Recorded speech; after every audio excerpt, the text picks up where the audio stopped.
Good morning, El Dorado County. Today is Tuesday, September 24th, 2024, and it's my pleasure to call to order this regular meeting of the El Dorado County Board of Supervisors, at which time we will now recess to closed session. So the board will now recess into closed session to hear items 35 through 38 as specified on the agenda. And anyone who wishes to provide comments on these items may do so at this time. Now taking public comment on closed session items. Individuals will have 3 minutes to address the board. The timer will notify you when you have 30 seconds remaining, and again when your time is up.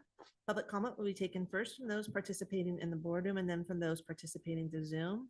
For those participating by Zoom, please make sure you unmute yourself when called upon. If you're joining the meeting by phone, press *9 to indicate a desire to comment. If you're joining by Zoom, press the raise hand button. Please voluntarily state your name for the record. Now taking public comment from online participants. There's no public comment. All right, wonderful. We will be back at 9 a.m.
right, well, good morning. We are back from closed session and reconvening reconvening to open session. And I will ask our county council if we have anything to report, but I think the answer is no. You're correct. Okay, excellent. With that, let's start with the invocation by Pastor Chris Scott. Good morning, Pastor. Thank you for being with us this morning. Looks like it's a green light, so I'm all good to go here, Kim. Okay, cool, very good. Will you please join me in prayer this morning here? Father, Jesus, Holy Spirit, we come before you and we lay down all of our distractions, all of the important decisions that we've had to make this morning already, all of the interactions that we've had with our loved ones, and all of the concerns, the fears, and the worries that we have about things that are coming down the pipe here. We lay them down at your feet today. We pray for you to pick those up with us at the appropriate time and guide us and lead those in those decisions so that our attention and our focus can be on today and what it is that you have in this time. We consecrate today's board meeting to you. We lift it up as a holy offering to you, God, and we set it apart for your anointing and your divine interaction. You are the God who sees and knows all, and we align our hearts and our minds with you so your will may be done today. We call forth your blessing upon the supervisors, all who will speak today, and all those who will interact with the supervisors today. We ask that you would go before us, Lord, in all today's decisions, that you would go and level the pathway, making the pathway forward and clear. Bring abundance and provision to El Dorado County through today's decisions and choices. Let every man, woman, and child within our county receive your love today in the way that you want to offer it through today's decisions and actions. God, come please and bless El Dorado County. It's in your powerful name we pray, Jesus. Amen. Amen. Amen. That was lovely. Thank you Thank so you. much. Supervisor Thomas. There you are. Yeah. Is she here? Would you please rise and join us in the Pledge of Allegiance? Hand over your heart. Ready, begin.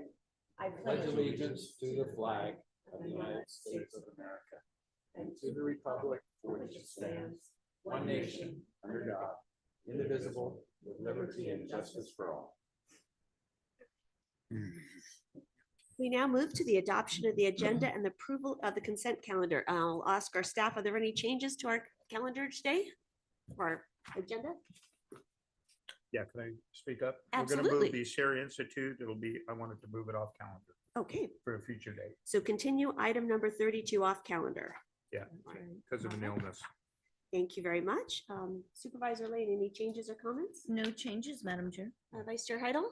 No changes. Supervisor Turnbull? No Already changes, spoke? Okay. except for Supervisor that. Parlin? Yeah, consistent with my vote last week, I'm gonna vote no on number 2, the budget. And I have two comments. First of all, I would like to acknowledge that our final budget is on today's consent calendar, and I'd like to thank all of our staff in the immense work it took to get us to this day. And thank you everyone for digging in and making it the most efficient budget we could possibly make. So incredible work. I'd also like to comment on item 9 and recognize that we have two young people, two youth commissioners that are being appointed to the Behavioral Health Commission today. And so I know we had one last year, and she was Lauren was an incredible addition to bring the youth perspective to the Behavioral Health Commission. So I'm really excited to welcome them. All right, Kim, let's go ahead and open the public comments on the consent calendar. And as a reminder, that open forum is a time to comment on any item that is not on our agenda. And we take those comments at 1 o'clock. So this time is reserved for any comments on the consent calendar. And we ask that you let us know which number you are going to speak on. So with that, Kim, can you open public comment? Not taking public comment on the consent calendar. Individuals will have 3 minutes to address the board. The timer will notify you when you have 30 seconds remaining, and again when your time is up. Public comment will be taken first from those participating in the boardroom and then from those participating through Zoom. For those participating by Zoom, please make sure you unmute yourself when called upon. If you're joining the meeting by phone, press *9 to indicate a desire to comment. If you're joining by Zoom, press the raise hand button. Please voluntarily state your name for the record. Seeing no public comment in the boardroom, now taking public comment from online participants. Taking public comment from Chris Payne. Good morning. Good morning, board. Last week, on item 15, which is your item 2 today. I spoke as Chris Payne from Diamond Springs. This morning, I'm speaking as Chris Payne, the president of Taxpayers Association. What I asked you when I never got a response as Chris Payne, Diamond Springs, was on the importance of property tax revenue in balancing our budget. And staff did an excellent job summarizing and establishing where we are today with the 23-24 completion of our budget year and how we look going into the new year. The comment that I had made, which I didn't get a response to, was the fact that the PowerPoint, page 4, which is a property tax revenue, property tax growth graph, had 2 points that I identified with.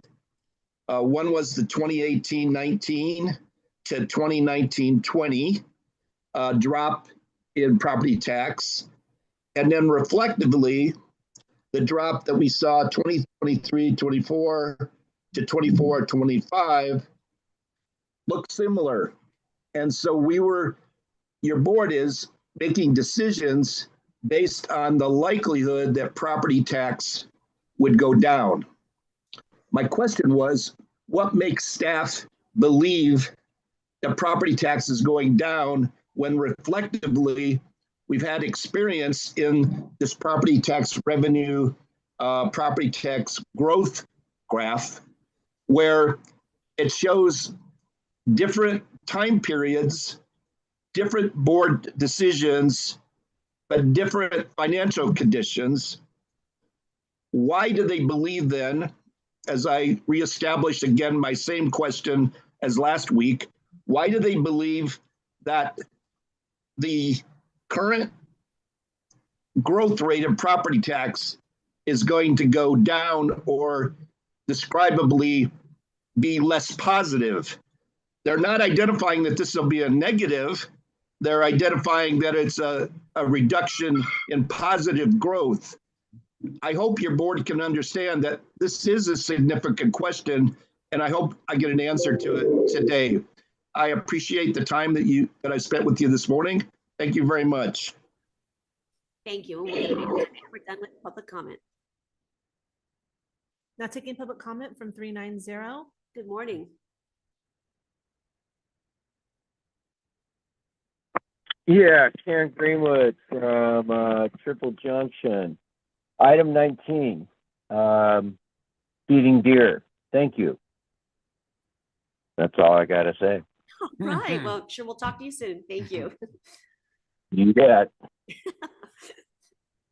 There's no additional public comment. All right. Thank you. So let's get an answer to what indicators do we have that property tax is going down? What did we rely on? You can speak to that. And I'll have Sue Henneke go into the historical aspect of it. I can certainly talk about what we're seeing right now, but What we based our budget on. Yeah, I'd like Sue to talk about the All historical right. trend. Thank you. Good morning, Sue. Hey, good morning. I think, the previous blip had to do that kind of centered around COVID, where we saw real estate activity very much slow. And when we look at these projections, we do look at a number of indicators. And so as we've been discussing, as we've seen, the activity in the real estate market has slowed. We have information from the recorder that we are at 30-year lows in terms of documents being recorded, trust deeds being recorded. And I think the reason we didn't see that so much last year is because there is a little bit of a lag in these things getting through the system. You see the supplemental sales start to slow down, and that's where we're starting to see that that growth slump. The reason why we don't have a super positive outlook, obviously, when we brought that recommendation, that was before the Fed lowered interest rates. So that might help a little bit. It might help us start get things moving, because as you know, we've had a very slow market here, high prices, but a low inventory. So things just aren't moving. And as you know, we rely on like 65% of our growth in our property tax relies on sale over its existing homes. What gives us a lot of concern going forward is the insurance issue, because we feel that there's a great potential, and it's not just we feel, I mean, there's a lot of folks and studies and information out there that are saying that there's a great potential for the lack of availability of insurance or the price of insurance to start factoring its way into home prices. And so as we see potentially either sales continue to just not happen because people aren't able to get insured, or we see the home prices start to come down because of that same issue, we want to be very cautious projecting that revenue going forward. And just for the current year, that dip, that's a true dip. I mean, that's based on the fact that the roll closed lower this year than it did. Well, I shouldn't say that. With less growth this year than it did last year. Last year, it closed at 6.37% growth. This year, it closed at 4.69% growth. So that dip is a fact at this point. That is not a projection. We know that that's a real number. So the question is, going out in future years, what will that look like? And as Mr. Payne suggested, we are not at this point suggesting that tax dollars will decline. We're talking about a slowing growth rate. Thank you for that explanation. Much appreciated. All right. Also wanted to, on our agenda, wanted just to let the board know that we'll need to go into closed session probably by around 11 to hear item 38, which is our conference with labor negotiator, because our labor negotiator is only available till noon. So just wanted to give a heads up to the board on that. All right. So with that, I'm ready to entertain a motion. Adoption of the agenda and approval of the consent calendar with the following changes.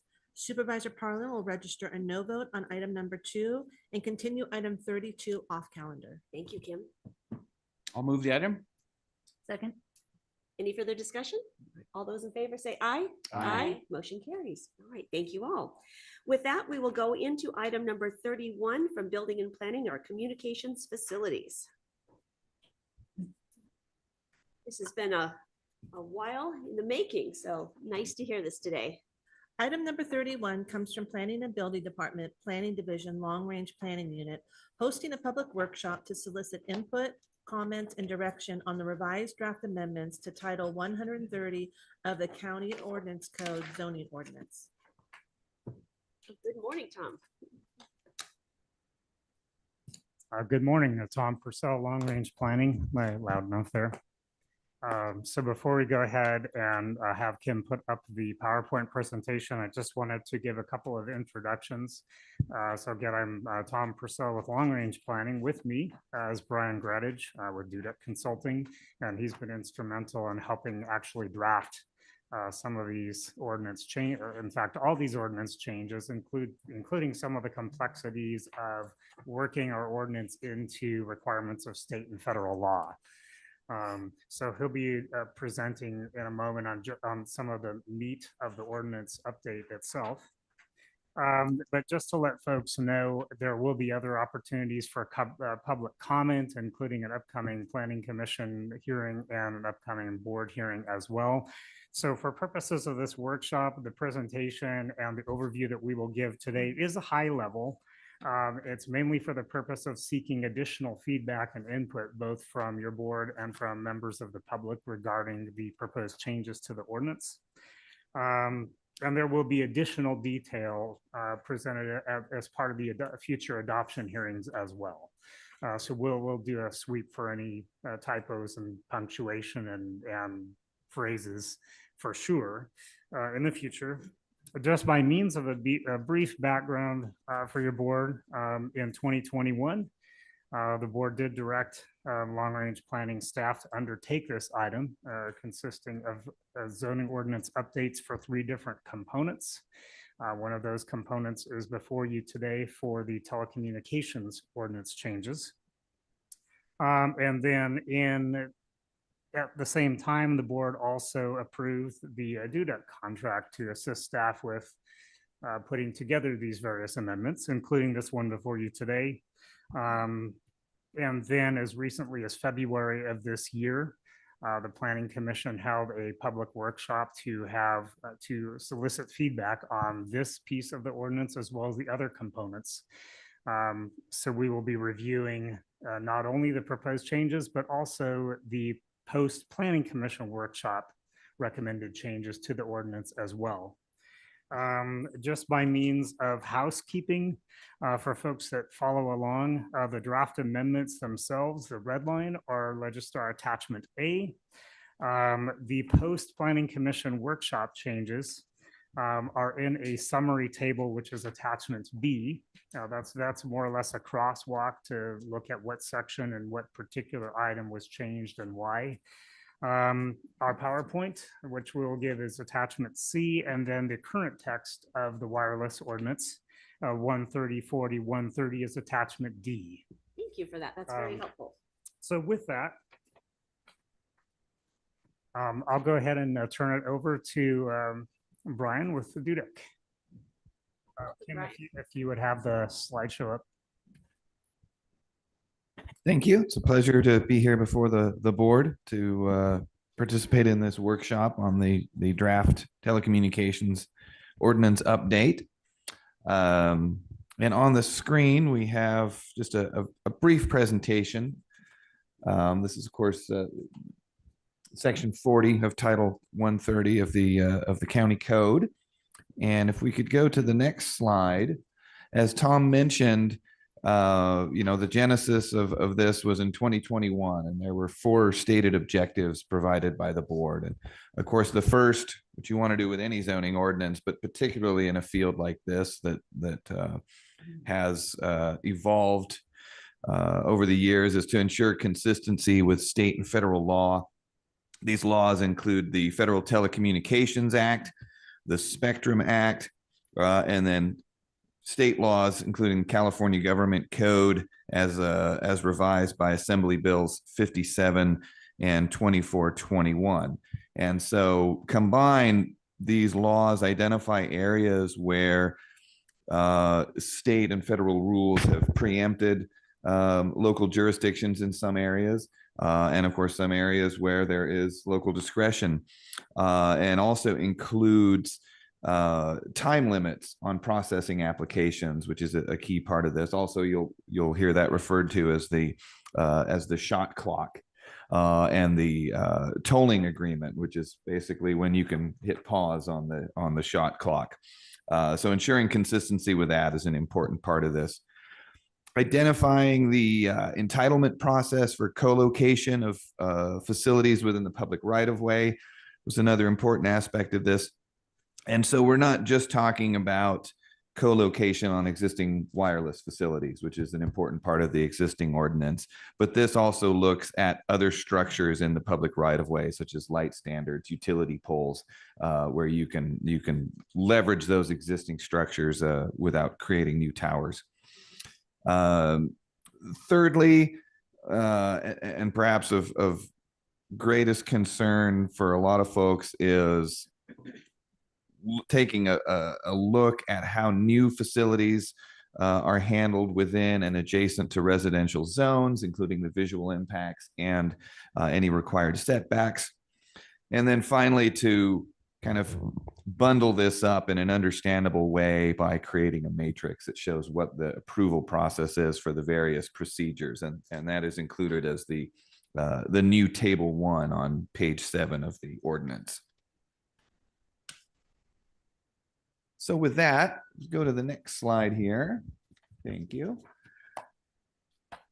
These are some of the key points from the February Planning Commission workshop.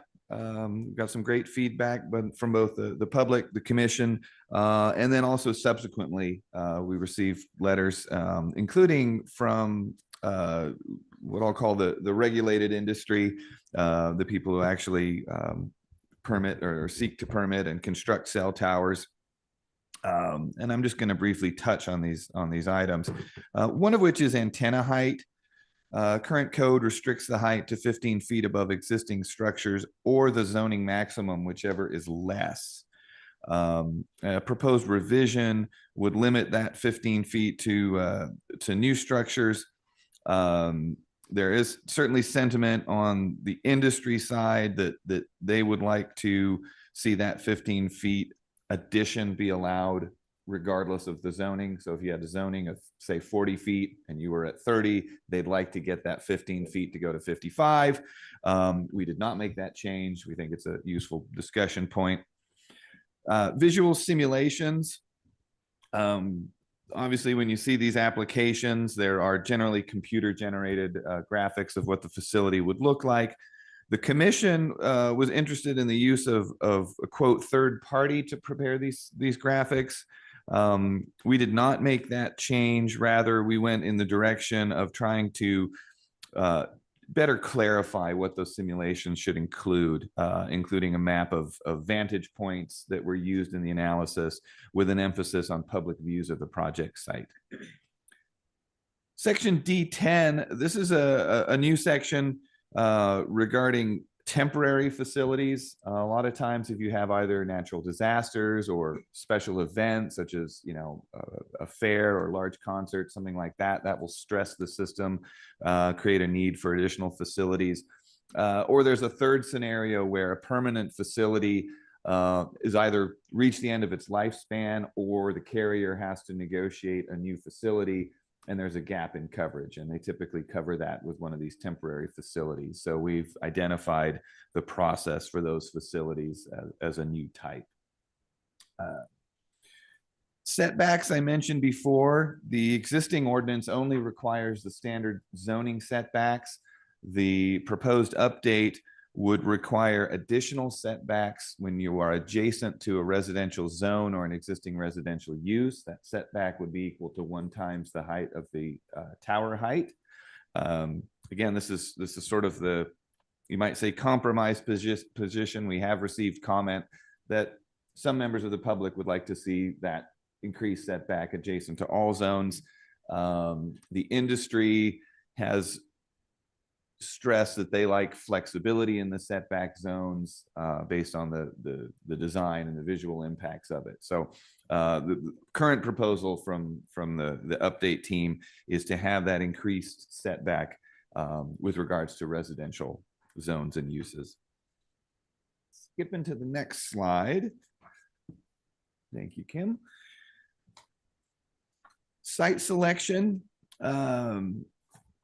The existing ordinance encourages co-location, and that is still encouraged. It's actually encouraged under the state and federal laws as well. But the current ordinance is silent on sort of the site selection criteria and alternatives. So the proposed revision would require a justification letter from the applicant regarding the proposed site and a discussion of alternative sites that were looked at, including any outreach that was made to property owners as part of that alternative search.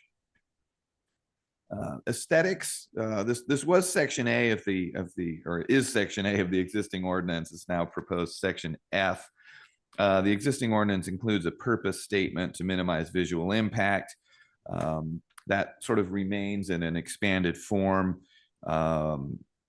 which informs the site selection, use of stealth technology, and the increased setbacks from residential uses that was mentioned.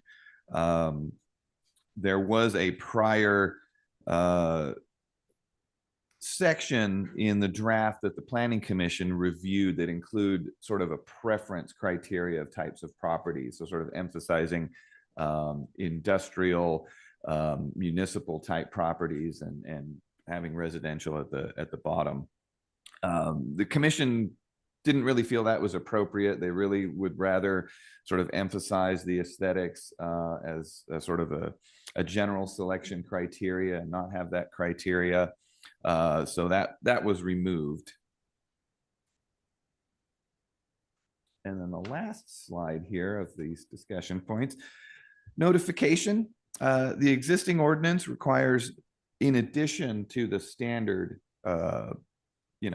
building and planning noticing procedures, it requires that school districts within 1,000 feet of a proposed site are notified, as well as any homeowners association within 1,000 feet of that site. Commenters have recommended additional noticing requirements, such as notifying all education or assembly uses within 1 mile, or requiring additional residential notification beyond the standard 1,000 feet.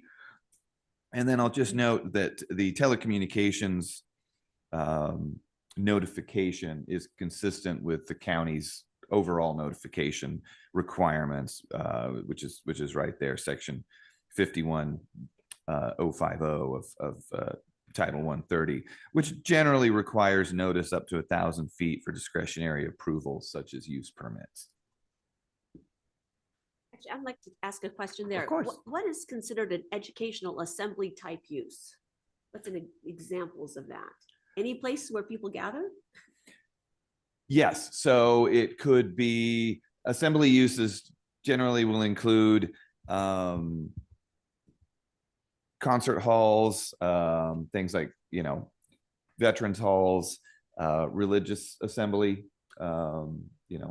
churches, et cetera. Anything that's going to attract a large gathering of folks and would be classified as assembly by the building code.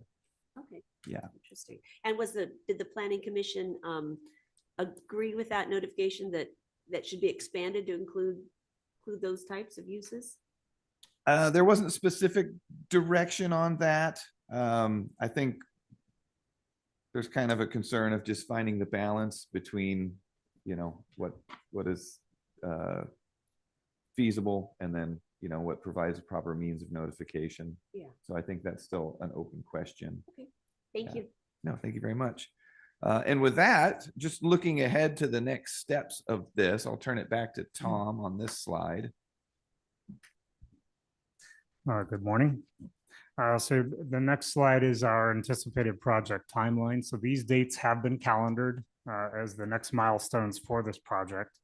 So we have a upcoming Planning Commission hearing on October 24th. We also have a Board of Supervisors hearing again on December 3rd. And then with that December 3rd ordinance hearing, which would be the first reading where the action is put out on the agenda and heard by the public. The second reading then, if the second reading was to happen, then the subsequent board meeting in December, that would put an effective date mid to late January. So I don't have the exact date, but that's to give folks a heads up about what we're looking to enact it. Also a note that public and board comments are highly encouraged throughout the process. So we don't have a hard stop per se for public comments. However, written comments are highly encouraged, especially from board members, planning commissioners, and members of the public. Although we can take comments up to 24 hours in advance of either the planning commission or board hearing, the public deadline for comments to be considered for incorporation to the draft amendments is approximately Friday, October 4th. Since staff only have a few days with this expedited schedule in order to make sure that we review all the comments and integrate the pieces that we can where appropriate into the draft changes. So it doesn't mean that we can't have additional comments after that cutoff. It suggests that that might be more of discussions that will have to happen at the Planning Commission or board hearings themselves at that point. So please send comments early. Next slide. So we have done extensive public outreach, as with our other long-range planning projects. So we have had, just to let folks know, we have had newspaper ads for the entire West Slope and Tahoe Basin for this project. We've also had ongoing social media posts, including a Facebook post yesterday to update folks for how they can get involved and where they can submit comments. We've also done frequent webpage updates. And then we also notify our email subscriber list for long range planning. There's a specific subscriber list for Title 130 zoning ordinance updates, including the wireless updates. And then we also will have standard public notices for both the Planning Commission and the board as well. If folks are interested in subscribing, I would just go ahead and send an email to my address up above on the screen. Folks can just send me an email and I can be happy to either sign them up directly for the Title 130 ordinance update notifications, or folks can always reach out to me and find out other ways they can get involved, certainly. But at this point, we'd like to turn it over for any questions and comments. I do want to read for the record that staff did receive a public comment approximately 5:13 a.m. today. And those comments will be reviewed by staff and the consultants and integrated into the draft changes where appropriate. So in general, the subject matter of the comments was nothing new or different. But staff will be looking at some of the details in that comment letter and to see where those comments could be integrated in the changes. Very good. All right. Thank you so much. That was a very efficient, helpful presentation. Supervisor Lane, would you like to start us off? Sure. Yes, thank you for this presentation. I definitely feel like we're going in the right direction on this. I know that cell towers are just so controversial.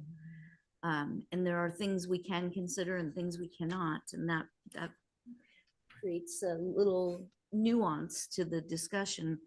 I'm curious though, when it comes to renderings, the applicant is required to provide the renderings, and applicants always provide a rendering that is favorable.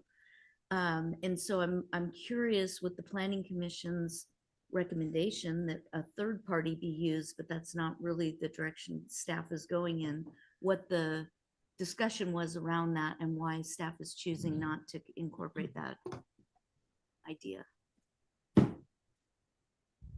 Yeah, there's a couple of things there, and obviously this is exactly the kind of feedback we're hoping to hear at the board meeting.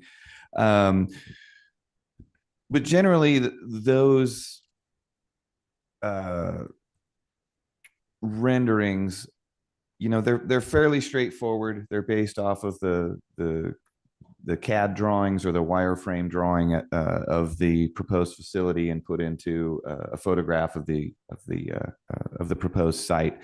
They're fairly straightforward, and really, with the issue with having a third party doing that, it is really just kind of the time and expense when you have these fairly short shot clocks, because what that would mean is that county staff would then have to, you know, basically bid out having those renderings done, which would be an additional application expense, but additional staff time in order to do that and bring it in. So it's really that balance of efficiency and trying to use the time limit that you have to consider that action versus sort of the incremental gain, I guess you would have by having a different consultant prepare those drawings. So that was the basic idea, is that you're probably just going to sort of take more time and staff labor to get something that should look the same if you've established the criteria clearly enough that you expect to see in that drawing. I've kind of seen it go both ways. You know, I've seen renderings where they show mature aspen trees hiding something that don't currently exist, and aspen trees, when they lose their leaves, don't hide much. So yeah, I just, as long as staff can look at those renderings and make a determination as to whether or not they're realistic, I think the applicant providing them is just problematic. Can I jump on your train of thought there, Supervisor Lane? Because I did see there was a suggestion for balloon. Yes. And I'll be honest with you, I've been to other cities, I think mostly, where they actually, for projects, they will have stick structures, you know, so you can visually see the impact of a project. And I think that in my mind also, the drawings just don't really show you what's going on. And do other jurisdictions use the balloon so that, and also I do think that would help with noticing and getting people's attention that something's going on. And they do it to sell model homes to get attention. I mean, right now you go down Highway 50, I see those balloons everywhere. I hope those aren't towers. But I mean, do other jurisdictions use something physical to do towers? You see it less and less as a requirement. It is sometimes done. It's actually sometimes instigated by the applicant themselves, who have heard from neighbors that they're concerned, and they'll go out. Not so much balloons anymore. Sometimes they will actually use drones now, which I guess that's the 21st century balloon. Or they'll actually put a tower out. They'll come out with a crane a cherry picker basically and say this is how high it is. So yeah, it is certainly still done on occasion, but it's generally as a result of the applicant reacting to kind of public feedback of what this is going to look like. Yeah, and we've had staff discussions along those lines as well. I don't know how the board feels about it, but since most of our discretion is aesthetics, and that's really what all we have almost, that to me, it seems to genuinely, show the aesthetics, to genuinely have a model of some kind out there just seems appropriate. And it would get people's attention too, for helping with noticing. If we don't want to go a mile with paper notices, putting something up there, that will get everyone's attention. So just something to think on. Anything else, Supervisor Lane? Thank you. All right, Supervisor Turnbull. Yeah, I just got some few questions and stuff. I know we've had a problem with these cell towers in the past. And one particular one that I know of is right behind this person's garage on the adjacent property. So I'm going to ask you something. If this ordinance, we put this in place, will those cell towers, can we force them to be able to move those, especially when it impacts other property owners? Because it's not right. It really isn't. And we've had these issues for a long time. A lot of complaints been put in. The biggest thing is the Public Utilities Commission, they wanted to do away with AT&T wanted to do away with landlines. So I wrote a letter on that when that came out. And basically now, because of my letter, and they thanked me for it, the commission, that they forced AT&T, they're not going to do that. The biggest part of the problem is with these cell towers, we lose a lot of cell service because it drops. And when it comes to, public safety is very, very critical. And I think that these cell towers need to be planned out a little bit more and a little bit better where the locations are going to go. And I think residential areas is not a good thing. It really isn't. I think we need to look at all the other deals. Good example, Cameron Park. I know Ponte Pomero, they want a cell tower down there but it would be a perfect location up on the hill out of the way, especially it's not next to residential areas. So I think when we do this thing, I think it needs to be planned accordingly, so we don't impact, especially the residents. We got an issue with the one in the church, next to the church in El Dorado. All the residents around there didn't want it there. Well, it happened, it went through. So I think we need to take a look at this and make sure that we support especially the residents that are going to be living close to these facilities. Thank you. Supervisor Heidel. So in addition to aesthetics, I think the other thing the county can look at is site selection. And to that, I'm pleased that we're making changes to this proposal, but I think alternate sites, to be specific, need to be emphasized. And so I'm suggesting the wording be changed to, rather than a discussion, but a thorough discussion of alternative sites. How many other places did you look at? Because you might find as a result of that, a property owner who was a little hesitant to say, yeah, I'm going to sign up for this because my neighbors will hate me. But if the neighbors say, no, this is the best place to put it because it will not have as much economic impact or visual impact, maybe from a community basis, they end up with a better selection for that alternate site. But I do think alternative sites need to be emphasized. And to that extent, I think we need to look at something that talks about minimizing economic input, not just visual impact, but economic impact to nearby properties, because that's the number one complaint I've heard. People live in rural areas. They have beautiful properties. The adjacent property is undeveloped, and somebody wants to put a tower in a corner of it, and their property values are probably dropping 20 to 25%. So we have a private entity taking advantage of that at the loss of a resident homeowner's property values. And somehow I think we have to look at that economic impact associated with it. Very good. Thank you. Supervisor Perlin. Yeah, actually, that's kind of, I think, along the same lines that I was. And again, I don't know how to put that into an ordinance, though. Is what we've heard several times is that the person that has the tower on their property and is getting the money, they choose a location on their property, so they don't have hardly any impact. Right. And it's all on their neighbor. And that just rubs everyone wrong. And I'm not sure how to ordinance that though, so that the person getting the money needs to have the biggest impact. It's just not, I just don't think it's right that, they choose the location on their property so that they don't see it. Doesn't bug them, but it's right in their neighbor's face. And I don't know how on earth we can prevent that from continuing to happen. But that, I think that's been one of the biggest complaints over and over on these. Yep. So, and I just couldn't figure out words to prevent that from happening. Is it a though. matter of setbacks or? I'm not It sure. depends on the property. It Yeah. does, and Yeah, it that's depends the on the problem. property. Every situation is so Right. unique. The size of the property, the shape of the property, the Topography. neighbors, Yeah. where their house sits, all of those things. And I just don't know how we can get that in here somehow. Well, yeah, but if you look at alternative site selection, it could be on the same piece of property. You can put it over here, or you can put it over here, right? Mhm. But now there's a possibility of weighing in and looking at the advantages and disadvantages. And if it does the least harm to the adjacent residents by a location other than where the property owner would like, but Mhm. it's an acceptable alternative. Okay, I think those words right there, you said least harm to adjacent property owners. They can write Least- it. Least harm to adjacent property owners. There I you go. think that's fair because they're Yeah. not getting the financial benefit. Right. There, those were good words. That'll work. Very good, good discussion. I agree with this, the discussion we've just had about site selection alternatives. I like where you're landing on that.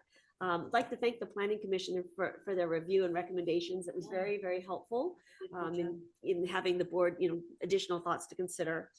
And I'd like to just weigh in on the additional noticing requirements for the educational assembly. And I think I'd like the board to consider perhaps not requiring the mile noticing. I think it's just too nebulous. Any assembly, educational, it could be easy to miss an assembly place. I like the idea of perhaps Physical. fit something physical instead. I just think that's onerous and nebulous at the same time. So I'm not in Well, favor it of sounds like there's that. an existing definition of assembly place within our current code. Is that But correct? churches and in any place you gather. And So, okay, so I don't know. it doesn't get specific about a church, can be something in somebody's home that they have people come together. That constitutes a church or not? Seems like it has to be a physical structure of some size or magnitude by definition, but I don't know what the definition is. No, I'd have to pull it up in Article 8, the glossary, but I believe those definitions are more top level. They're not intended to, they're intended to provide use categories at a top level, not differentiate where not needed. So I don't think we can pull it up, but I don't think there would be a distinction for purposes of this ordinance. Okay. For consideration, obviously, we need to Yeah. get that to ground it basically in terms of what is the actual definition and do we want it in or out based upon that? But yeah. Okay, sounds good. Supervisor Perlin. Yeah, one thing I did forget, and I don't think it goes in this ordinance, but I don't want it forgotten either, is that when I did have a meeting with one of the, I think of Verizon reps, they talked about how our county doesn't yet have, I guess, in development projects, having something in there to make sure that, because cell towers are now infrastructure, they didn't used to be, but now they are. They're fundamental infrastructure like your water and roads. And so somehow we need to get it into our development project standards to look at placing cell towers as part of a project so that we're not doing all this stuff later afterward and it's there at the get-go. And I don't believe it belongs in this ordinance, but it's related to the towers. So I just wanted to keep, I'm going to keep reminding everyone until I know where it goes. But I thought that was a really good idea so that we have fewer battles in the future. Yeah. Very good. Just a follow-up question, Madam Chair. Is there data that supports the fact or the assumption that neighboring parcels suffer economically when cell towers are on adjacent properties? Is there data that supports that? I've not seen definitive study that talks about that. Certainly that's something anecdotally we hear, but I've not ever seen an actual economic study that defined that. I know that it comes up when we talk about apartment complexes or assisted living, when it's near residential, the claim is always it's going to affect my property damage, but I don't know that shakes out. So I think around the topic of the economics, because I really think it's the aesthetics, but around the economics, if we're going to make that claim, I think we need to have data that supports that. About 5 years ago, there was El Dorado County data that supported that a gentleman sold his property at a loss. So we have data if we just dig it out. Well, hard to know recent what- data. would Yeah. be 5 good. years ago. Well, and he or she Mhm. made the decision to sell at a loss Mhm. because you didn't have to. You could have waited for a better economic time. You could have waited for a better purchaser. It's kind of relative. I don't want to necessarily argue about it, but I understand, yeah. just think we should know what we're talking about. Agree. Very good. Agree. Any other discussion, questions? All right, let's go ahead and take public comment on this item, Kim. Now taking public comment on item number 31. Individuals will have 3 minutes to address the board. The timer will notify you when you have 30 seconds remaining and again when your time is up. Public comment will be taken first from those participating in the boardroom and then from those participating through Zoom. For those participating by Zoom, please make sure you unmute yourself when called upon. If you're joining the meeting by phone, press *9 to indicate a desire to comment. If you're joining by Zoom, press the raise hand button. Please voluntarily state your name for the record. Anyone in the boardroom that would like to speak on this item? Please come on down. Good morning. Thank you for being with us today. Hi, my name is Jeremy Stroop. I'm with Verizon Wireless. Appreciate the opportunity to come here and speak real quick. There is a study that was produced by the joint venture Silicon Valley Network that's entitled Wireless Facilities Impact on Property Values. Okay. It was a study that was took into consideration some properties in the South Bay area, Palo Alto, Redwood City, Saratoga, San Jose. They compared list price of homes that were nearby macro sites, not the small cell facilities that are on the light poles, right? And they compared them to sales price. The vast majority of them sold at list or more. There were a couple that did not, that sold at 99%, but we could provide that to you guys as well. I know that you were looking for That's data. good data. Very good. We provided a letter, Verizon provided a letter, just some comments here to staff. We just wanted to call those out. One is the location preferences. In addition to a preference for utilizing existing structures, we thought it would be a good idea to list it ahead of time, location preferences according to the least intrusive. We provided those as like agriculture, rural, resource, and open space would be like the least intrusive. And then we would, it's in a tiered columns after that. Aesthetically, we thought limiting the facility's heights to only 15 feet kind of restricts the ability to co-locate with another carrier. So if we want to push the wireless facilities into one centralized area with co-location, if you don't have that height, you can't get separation between the two carriers, and therefore you have more towers because I can't co-locate on an AT&T or say like a Sprint tower, right? The other one was additional sites needed for analysis. We wanted a comment that said that there would be no reason to contact a property owner if the property is infeasible to build for our coverage purposes. So if, let's just say like there's a property that's lower in elevation than the neighboring properties and we're trying to cover something higher, obviously we couldn't have a cell tower there because it wouldn't propagate above, say, like the hills that are around there. And we're in El Dorado Hills area where there's a lot of hills, so we need to get up as high as possible. The higher that we are, the less towers that we need. And then lastly, there's a comment about the 5-year review and the permit. I'd appreciate if you guys take a look at that. Thank you for your time. Thank you for your comments and for the data. Appreciate it. Anyone else in the boardroom? All right, seeing none, let's go online, Kim. Now taking public comment from Chris Payne. Good morning. Good morning. Just a couple of comments. When I was a planning commissioner for District 2, we had multiple times cell towers come before us. And in most cases, they were accepted into the communications system. But two things kind of stand out: aesthetics and microwave radiation. Those were the two things that we had the most discussion about. When you have an open field, in my mind, you don't put a monopine. It stands out too much. But you might just go with a basic monopole, just a pole itself, just like you would have it in an area, because it's less less of a view obstruction. The other part of it is that last Planning Commission meeting, item 3 was T-Mobile bell tower at St. Stephen's Church in El Dorado Hills. Supervisor Heidel knows about this. It's unique because it is a bell tower design that's right adjacent, immediately adjacent to the St. Stephen's Church steeple. And the reason why they couldn't mount it on the steeple was structurally it just wouldn't fit. I mean, foundationally, they would have to beef up the church, and so they decided just to put this bell tower design right next to it, and it beautifully fit.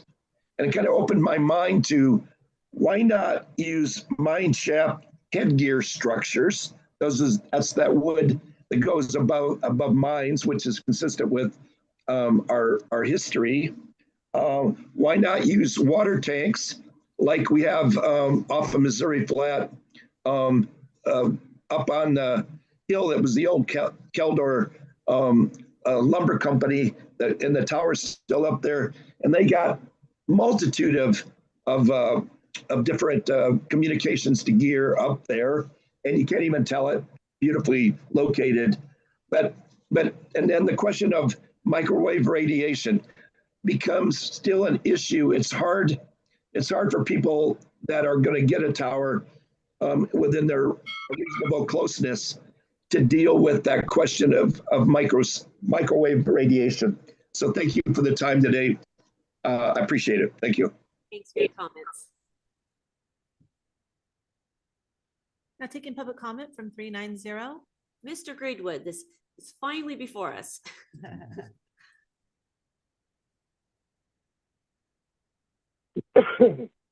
Good morning, board. This is Ken Greenwood, Triple Junction.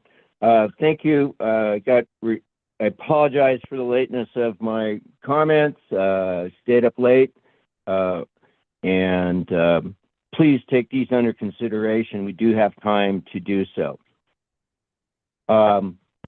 Obviously, there's not a lot that I brought up that hasn't been brought up back in February in my comments to the Planning Commission.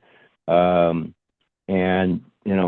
starting out with what's missing, and what is missing is 1 mile notice. This would really help. And then within that, have your balloon simulation announced straight ahead. Yeah, on February, whatever, we're going to do this for 3 days. And then again on March, whatever, we're going to do this for 3 more days. Please look to the sky. Bring on the Zeppelins, if you will. They're visible. Just look, as Supervisor Parlin pointed out, just look down there in the new Folsom developments. You see them from miles away. No use of a tower until everything's done. The Snows Road Tower specifically dragged on and on and on with actual installation of the wiring of this and that, and they ran on a generator for months. What's up with that? That was a lot of noise. The neighbors, they didn't complain, but they complained. I heard about it. And then, you just go up there and park, and you could hear it. I mean, I don't get it. Also, the Tiger Lily site, which is being built right now. What's up with that gate?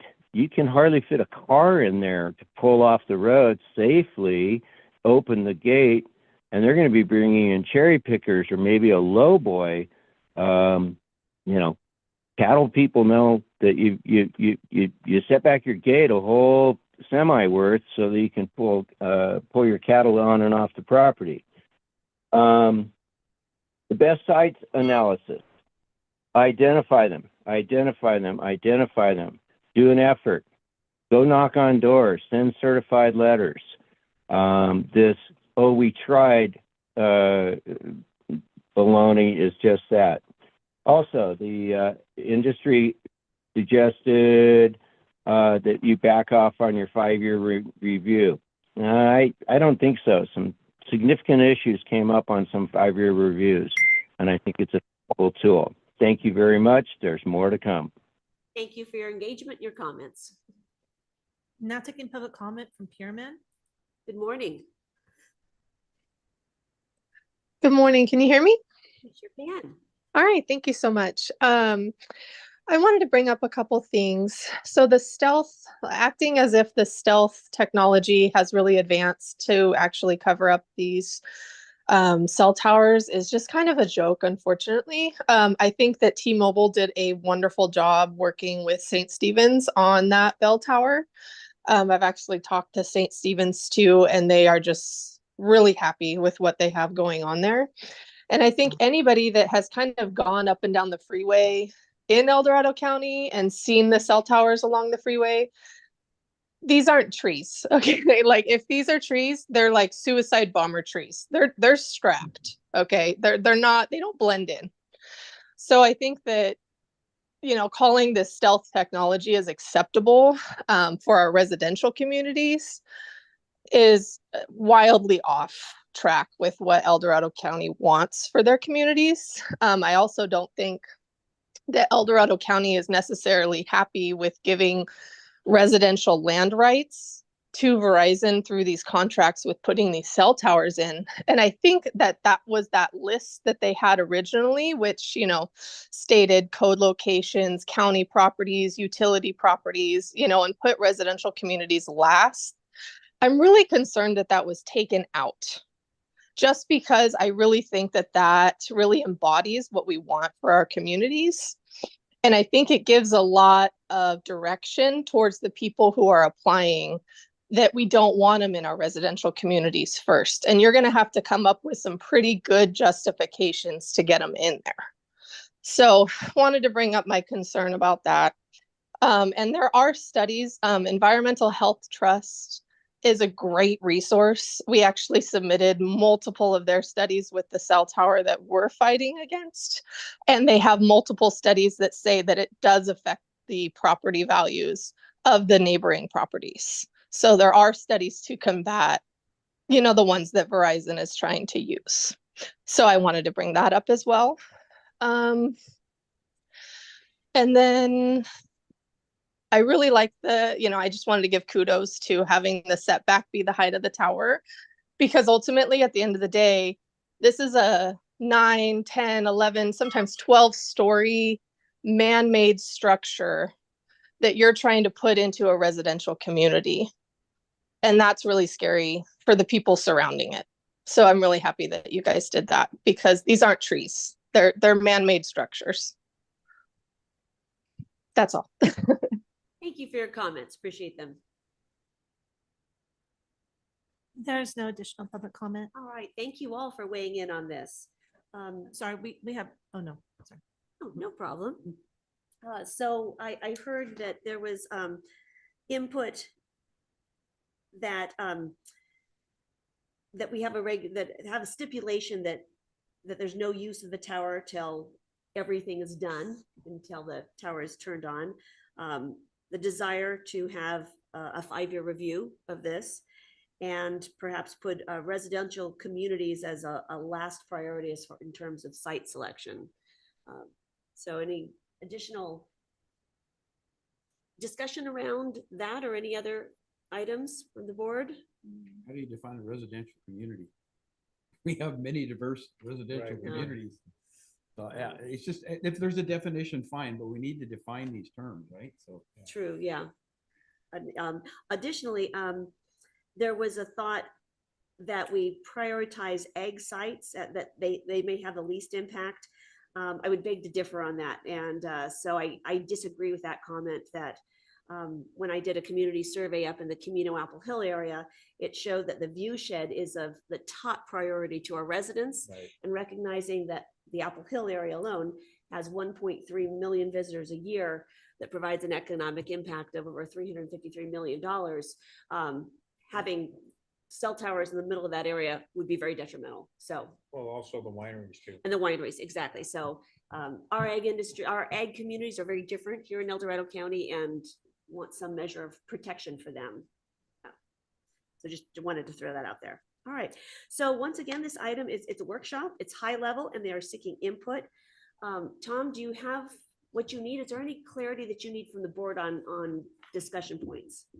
I'll defer to Brian as well, but I think I would just need clarification then. Would the board prefer that we change course a little bit on the site priority list and actually reinstate something like that? Because what I think we're hearing is we should put a site selection preference list back in place where the planning commission felt general would be better. What we're hearing, I think, is we do need to specify the ranking that providers should look to use. Yeah, I agree. Does the board agree with that? I think that's a favorable situation. Right. Then people understand what so. it is, right? It's just how are you gonna, get there on that priority list though? Because it just seems like this is the challenge with these cell towers. They are just not really welcome because of the aesthetics. And so how do we? And yet they provide important They infrastructure do. for our I mean, residents. So there's the rev. catch and so 22, How do you? right. But how would we prioritize that though? I'm just trying to keep it real, like Supervisor Heidel said. Define residential. So how do we? And then the ag community. Right. How are we going to do that? I mean, you guys are welcome to take a stab at it. I don't think it's a bad idea, but be ready for some feedback on that. it's never going to be perfect, but I think we are hearing loud and clear that, in neighborhoods or, places in community regions, perhaps where people live. Right. that- Industrial sites, commercial sites, there's kind of a pecking order in general, but when you get to Exactly. the residential part, it's be cautious as how you define it, right? Yeah. And public safety is a big issue, especially in the rural areas. Right. So there has to be a balance. There's got to of- be a balance. Yeah. Exactly. Appropriate infrastructure for Right. the critical communications Yeah. and balancing the aesthetics in our community. All Right. right. Yeah. So I think I am hearing Give it a go. give it a go on a priority list. One other thing I would like to add though is a discussion of, do you put up one tall tower or do you Right. put up 6 in the surrounding area that are shorter?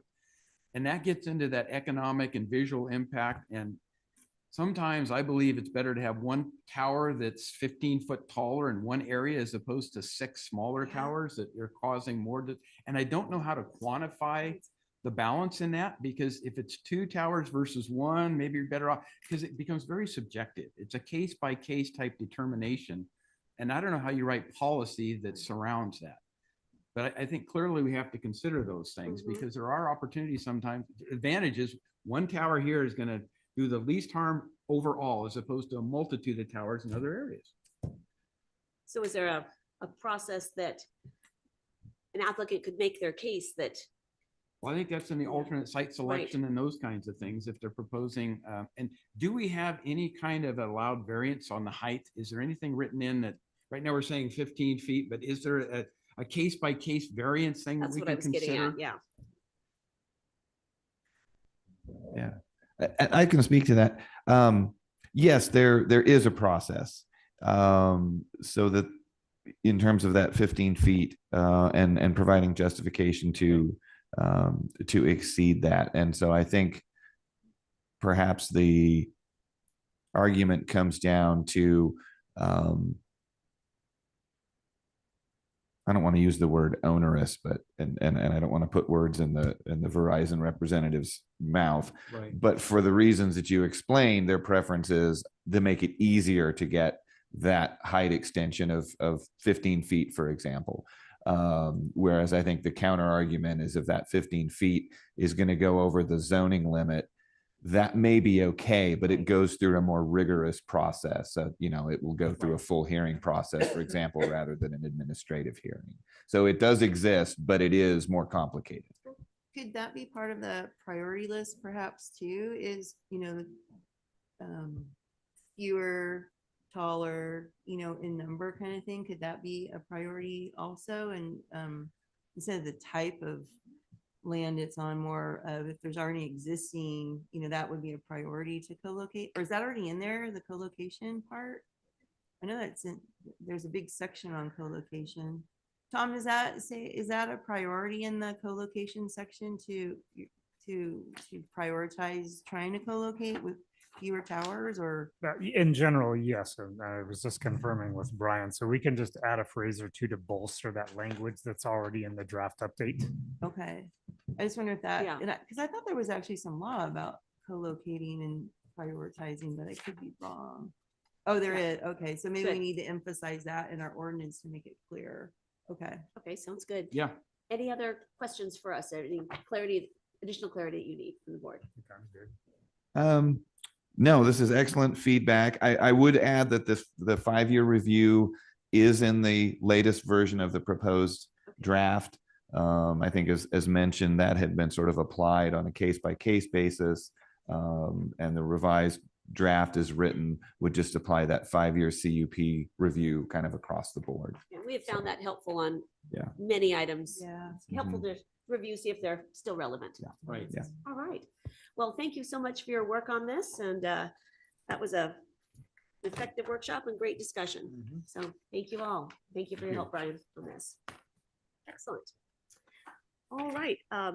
Let's now go to our other 9 a.m. item, item number 40, Kim. Item number 40 comes from the Board of Supervisors Tribal Fee to Trust Ad Hoc Committee, recommending the board, 1, approve and authorize the chair to sign a letter accepting the Shingle Springs Band of Miwok Indians offer of $750,000 to compensate the county for lost tax revenue and other expenses associated with moving the Indian Creek Ranch tentative subdivision map property into tribal trust. 2, approve and authorize the chair to sign a letter of support for the Indian Creek Ranch land transfer bill. And 3, disband the tribal fee to trust ad hoc committee. All right, thank you, Kim. And as a member of the ad hoc committee, I'm going to introduce this item and then turn it over to Supervisor Parlin to finish the introduction on this. So as all of this information is in the staff report and the letter, but just like to walk through it, it's important. The Indian Creek Ranch tentative subdivision map was originally approved by the board in 2009. The tribe purchased the parcels in 2022. And in October 2022, the board approved the final map and the tribe agreed to comply with multiple conditions of approval. However, this land was not in trust with the tribe at this point. In order for tribes to place land in trust, they go through a fee to trust process that up until recent history generally took about 3 to 5 years. Once in trust, federally recognized tribes can build what they want, recognizing they are sovereign entities. They don't need to go through the normal development process, no local review, no CEQA implications. And additionally, it's important to note that once that land is off our tax rolls and in trust for federally recognized tribes, that land generates no revenue for local jurisdictions or school districts without a negotiated agreement. So no property tax revenue, road fee, sales tax, or school impact fees would come back to the county or school districts. There is now a streamlined process in place at the federal government level where it takes roughly a year to put that land in trust for a federally recognized tribe. In August of this year, the tribe sent a letter to the Board of Supervisors requesting a letter of support. Congressman McClintock is currently in the process of placing BLM land into trust for the tribe, and he wanted to include the Indian Creek Ranch development in that process. So time is of the essence on this item, as Congressman McClintock needs our approval by September 26th in order for his bill to advance at the federal level. So this ad hoc was created on September 10th to negotiate with the tribe on this parcel following an offer they made to us on August 23rd, 2024. The ad hoc and staff met with the tribe, and we were originally encouraged by the conversation. We recognize that we have enjoyed a mutually respectful relationship, which is important, that we have common ground and that we care about our land. It's important to El Dorado County residents that our county remain as rural as possible. And certainly the tribe holds land sacred and values treading lightly upon it. So that is common ground to both El Dorado County residents and tribal members. So originally the tribe offered us $750,000 in return for our support for Congressman McClintock's bill. And in our ad hoc meeting, they also agreed to build the approved housing project. Now, we did some analysis, and our response to them, which you see attached to this board item, states that if the project were to go through the normal course of development, the county would have received between $7 and $9 million between property taxes, road impact fees, and development agreements. We then responded, and we thought we offered a generous compromise of $2.9 million that is equivalent to the road impact fee. And this is really important to recognize that we remain concerned that this land, this particular parcel, is not contiguous to the rancheria. And therefore, tribal residents will be solely utilizing our road network and will not be contributing to their impact of that road network. And that was a major talking point and concern for us. Generously, we did agree to target the 2.9 million to improvements on El Dorado Road, which would directly benefit the residents, the tribal residents that as well as ours. We talked about how important the condition of our road network is to El Dorado County residents, and that tribal residents would be using El Dorado Road as their primary access to schools, to elementary schools, to middle schools, to Folsom Lake College, as well as our main commercial district, which is on the Missouri Flat Corridor. As their September 17th email stated in response to our offer of compromise, the tribe, they did state that the tribe does provide El Dorado County with 2.6 million for qualifying public improvements, roads. However, we recognize that that was to mitigate the impacts of the casino, not the continued expansion throughout the county. We felt that we offered a good compromise that had benefits for both entities. The tribe responded to our offer and compromise on September 17th. And I do have to say, we were frankly taken aback by the tribe's response. They declined our offer, stated that they already give us sufficient funding. They did state that the original offer still stood, but then they gave us a veiled threat that if we didn't accept their offer, they may pursue economic pursuits on that land rather than complying with the approved final map. So it puts us a little bit between a rock and a hard spot. So the ad hoc and our staff met and agreed that it is in the best interest of the county to accept their offer. We also recognize that the tribe and the county are two sovereign entities, and we share the same community, and that brings inherent challenges that we will need to continue to address as time goes on. And hopefully we can do that in a continued arena of mutual respect and collaboration, which are important. So Supervisor Perlin, I'll turn that over to you. Well, Chair Thomas, you kind of covered everything really well. But no, thank you for, explaining, laying out and I will say to the board, creating the ad hoc really was helpful to us to be expedient in our conversations with the tribe. Really appreciated you putting your trust in us to go there and negotiate. And the new legislation regarding the fee to trust process that was, I guess, passed in 2024 this year is changing everything of how fee to trust has happened in the past. When I was at RCRC last week, I did reach out to some other county supervisors, and I'm starting to feel that the introduction of putting non-contiguous parcels into trust within a county is perhaps going to start creating some, how anytime we do legislation, there's always unintended consequences. And it feels like that might start bubbling up in other counties, especially counties that have more than one tribe.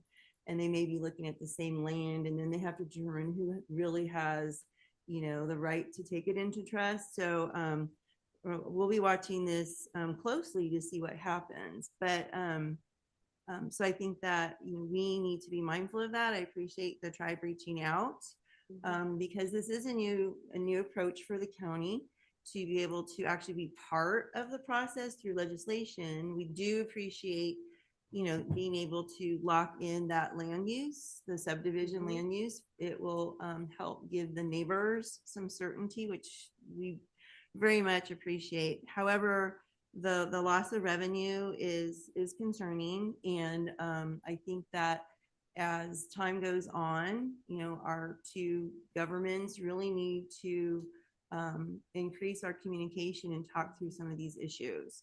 So, and as I said last time, our relationship in the last couple of years, I think, has really improved.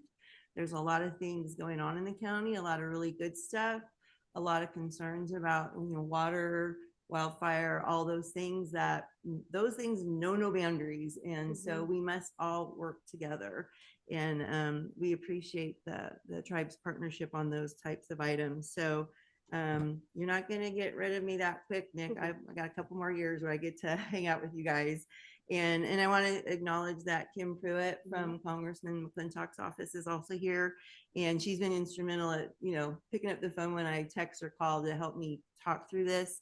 And if I could, I hope you don't mind, Nick, if I ask you to come, because the question came up and I really didn't have certainty of an answer, and I don't want to put words in your mouth. Could you just explain, is there a plan or are there intentions for the BLM parcel that's also being included in this legislation? Because, development's always a concern, but we do appreciate the defensible space work that the tribal fire does.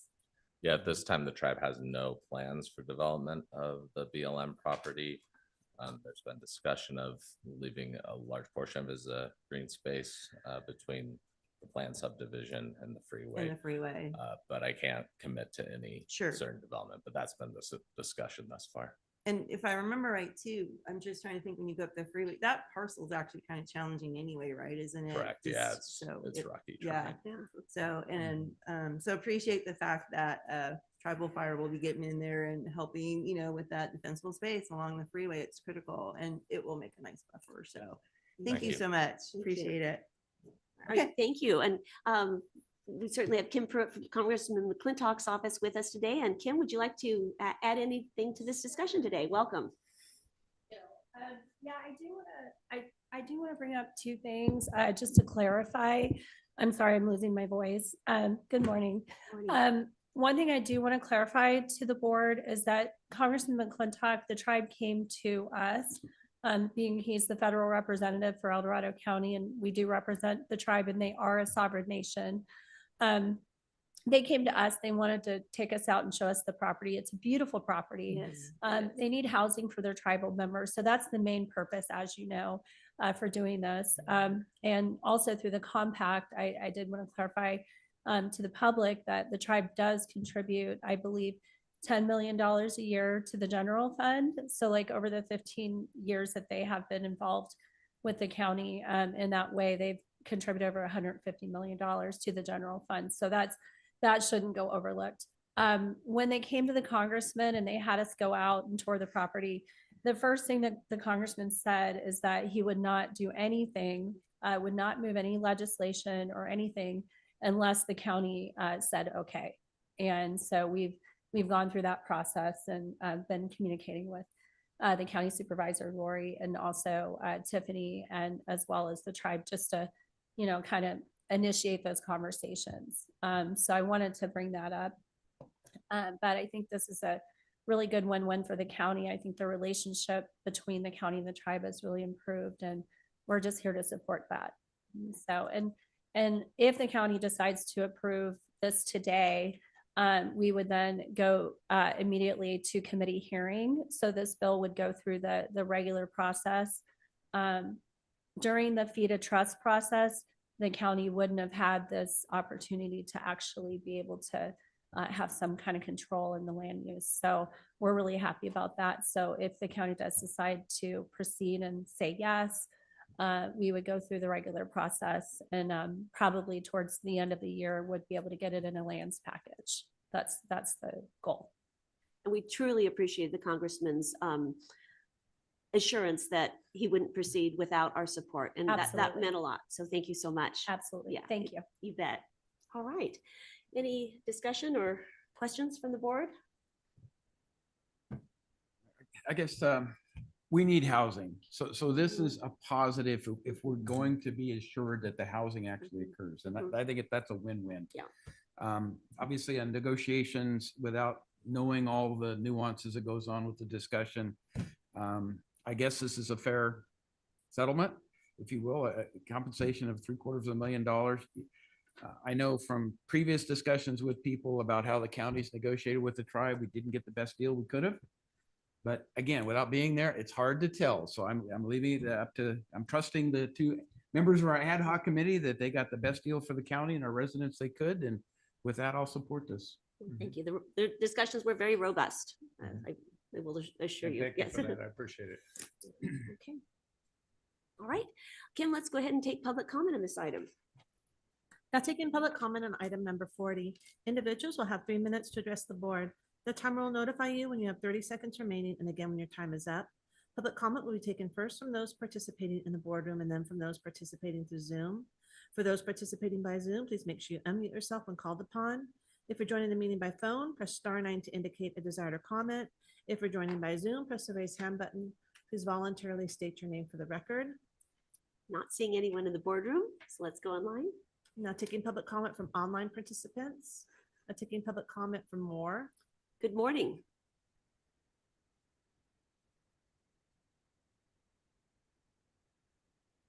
Caller identified as Moore. Can you unmute yourself, please? There you go. I apologize for that. My name's Trudy Moore. I live at 3660 Sunshine Lane. So I just became aware of this project yesterday when I saw the sign out on Echo. And so my question is, this project surrounds both my west side and my south side of the property. So I'm not exactly sure what the housing is going to look like, but my concern is we live out in the country. It's quiet out here. What's the impact of noise going to be for us now? That's kind of concerning to me. And not knowing about this is really upsetting. I mean, I can't believe nobody I don't know. It's extremely frustrating. This property has been in the family for over 40 years. And to know that all this housing and stuff is going in right around us is just, it's absurd. Thank you. Thank you for your comments.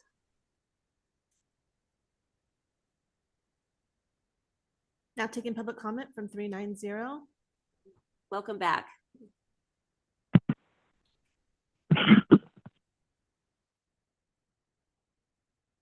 Oops, you dropped off. So now taking public comment from Chris Payne. Welcome back. Thank you, board, for the opportunity. I thought at first this project was just to the west of the Rancheria, as I found out during looking at the documents that are available, and then going back to 2009, that this is off of El Dorado Road. Essentially, our El Dorado Road, which goes up and serves crossings of development to the north of the commercial area, which is going to have a campground. What concerns me is there's been no discussion about the frontage road that goes to this project that runs right along Highway 50.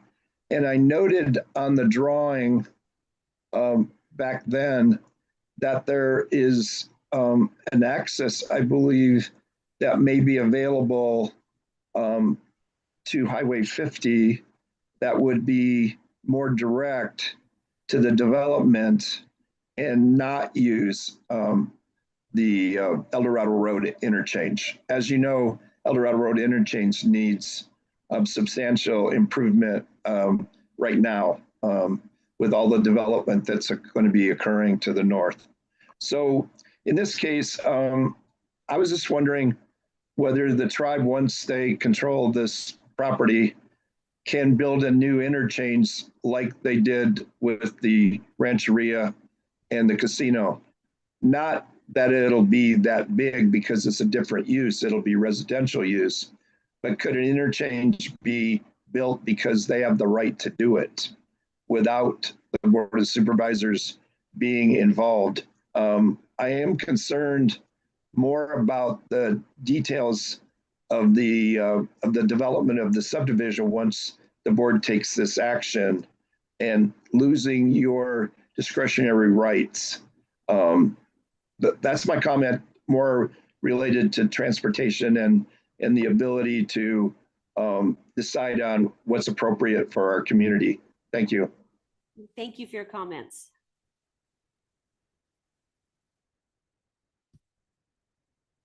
Now taking public comment from Linda Campbell. Good morning. Good morning, everybody. This is Linda Campbell. Happy Tuesday. I'm actually glad to hear from one of the callers because I found it interesting. The couple of meetings that I've been attending in regards to this have had almost no public engagement. So it kind of made me wonder how much notification actually went out to the people in the surrounding community. Also, I would say in regards to the funding that's being done, I realize it's taking into account property tax, but is our sheriff's department going to be responding to any issues out in this community? Is the property tax covering that, and for how long? And also, I guess my question would be, what is the recourse or repercussion if in fact the tribe ends up not holding to the few items that they put into agreement with the conditions, no gaming, those kinds of things? I don't see anything where if there's a breach of the agreement, what happens? If that's even potential. It kind of sounds like not. And I just think that that kind of puts our community at risk if there's no oversight. So thank you. Thank you for your comments. There's no additional public comment. All right, well, thank you all.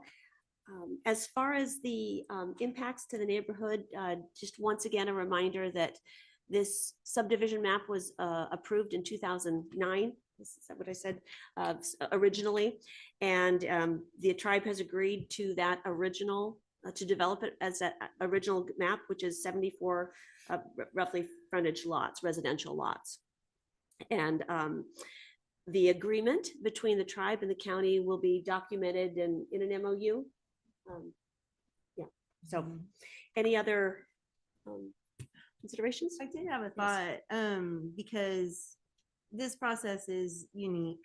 Excuse me. And I did end up, so just so you guys know, because you know me so well, I'm sure, I was very concerned about the public notification because there isn't any for this process. And it was really, quite honestly, eating me inside. I mean, I just don't like to do things like that. And something so large, when you're talking about development in a neighborhood. And so as soon as the addendum was posted on Friday evening, my husband and I went out and we put up the 4x8 sign to announce that we were having this item today. We put the link to Legistar so people could look it up and at least hopefully read the staff report and understand what we were doing and why.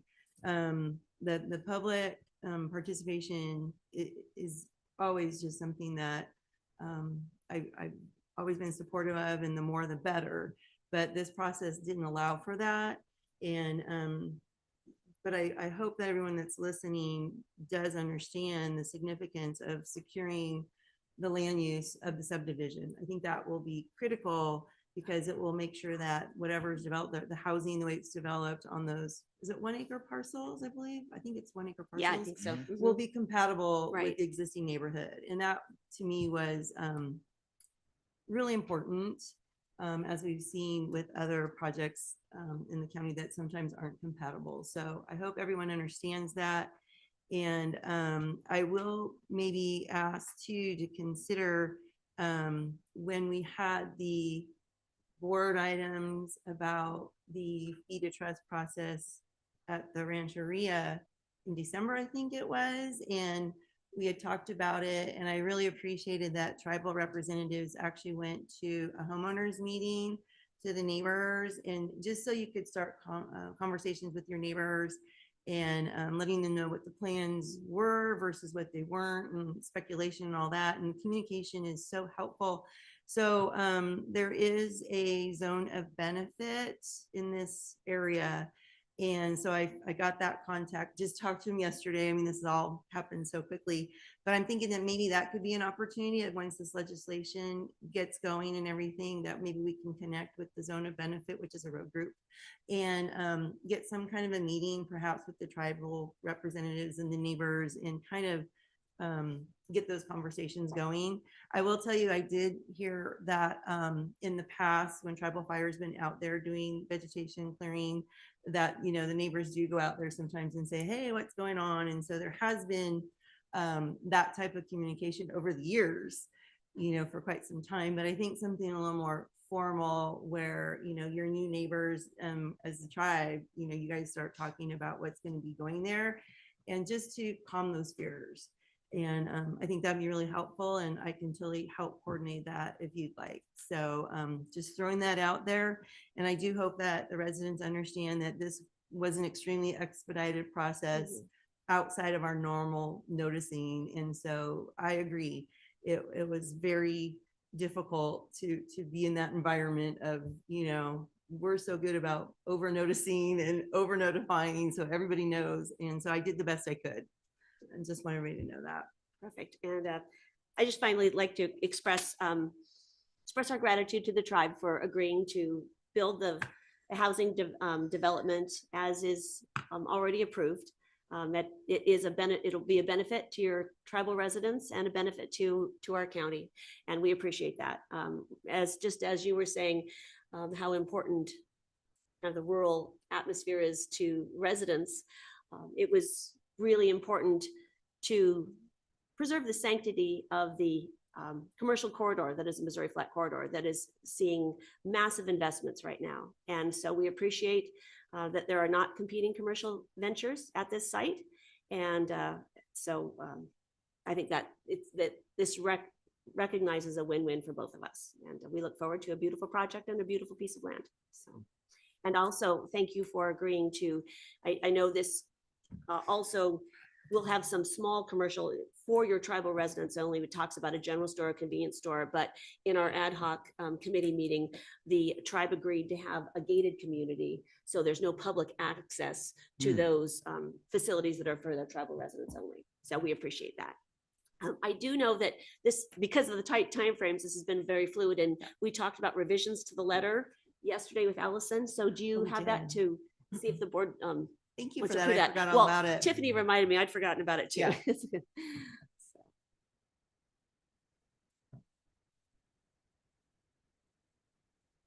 Thank you, Allison, for your help on this item. So the first one is the letter to, a letter of support to McClintock.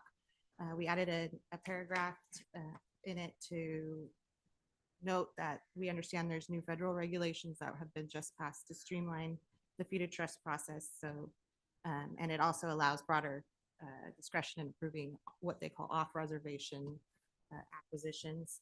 And so with that in mind, we have noted that there are other counties that have noted conflicts between tribes laying claim to the same off-reservation parcels. On non-contiguous Right. land, right?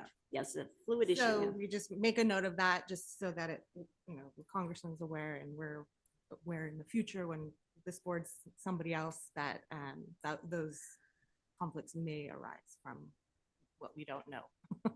Right. Okay, recognizing this is a fluid issue. All right. All right, what is the will of the board on this item? Was there any other board question or comments? Yeah, I mean, I'm just seeing this language for the first time. Yeah. So that's a lot to read quickly while everyone's Sure. still Oh, sure. going on. Absolutely. But what does off reservation mean? So in the new regulations, they define what we consider non-contiguous lands as off-reservation. So if Okay. it's, they can play, they think they gave 4 different designations. They can have on-reservation, contiguous to the reservation, off-reservation, and there was another category that I can't recall.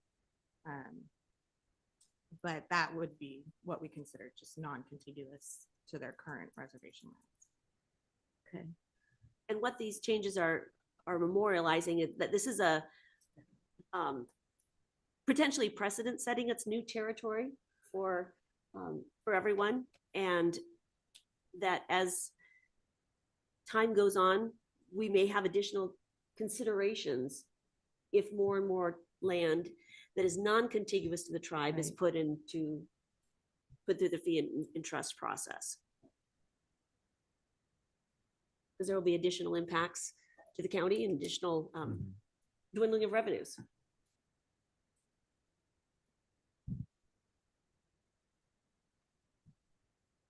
Okay, all right, so we will entertain a motion at this point.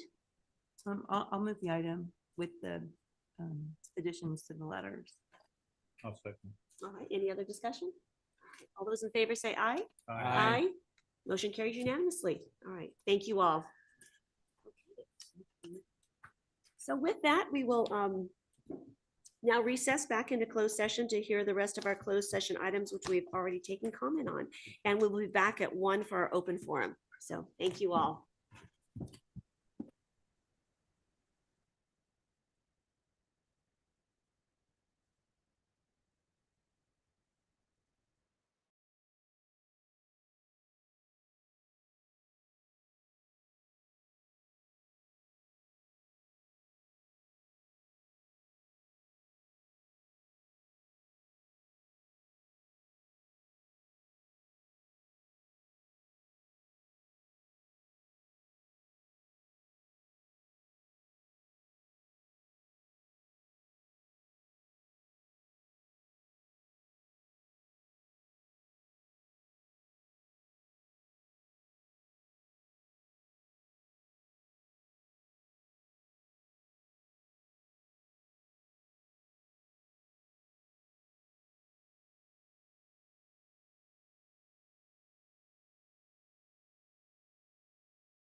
right, good afternoon, El Dorado County. We are back and look forward to moving into the open forum portion of our meeting. So Kim, can you please open that up? Now taking public comment on open forum. Individuals will have 3 minutes to address the board. The timer will notify you when you have 30 seconds remaining and again when your time is up. Public comment will be taken first from those participating in the boardroom and then from those participating through Zoom. For those participating by Zoom, please make sure you unmute yourself when called upon. If you're joining the meeting by phone, press *9 to indicate a desire to comment. If you're joining by Zoom, press the raise hand button. Please voluntarily state your name for the record. Come on down.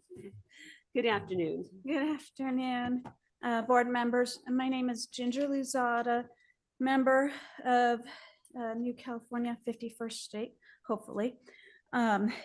In California alone, this is grievance on elections.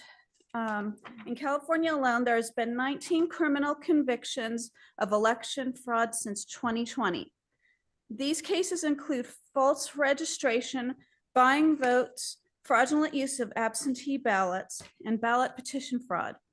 June 2021, a Compton City Council race was determined that 4 votes cast in the election were submitted by registered voters who did not live in the district the council seat represented, which in turn ended up in an election overturned. This is to present a case that our elections are not the most secured election as they should be. The question is, how many more cases of election fraud is out there that was not detected or was detected but ignored because it was more convenient to do so?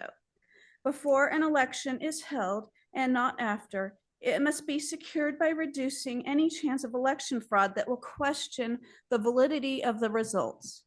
The topic I will bring up is drop boxes and the loophole that exists.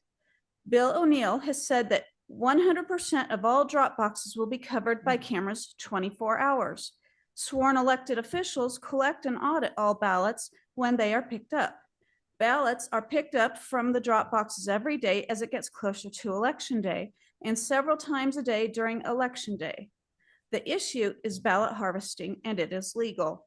This is from the El Dorado County document called Drop Box Usage and Security. It states, it is legal for people to drop off multiple ballots, whether at a drop box or in our office. Typically, we see people drop off ballots for their household, family, friends, neighbors, or others. We have not yet seen people drop dozens or hundreds of ballots in El Dorado County, but it would be legal if they did, end quote.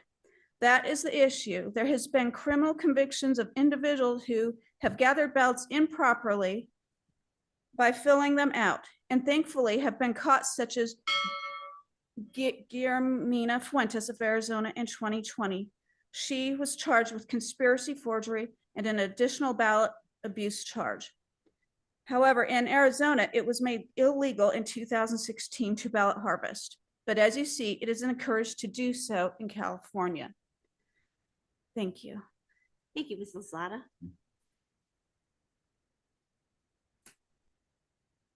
Good afternoon. Good afternoon. Roger Lozada, volunteer chair and state senator from New California State. The election officials would say that this is impossible because in order to do so, one would have to access every address they use and be expert at forging. Argue what if the person submits fake registered voters from the beginning? That too has happened across our nation. It is because of convenience that has allowed this possibility to happen within our elections. In the Press Democrat on September 11th, 2024, it was stated that out of 3,572 general comments, the people wanted the election department to require voter ID. Voter ID is required in about 24 other instances, such as banking, boarding on an airplane, visiting your doctor, the pharmacy, purchasing a firearm, applying for a hunting license, fishing license, buying a cell phone, purchasing alcohol, tobacco at your workplace, applying for food stamps, applying for welfare, applying for Medicaid, Social Security, and the list goes on, and even to hold a rally or a protest. Individuals and organizations claim that by requesting ID, to vote, that will disenfranchise voters, especially the minorities. If that is the case, then the above list of items should as well be absolutely erased from our society. However, I strongly believe that most people and certain organizations would laugh at that idea.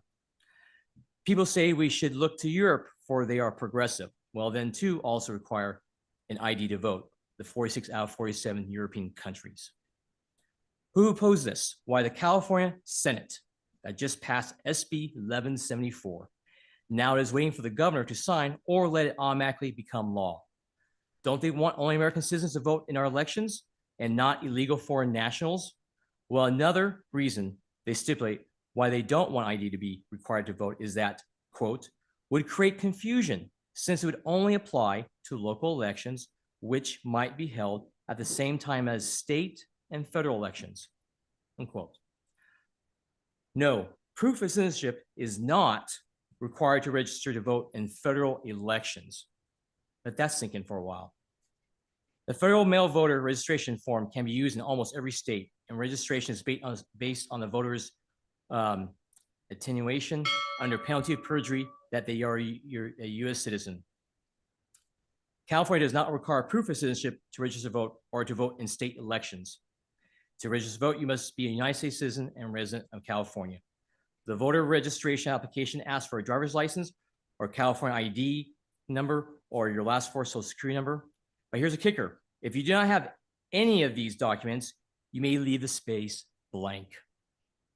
Thank you for your time. Vote on November 5th, Election Day, please. Thank you. Thank you for your comments. Is there anyone else like to address the board?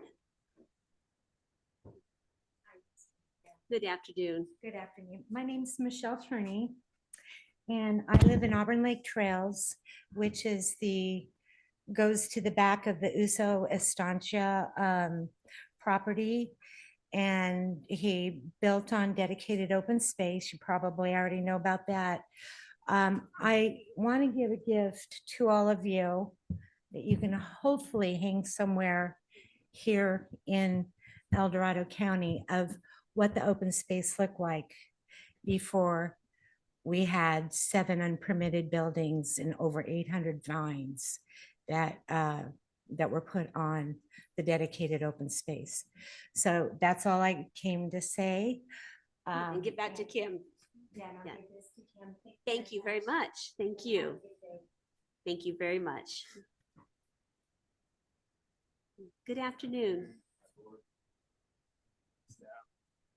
Afternoon, Lars Knudsen, Pollock Pines. Yesterday I got a word, a very important word, and it says to amend your ways. It makes sense at the very end.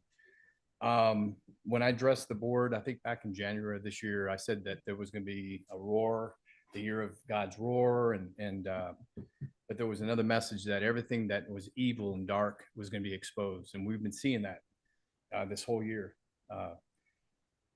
Just a few days ago, over the weekend in Sacramento, 5 people were murdered.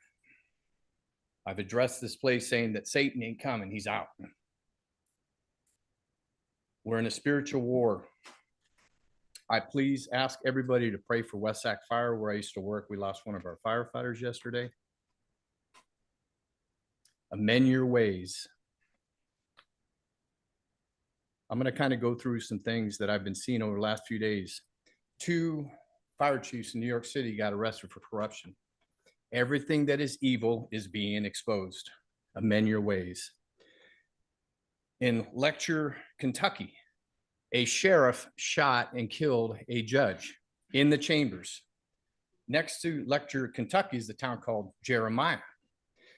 But Jeremiah's Highway 7, Jeremiah 7, that will come back in play. TV star sheriff somewhere back in the East just pleaded guilty to him and his wife and daughter ripping off $5 million. Amend your ways. Corruption is being exposed. Thank God for the sheriff in San Mateo. Lord, move on San Mateo. She's filing basically motion for a probe against the county executive. Everything is going to be exposed. Pastors, judgment starts in the house of the Lord. Worship partner, worship pastor, Will Johnson, caught with hidden camera in church. There's been, I don't know how many pastors, I'm not going to read them off, but this stuff is coming to an end. Son of man, I have appointed you as a watchman for the house of Israel. When you hear a word from my mouth, then you will warn them for me. Jeremiah 7.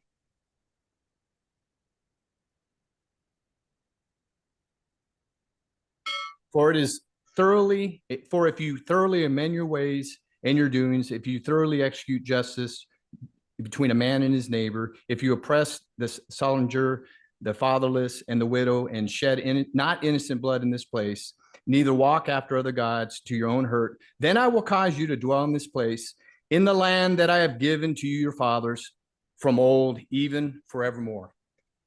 Amend your ways, whatever it takes. Check your heart with Lord. Thanks. Hallelujah. Peace, love, and joy. Thanks for your comments. Is there anyone else who would like to speak at open forum? All right, seeing none, let's go online, Kim. Now taking public comment from Tara. Tara? Good afternoon.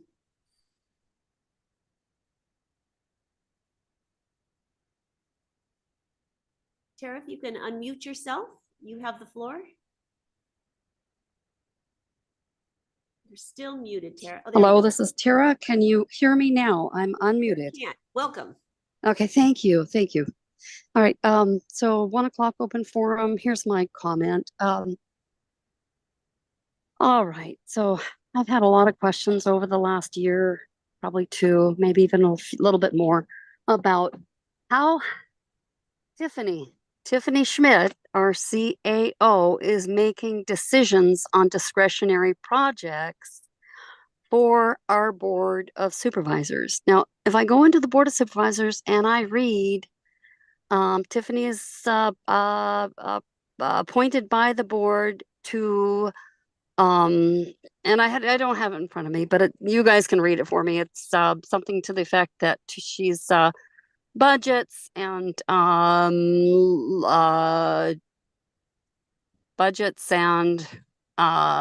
doesn't say anything about Tiffany Schmidt making calls on projects, approving or denying. So please clarify to me how Tiffany is making decisions on discretionary projects that should be going through CEQA that are being split out. Case in point, let's talk about, I know there's a project coming up that's going to talk about splitting out wetlands so that it can pass, so it can get through without going through CEQA.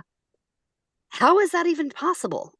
How is, and the other thing I would like to know, many of us would like to know, and Tip, don't get me wrong, this isn't personal about Tiffany.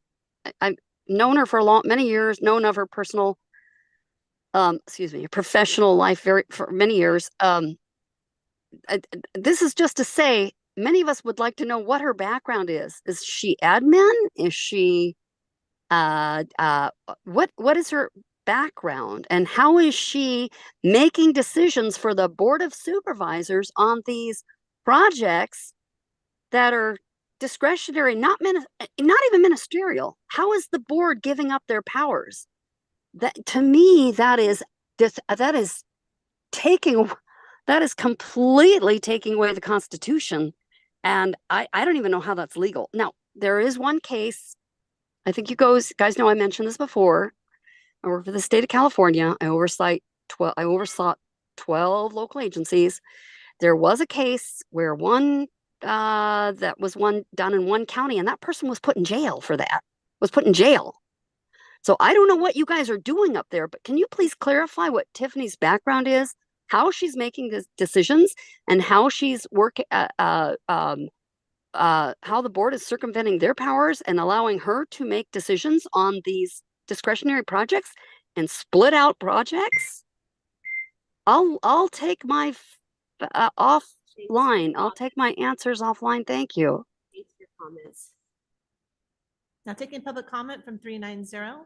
Good afternoon.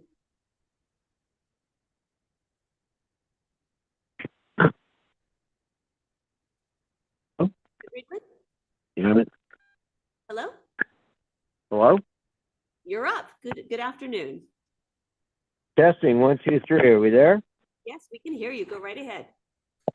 Okay. Yeah, I got cut off on my testimony on that item with the tribe. May I speak to that issue at this time? Sure. Yeah, you dropped off, so I will allow it. Yeah, no, sadly.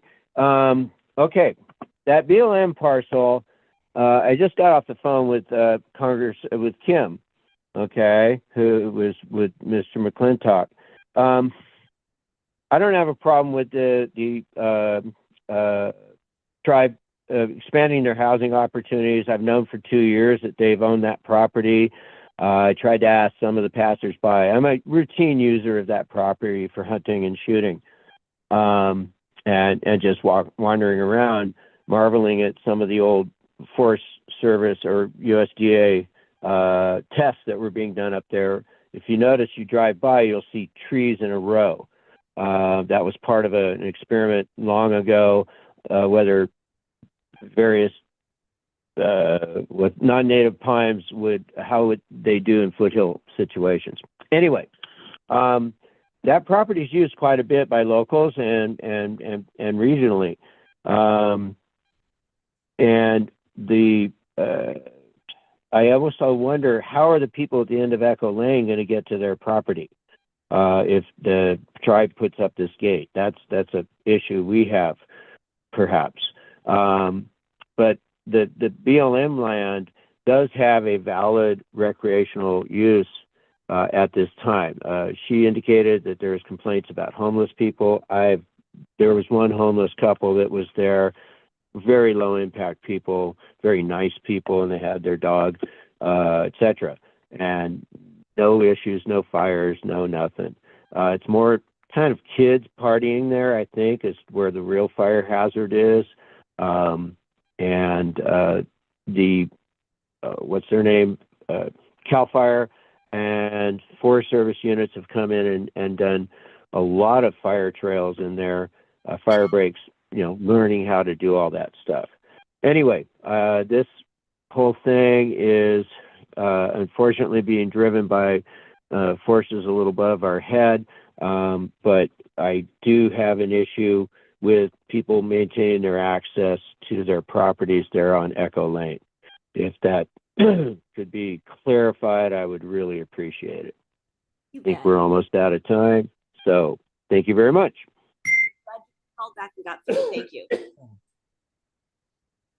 There's no additional public comment. All right, well, let me just address that last question first. And my understanding is they're not going to cut off access to Echo Lane, but a gate into their housing subdivision. Is that your understanding, Supervisor Parlin? Yeah, and we can follow up with Yeah. the tribe on that, because I'm trying to remember the map in my brain, and I I know. can't think of it right now, of the existing homes versus where the subdivision is going to go. So we can circle back and Yeah. confirm. Absolutely. And Tara, I don't even quite know how to address your comments. I didn't understand what you were talking about. The board does not give away our authority. And I didn't know exactly what specifically you were talking about. County Council, do you have anything to lend to that conversation? Yeah, if Ms. McCann had some specific instance in mind, perhaps if she could share that with the board through the board clerk's email address, then maybe we could, consider something. But to your point, generally speaking, unless it's otherwise specified in the ordinance code, the board does retain that discretionary authority. So it's hard to answer without more information. So if Ms. McCann wanted to send us some more information so that we could consider it, I think that would be fine. Perfect. All right. Thank you so much. With that, we will move into our 1:15 time allocation, item number 33, the Ranch Marketing and Winery Ordinance Update. So Kim, can you please open this item? Sure. Item 33 comes from the Agricultural Department, recommending the board, 1, receive and file an update on the Ranch Marketing and Winery Ordinance. 2, adopt and authorize chair to sign a resolution to amend Title 130 of the county zoning ordinance and initiate a zoning ordinance update for Chapter 130.44 Ranch Marketing and Section 130.40.400 Wineries. And oh, you know what? I apologize. That's all right.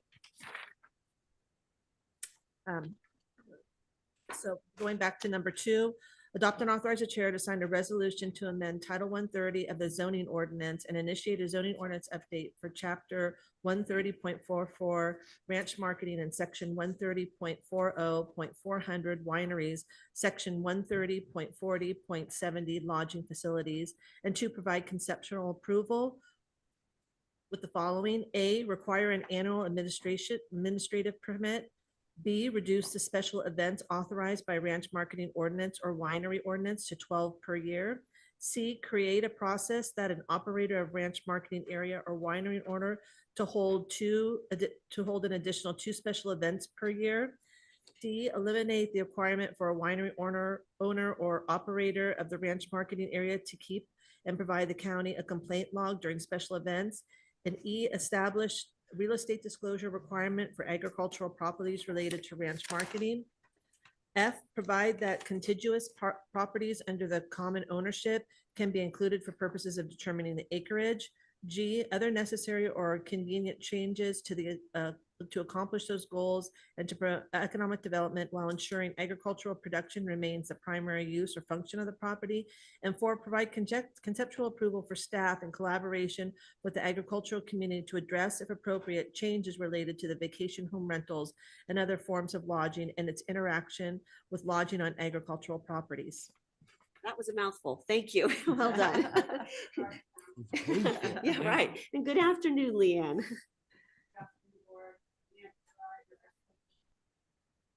Microphone. Oh, yes. Microphone, Leanne. Oh, sorry. Yeah, thank you. You're welcome. Good afternoon, Leanne Mila, Agricultural Commissioner. Give me a second here, please.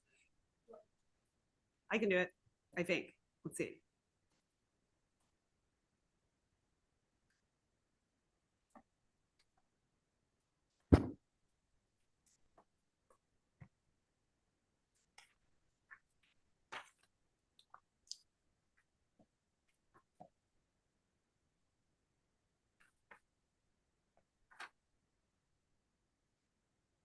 We're getting there, I promise, Kim.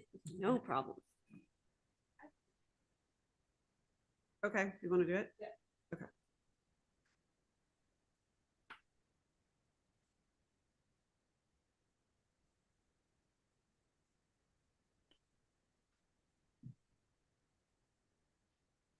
We've had many discussions on that this year.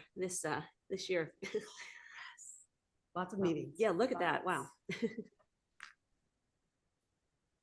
So here I am, bringing you guys an update as you directed. As you can see, we've had meetings on 5/8. That was at the board. We had 6/24 workshop, 8/14, 9/12, and here we are 9/24. Next slide. Forgot about 9/10. Yeah. Who's counting? So today, you tasked me last year with coming back to you in approximately a year to give you an update. So today I'm going to talk a little bit about the history of why we're here, the issues, the complaints, and what are our next steps. Next slide. So the issues that got us to the changes that we made in June of last year are we had activity tracking and enforcement issues. There was a lack of emphasis on the requirement for agriculture as the primary use. As you know, in the ordinance, it says that agriculture shall be your primary use. There was impacts to the surrounding land from amplified music and speech. And there was commercialization of agricultural properties. And those were our main issues that we tried to tackle in the update that we did in June of 2023. So in 2021, the Board of Supervisors and the Ag Commission formed an ad hoc group. In 2022, we had ad hoc meetings. In 2023, we went to the Ag Commission and the Planning Commission. And then on 6/20/2023, we had our final reading that all of you supported, and we made the changes to the ranch marketing and winery ordinances in the hopes that that would take care of our problems. So this is just on 6/20/2023, you directed staff to continue to define how to determine the agricultural production as the primary use or function of the property. And we accepted all those ordinances and to come back to you within approximately a year to provide an update. So here we are. what happened in 23 and 24. So we still have the same issue. Amplified noise at special events, primarily weddings, is what we are still getting complaints about. I'm going to show you some numbers, but we have roughly 19 ranchers, wineries doing special events, and the majority of them do less than 10. So we still have not defined agriculture as our primary purpose, and other issues that are going on, the amount of events, event posting timelines. One of the biggest issues we're hearing now is declining property values because they have to disclose that they could potentially be, if they're surrounded by agriculturally zoned properties, they could potentially be surrounded by event centers. And that is something that really is affecting some of our property owners. Outdoor smaller events are not counted. One of the trends that's been happening is we have a rehearsal dinner on Friday night. We have a wedding on Saturday. That's your special event. But that Friday night event doesn't really fall into a room rental event. It's not entirely indoors with less than 40 people with no amplified music. It's outdoors. In most cases, it's just we're setting up for the wedding. But in quite a few cases, it is a mini wedding, so to speak. And then we have what they have the after the wedding brunch on Sunday typically, or after the wedding, and that's usually a cleanup, but it can turn into quite a loud event. Special events, we did have some issues this year with people listing special events as marketing events when they really were weddings. And we had complaint log issues. The complaint log really, as I believe it didn't work very well on the VHR ordinance. It did not work really well for us in the ranch marketing and winery ordinances. It kind of got weaponized on both ends. We had complainants who were complaining every few minutes. And then we had other people on the other end, publicizing the log and doing things to hurt the complainant. Next slide. Can I ask a quick question on that slide? Do you mind? Oh, not at all. I'm just still trying to really understand ranch marketing. So what is the advantage of listing an event as a marketing event instead of a special event? Thank you, Supervisor Lane. I haven't done a good job of, I've been doing this presentation so much that I forget. I want to be very, very, very clear. So ranch marketing and winery ordinances, with people who are growing crops on ag zone land, what they get by right is the ability to sell their crop and to grow their crop. They also get right to farm protections, and right to farm protections are not protections for special events or anything like that. They're protections for tractor noise, smells, dust, using your tractor at 3 in the morning, harvesting your grapes at 3 in the morning, that kind of thing. You're protected from complaints for that. But you don't get the ability to do marketing events, room rental events, or special events. That comes through the ranch marketing and the winery ordinance. So there's 3 really basic components, or really the biggest components of the ranch marketing and winery ordinance. They kind of mirror each other.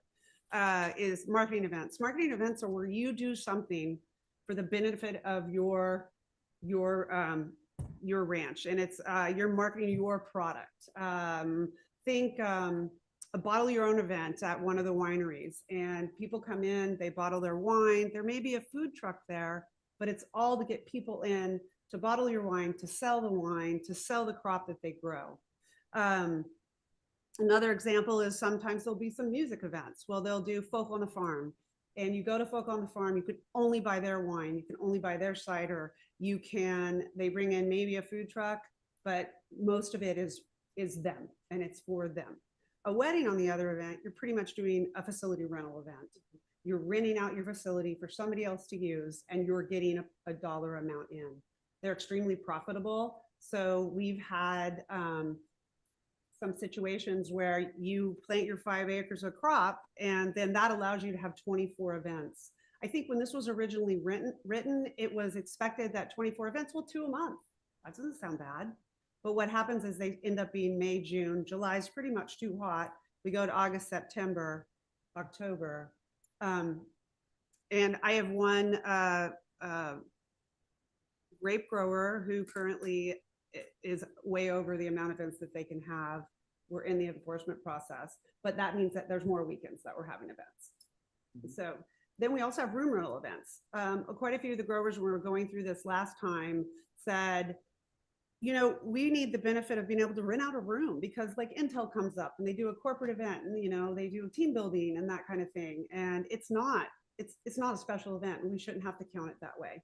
And so a room rental event is no amplified music indoors for the most part. I mean, people spill outside, but no amplified music is the issue and it's 40 people or less.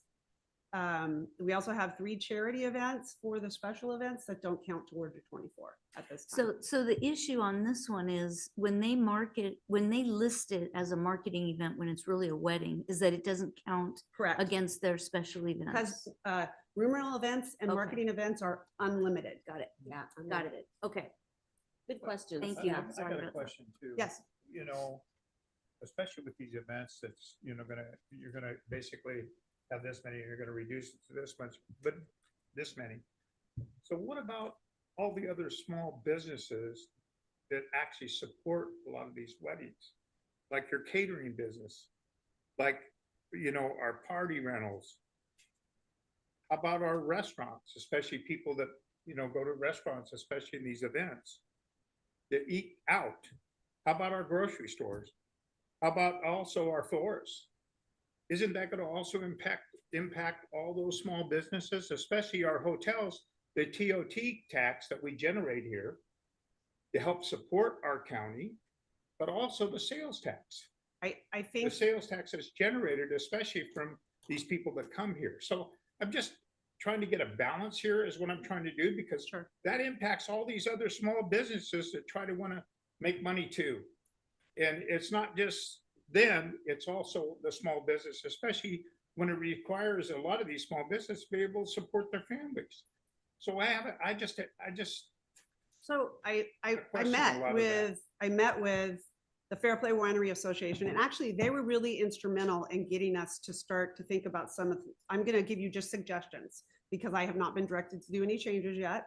But the Fair Play Winery Association really was the ones who came forward and they came up with a number. And so as we go through, if you'll let me, hopefully I'll answer your questions, because I think we have an answer and hopefully a way for the growers, the wineries and ranch marketers to maybe have an additional opportunity for income with a lodging thing that you guys directed from the VHR. Well, the day. biggest thing is, especially in our budget, and I'm looking to be able to, this county to generate some kind of money or help generate, because we have a problem right now, especially when it comes to taking care of our employees here at our county.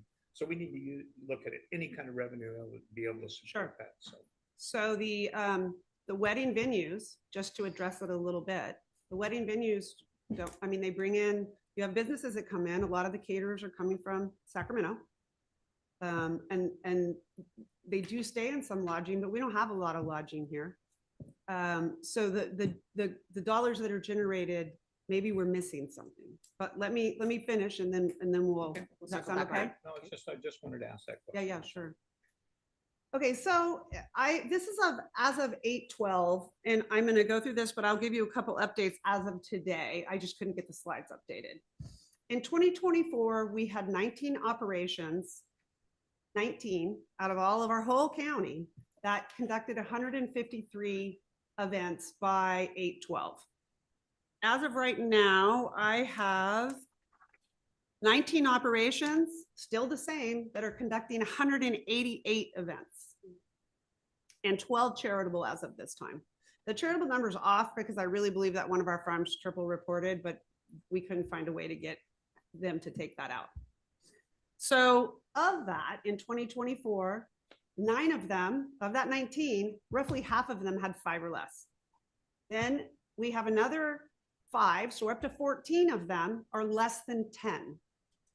So now we have 5 that are over that 11 to 21. And of that, 11 to 15 is 3. So 14, 3, 17. So, and one of them, that 21 plus, we've got an artifact there, but be that as it may, the majority of them are less than 15. So when I sat down with the Fair Play Winery Association in the very beginning talks, your guys, that's the ones I was worried about because I feel the wineries are really struggling. I sat down with Randy Rossi and a few others, and he said, and I'd also heard it from one of your Christmas tree growers, 12. 12 was the magic number. If you could do 12, you could make money and you could afford to do the improvements to have the weddings, because that's really what our special events are. We don't have a lot other than that.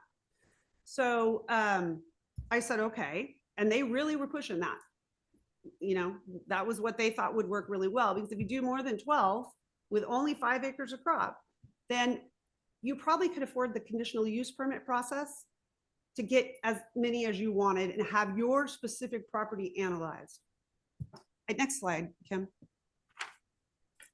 So when I was sitting with them, that was the sweet spot, the real sweet spot. And then as we started to work through this more, and I'm out of slide orientation here, but I just wanted to get this out there.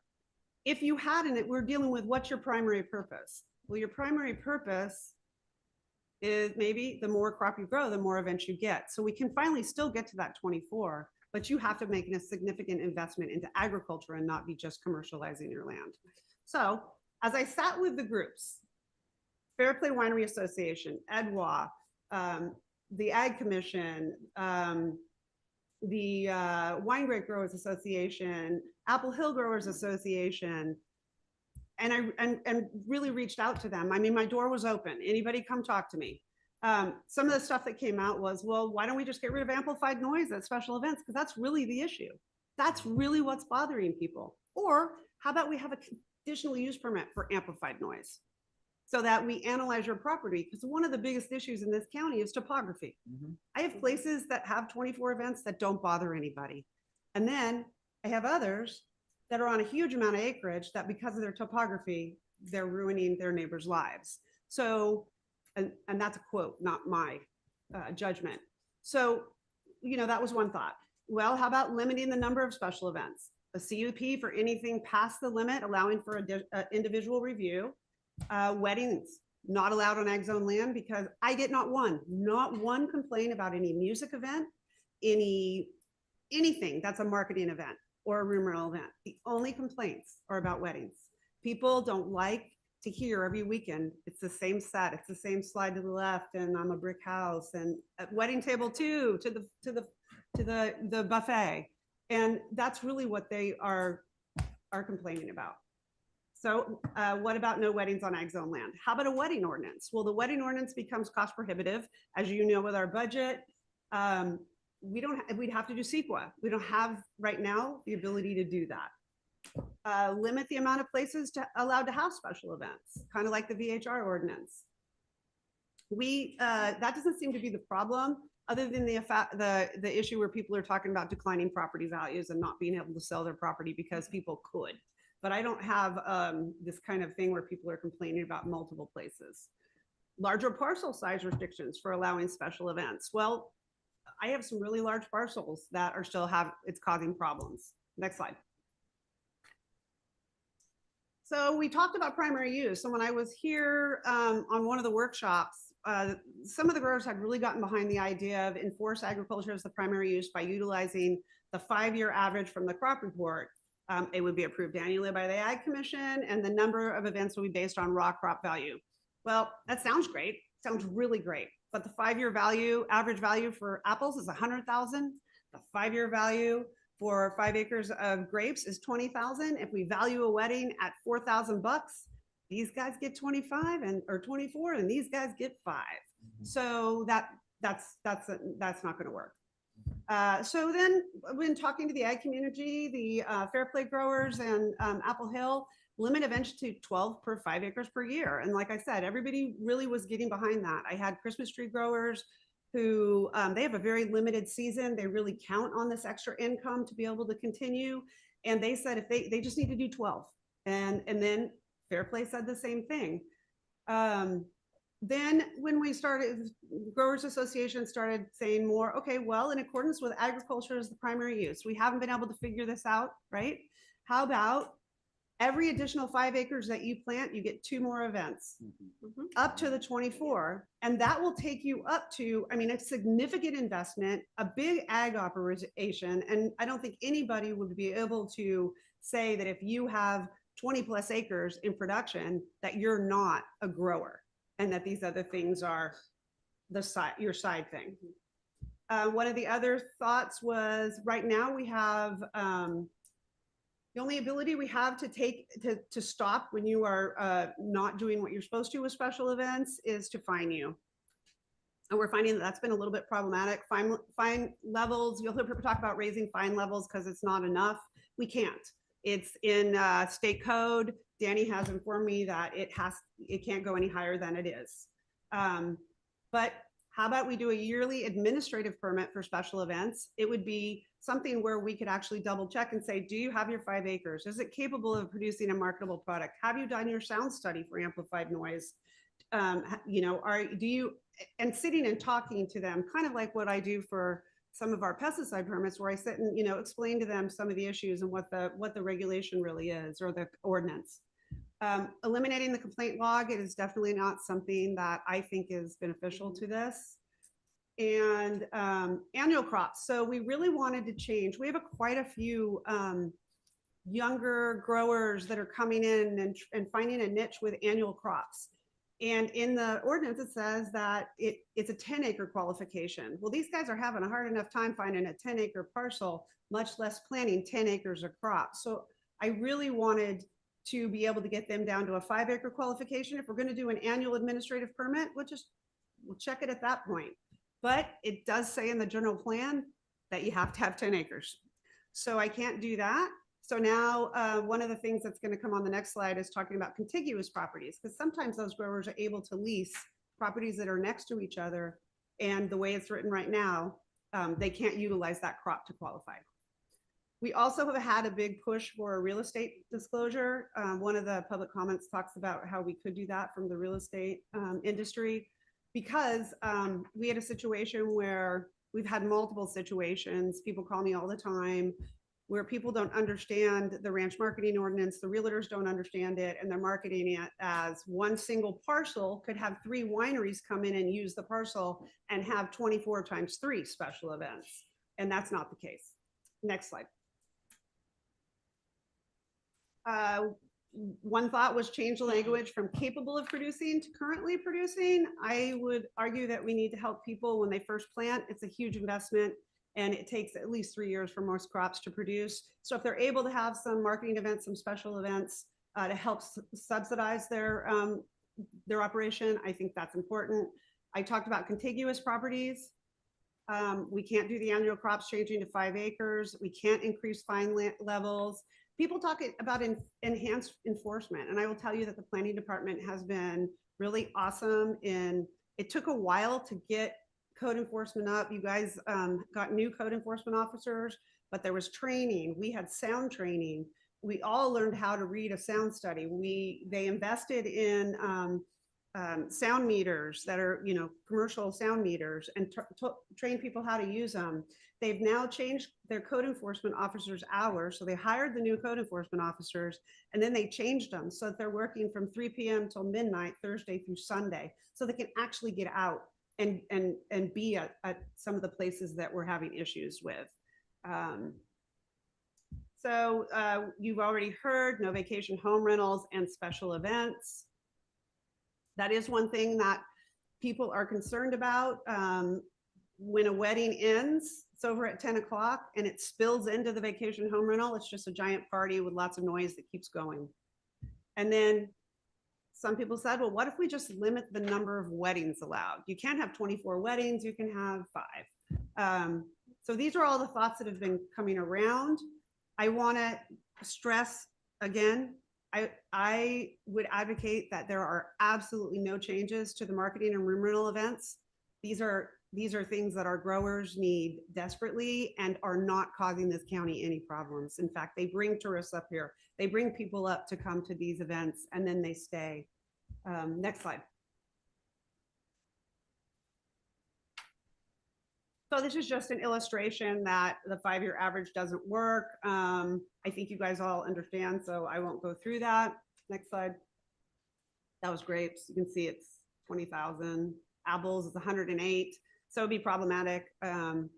Next one.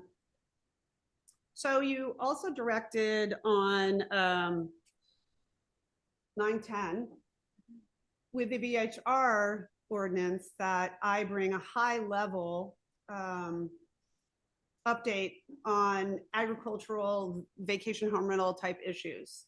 I have sat with Supervisor Thomas and some of the growers and Karen Garner, and I believe that this doesn't belong in the ranch marketing and winery ordinance, agricultural lodging as a portion of this ordinance. I believe that it needs to go under agricultural lodging, and that would be underneath having us open up the lodging facilities 130.40.700 so that we could have a permitted agricultural lodging situation. Right now, we have situations that are going on in the county that our growers don't have a way to make them legal. I mean, we have one winery that has 3 tiny homes that they rent out that people love, and it's very much needed in the county, that kind of lodging. You know, especially out, I would say, especially out in the Fairplay area. I mean, there's no place to stay.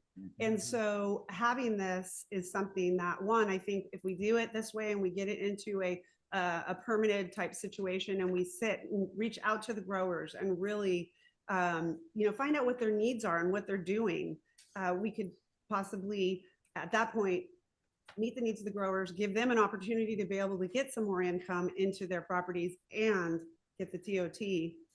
So we're having more of that come in, because there's quite a lot of that on the ag, and the rural lands would be another one too, because you can have agriculture on the rural lands. So we'd be addressing that too. And there's a lot of lost TOT from that. And there's also a lot of lost opportunity for our growers where maybe they're afraid to do it. And if we could get them a pathway to be able to do that, I think that would be amazing. The next slide. We're done. I did ask, Karen's here to help with the ag lodging because we are bringing a conceptual approval and resolution of intention to be able to do update the ranch marketing, the winery ordinance for the items that are listed in there, work with the growers some more, really moving forward with that 12 minimum. I mean, yeah, 12 minimum. And then for every 5 acres, you get another 2. We would still keep our 3 charitable special events without counting towards your 24 or your 12. And not touch marketing, not touch winery, do the real estate disclosure. We're also actually asking for the opportunity to fix any issues that we see. There's some typos that need to be fixed and things like that. But I've also asked Karen here to address any issues you have about the lodging and code enforcement. Well, first of all, Leanne, I have to acknowledge your work. You, as our ag commissioner, you are just incredible. And you've just moved heaven and earth to have conversations with our ag community, to understand what the challenges and the opportunities are. Your door is always open. So appreciate the vast outreach that has informed this board item today and this update.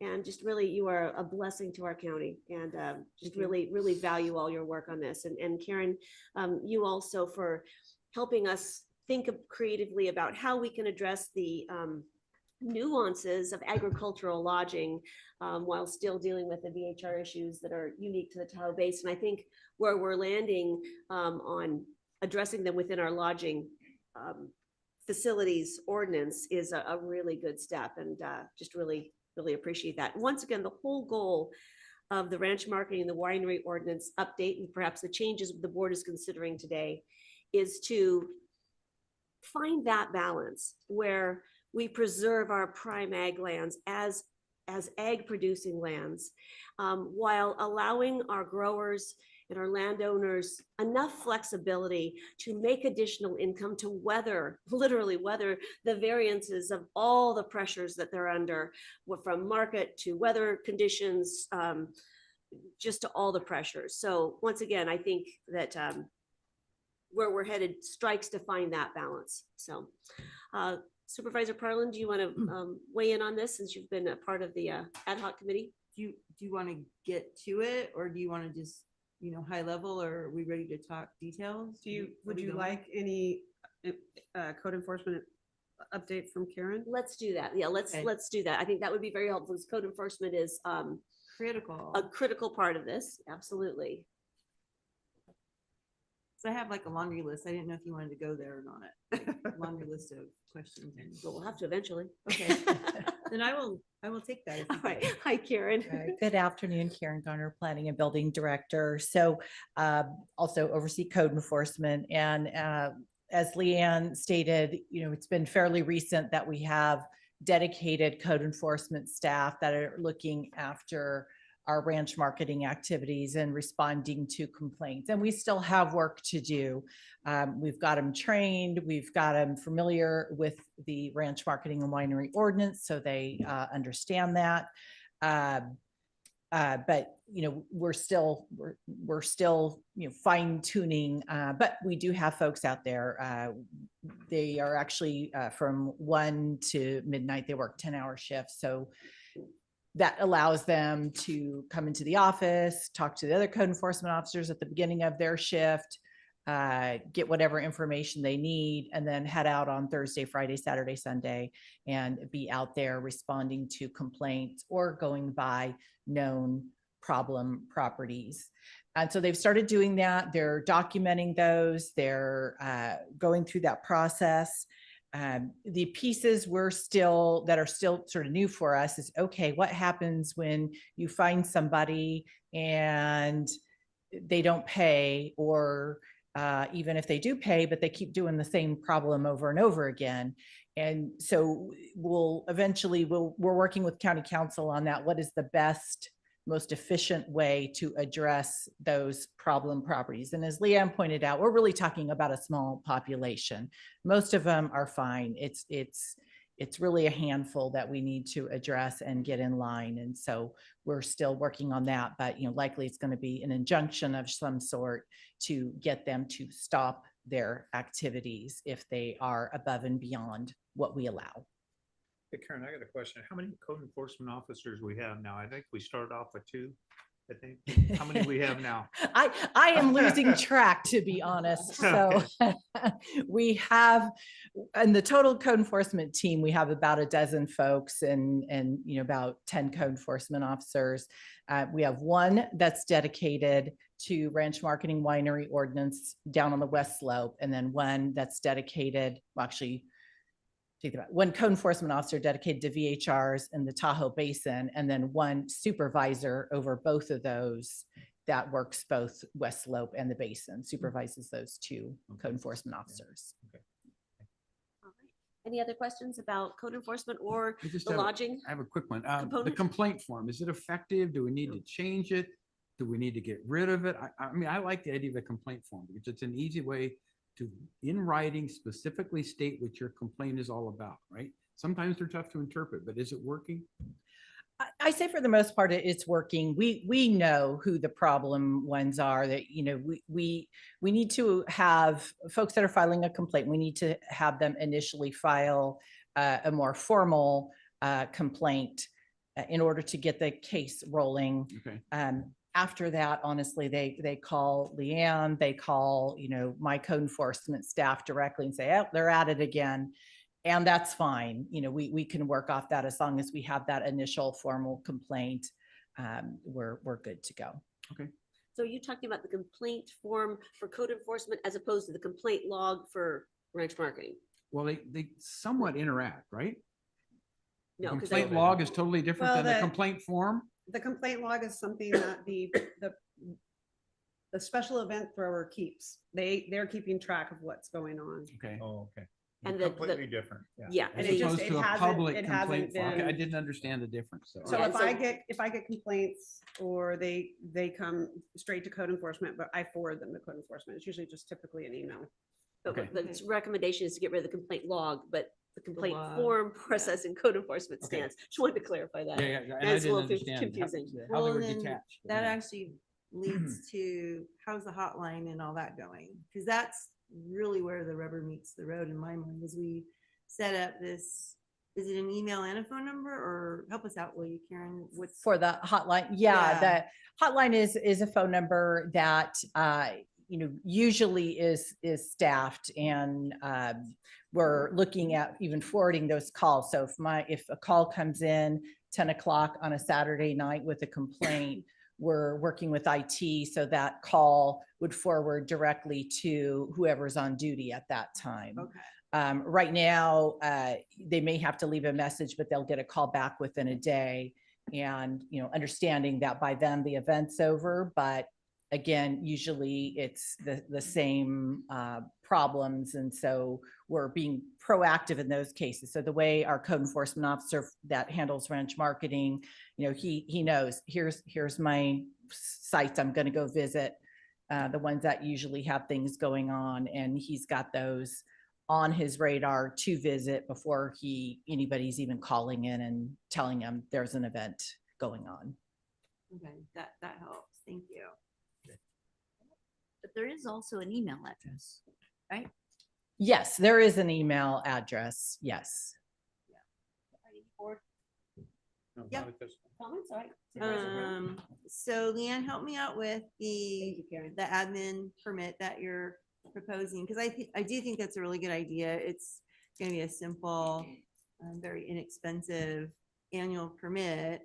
And it's an opportunity for you to check in with whomever is getting the permit and just, remind them of what is required and all that. So is that also when you'll be confirming acreage production? I envision it being a spot where we sit down. They are announcing their intention to have special events.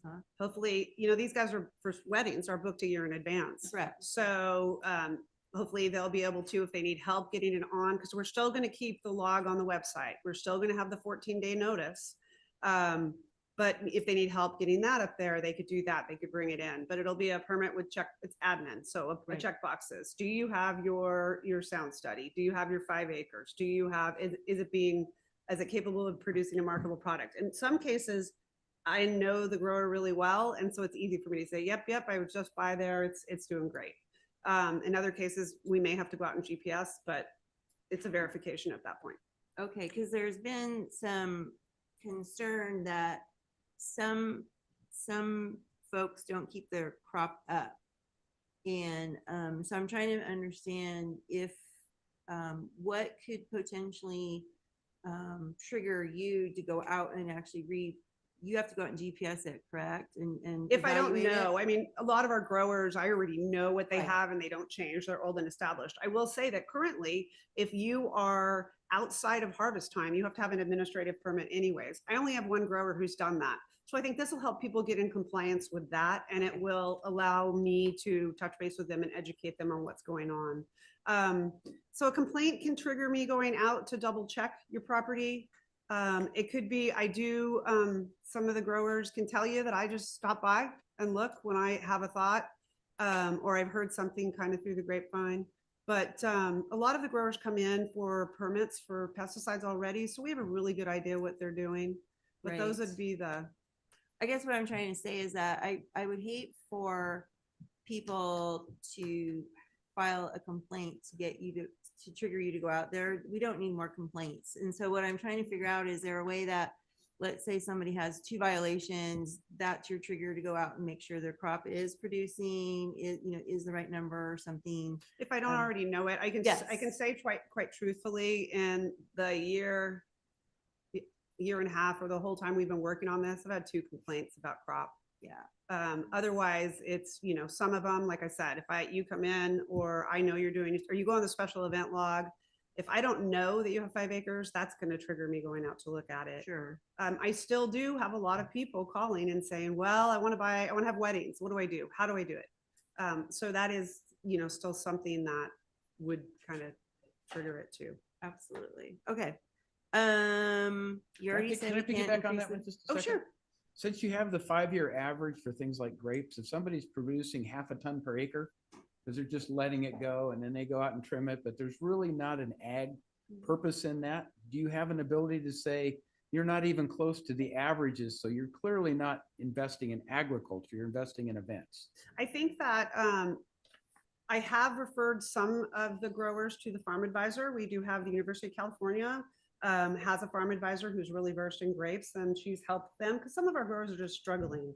I think that if we had a grower who consistently wasn't getting a product, wasn't, then how is ag your primary product? If you have trees and you don't let it ever produce fruit, then we've got a problem. Or you produce 10 pounds of peaches. Right, yeah. So that would be part of the administrative review. That's Yeah. the only time I think we would get an opportunity to look at that, right? On Well, an individual and basis. they report to me, it is confidential. I would never Okay. tell anybody, but it's protected by law. But they do report for the crop report. So that's also another opportunity for me to say, well, you haven't reported for the crop report. What's going on here? Okay. Yeah, I think What- that's really helpful. Question I got is, what about a lot of these disasters? Let's take the Caldor fire, for example. When it was impacted, a lot of the grapes and stuff in our apple crop was affected, where they had to go out and buy grapes from somewhere else or apples from somewhere else. Would that impact them? No, because it says ag is your primary purpose, and you're keeping them, you're taking care of them to produce a marketable product. We have a natural disaster. That's why the 5-year average is tough too. And currently producing is tough because we did have, if you think about bad, Caldor fire, nobody wanted smoky wine. And then the next year we had 3 Right. freezes and it killed Exactly. every push of the grapes. So that wouldn't affect it. And there's stuff in the ordinance that, talks about how you could have 50% of the fruit be from your own production, that kind of thing. And even in the beginning, it takes 3 years to get there. We would Right. allow. Okay, that's good. Thank you. Okay, carry on then, yes? Carry on. So, you said you've already got the EDCAR, the Realtor disclosure, and you think you can work with the request pretty So good? we've already been working on the disclosure, but we did get a public record request, not public comment that that they would like it to be all in the disclosure. Right now, we have a disclosure for right to farm and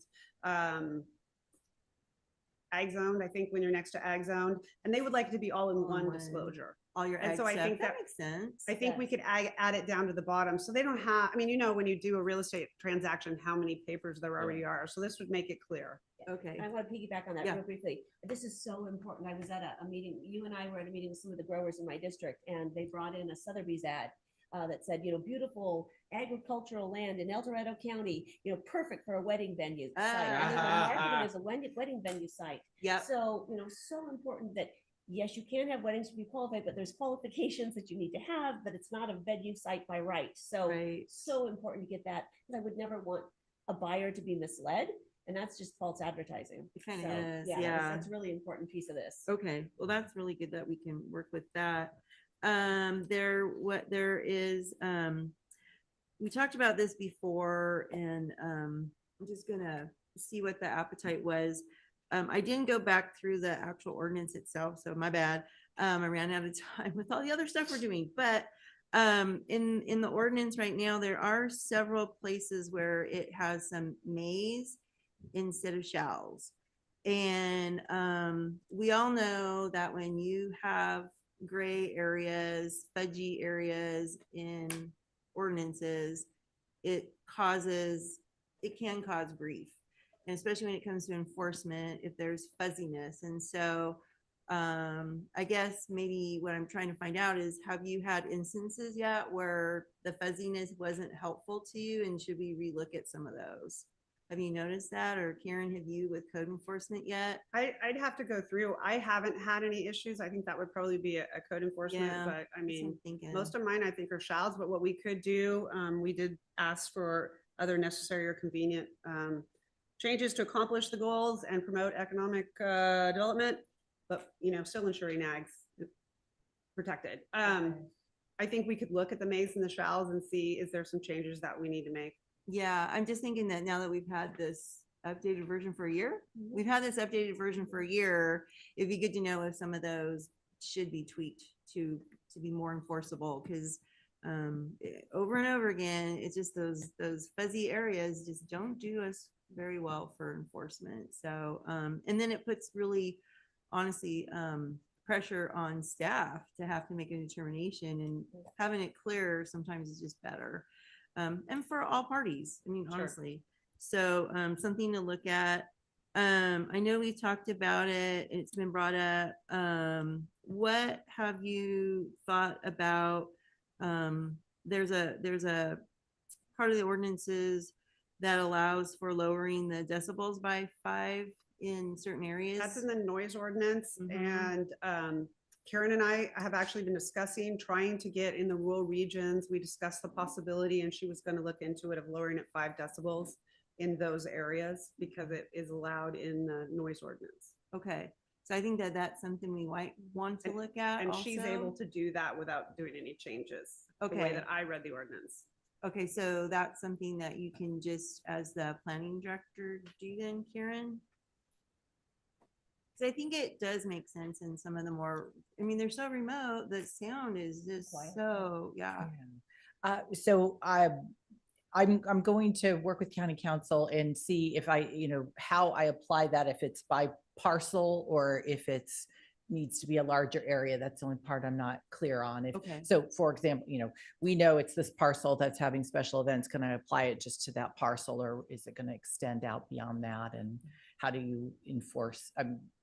We can enforce it much the way we're enforcing the standard, but do we have to notice them? How do they know they have this different Right. standard? Okay. So kind of just through the process, basically, what is that process going to look like Okay, if we want so, to but do you are that? looking at that for, Mhm. okay, that'd be good to know, how we're gonna do that, because it seems like a valid request to do so in the more quiet areas, right? And another question is I have, a lot of these events are kind of down in the valley. Well, it impacts people who live up on the hill because the noise travels uphill. So are we going to take that in consideration too?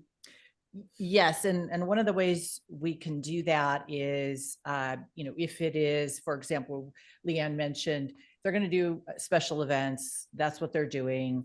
We can require, and we have a permit for that, we can require a noise study done beforehand. And that noise study can look at that individual property, what the topography is. It can make recommendations. It can do testing on how that sound bounces off of that property onto other properties. And then they can make specific recommendations to that property of how to do their sounds so that it's least impactful. So how many decibels per feet? What the average is? Because I don't know. And honestly, to your Yeah. point with the topography around here, it matters, the topography. If you are ag and have trees, Right. that absorbs a lot of sound as compared to bare land or even grapes, that have a smaller, lower crop. Which way the wind is blowing, it all Does, makes it a matters, difference. it really does. The Yeah. weather is amazing how it impacts It sound. impacts a lot. It's crazy. So. I just um, wondered if there was any set code for that, how many feet or whatever. So how many I think there's decibels. averages, but those averages are going to be based on flat land. Okay. Yeah. Just curious. And Go ahead, then, continue, Supervisor yeah, no Patton. worries. And thank you for jumping in, when we're on a topic, might as well. And I think this might be my last one for now, but how do you, Leanne, anticipate, this is always the hardest part, knowing that special events are booked so far out in ahead, it's not unusual for a wedding to be booked out a year and ahead. And so right now, the maximum is 24, and we're considering going to 12 with the 2 increment per 5 acre. How do we transition that in to make it make sense to everyone? You can't go cold turkey. I mean, that would be lovely to go cold turkey, but that isn't the right thing to do. So have you thought of that, or are we talking about it? County council and I have been talking about that and trying to figure out how we will deal with it. Okay. And I'm going to piggyback in on that too. So the current ordinance, we're looking at having an annual permit. So what will the path be for current property owners to obtain that annual permit? And how long, lead time, given, the length of time that properties are booked out, your reservations for weddings and special events. So not only the number, but how do we handle the admin permit process? It would envision it going through our office via time and materials, very low fee. And I would think it would be kind of like my pesticide permit system where, you need to come in at the beginning of the year before you do. Some people don't start their special events till August. Well, then you would need to come in prior to having that special event, because the admin permit only for special events, marketing events, rental events, go have fun. Right. But this would be that, and because that's when I need to verify. I mean, we need to verify for ranch marketing and marketing events, but marketing events, you're marketing your product, so that isn't going to be an issue. So that's where we're verifying your acreage. We're verifying that you are taking care of it, maintaining it to produce a marketable product, that you've done your sound study, that you have to in the ordinance currently, and all of those kind of things, that you're doing your 14-day notice, and that you haven't had any issues. That makes sense. Beginning of every calendar year. It's not discretionary, so it's just me checking off the boxes. And if your boxes aren't checked off, then you need to fix them before we finalize it. That's all it would be. Perfect. Nice. Good. All right. Thank you. Supervisor Lane. Yeah, thank you. With regards to amplified noise, was there any discussion by the public or by staff to just bring it indoors? Yeah. There has been that suggestion to have weddings, and I should have been on my slide, but having weddings, amplified music totally indoors. There was some resistance to that, but that is another option that we could do for special events. Okay. And then we had a robust conversation about ranch marketing on September 10th, a couple hours worth. And there was direction, as you have in your report, that staff come back with some kind of high level today on how you are going to propose dealing with hosted rentals, smaller cottages, on a similar parcel and or VHRs. So kind of what is that high level that you're proposing at this point? I think that the level at this level right now where I'm at, because we have not done enough research, we have not gotten checked out to the community. When Wendy just had a meeting, Supervisor Thomas just had a meeting last week, Thursday, and yeah. we had 3 members of the community come. So there's a need for, and I've committed to getting out and talking to everybody, because I like to talk, but getting out to the industry, to the Fair Play Winery Association, all these guys, and having you're not going to get in trouble for this, tell me what you need kind of thing, so we can bring it back to the ordinance. I'm hoping right now that hosted rentals become permitted in this ordinance and take care of. I've so far had no complaints for VHRs that have a permit, that go through the process. I have problems with the hosted rentals are the ones that I'm having issues with, and we have no way to deal with them. So I anticipate that what's going through right now is going to take care of that problem, because it's going to be a permitted throughout the county at the moment. And then opening up the lodging, the lodging facilities, and working with Karen. We're talking about doing a survey out to the growers, and like I said, I'll get out and talk to all the agencies and knock on doors to find out what they need, because I can tell you there's some stuff happening out there that I don't even know about. And quite frankly, do we want to allow teepees? Do we want to allow detached little tiny villages? I don't know. But there's a lot of opportunity out there. If you really think about, where do people have to stay when they come up here? People are already staying in Airbnbs, and when you look at Airbnbs and VHRs and all that kind of thing, and not all of them have VHR permits. So I think, and some of them it's because they can't get it in the current ordinance. So if we find something that fits those bigger lands, those rural lands, those ag zone lands, and I think that'll also offer opportunity to our growers to give them, like I said, a little bit more income. But it's really, I think I don't have a clue what everybody really needs yet. And then Karen has promised to help me. No, she has agreed to work on that part of it, because that's her. Okay. And then just, final question is, you don't anticipate that the delay in the ranch marketing ordinance being established will affect our ability to put the VHR ordinance into place? No. Thank you. Yeah, we made sure that there's a disclaimer in the VHR Yep, ordinance yep. that will buy us time to work through this on the ranch marketing. So I think as messy as that discussion was on September 10th, it really, I think, led us to a really good place because we've needed to tackle this rural lodging. And the whole point of this is to provide additional opportunities for our ranchers and our ag properties to be able to offer unique lodging experiences to our visitors, in ways that work for the community and ways that work for them. And so it highlighted that. And I love that we landed on that the lodging facilities ordinance is the place to deal with that, not the ranch marketing, not the VHR ordinance. And that we are going to be walking through that process with our community and identifying, how do you want to use rural lodging? What does that look like? And so what do we need to do in order to make that happen? So it's a matter of opportunity and opening up opportunities for our ag lands and for our visitors to have unique experiences. So, Supervisor Heidel. So I want to deal with the noise question as well. I know in our zoning ordinance, we have a noise standards, function of day, that type of thing. Do we not have a noise curfew on these special events, the weddings? I thought we did. And if so, does that need to be considered to change it to an earlier hour if we're getting a lot of complaints? I would say that the people who are affected by it surrounding them would say yes. I would say that the people who are having the special events would say no. I don't know what the right answer is, quite frankly, right now, because it's going to affect people on either end.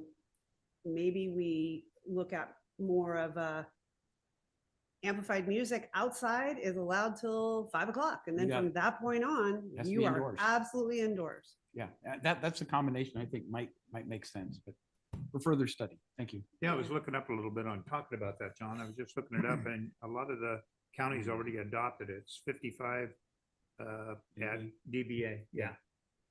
So that's something maybe we could, look into a little bit more. So we have a set, what the DBA We have normal is. noise. So ours We is, do. ours is right now for the special events in rural regions, 60 decibels, 100 feet from a sensitive site. 100 feet is a house. I mean, a sensitive site is a house. Yeah. And so 100 feet from that sensitive site is 60 decibels. That's what Supervisor Parlin was asking. Could we go down we're allowed in the noise ordinance to go down 5 more decibels in rural regions. The planning director, I can do that. Clarifying whether or not it's in a region or it's on a parcel level. So we're looking into that too, to see if we could lower it. Yeah, and I But can see that. That's what topography everybody else becomes has a done. problem. Yeah, so the other counties have adopted that. So I just threw that out there, so. All right. All right, any more discussion until we go to public comment? Okay. Well, I'll open public comments since our clerk is temporarily out. So we will now take public comment on this item. And as a reminder, commenters are limited to 3 minutes. And oops, well, actually, here she comes back. We'll let her officially open it up. All right. You don't want to mess with the system. Hold there just now. All right. Almost. We're gonna let our clerk officially open up public comment, and then we'll take no hurry, Kim. You're just fine. You're just fine. I don't have to run. All right. And we were hoping the opposite. Very short. Now taking public comment on item number 33. Individuals will have 3 minutes to address the board. The timer will notify you when you have 30 seconds remaining and again when your time is up. Public comment will be taken first from those participating in the boardroom and then from those participating through Zoom. For those participating by Zoom, please make sure you unmute yourself when called upon. If you're joining the meeting by phone, press *9 to indicate a desire to comment. If you're joining by Zoom, press the raise hand button. Please voluntarily state your name for the record. All right, now you're good to go. Come on down. Good afternoon. Well, my name's Jeff Kyle from Cool. And this is the first time anybody in this room has seen me without a dog. Okay? And it's not because she's dead. I can't bring her in here because it amplifies noise. Okay? And the reason is she's got PTSD because of our neighbor. All the amplified music, the sound, the clapping, the screaming. Okay, she doesn't know where it comes from. Her job is to protect me. and she can't. So, you know, code enforcement, they've been out, they've been good. Okay. Now we go through an episode with our neighbor. It is about double the number of events, and he can't be shut down. Okay, he's got another dozen or so to go. Okay, we get to live with it. You know, county council is supposed to be handling it. We don't know what's going on. Okay, but you know, a lot of our week, we got 5 events a week with the noise and the traffic. We've had people killed out in front. They do a traffic study. It doesn't show that. Okay, it doesn't show the effects of the surrounding neighbors. They do a sound study, which is a joke. They can blast 100 decibels and 105 at our house. Our house shakes when they have this music. Okay, nobody does anything. Now, fortunately, code enforcement can come out, and they have been. They've been very good. Our neighbors getting citations. He goes on social media, posts everything. Okay, he's in your face. So what's the county going to do? And that's kind of what our problem is. We get threats from our neighbors. There's lawsuits going from the people that don't like the complaints. So we're all stuck. So, you know, shouldn't be anything louder than a cow on our hills at nighttime. Anyway, thank you. We're working on this. Thank you for your comments.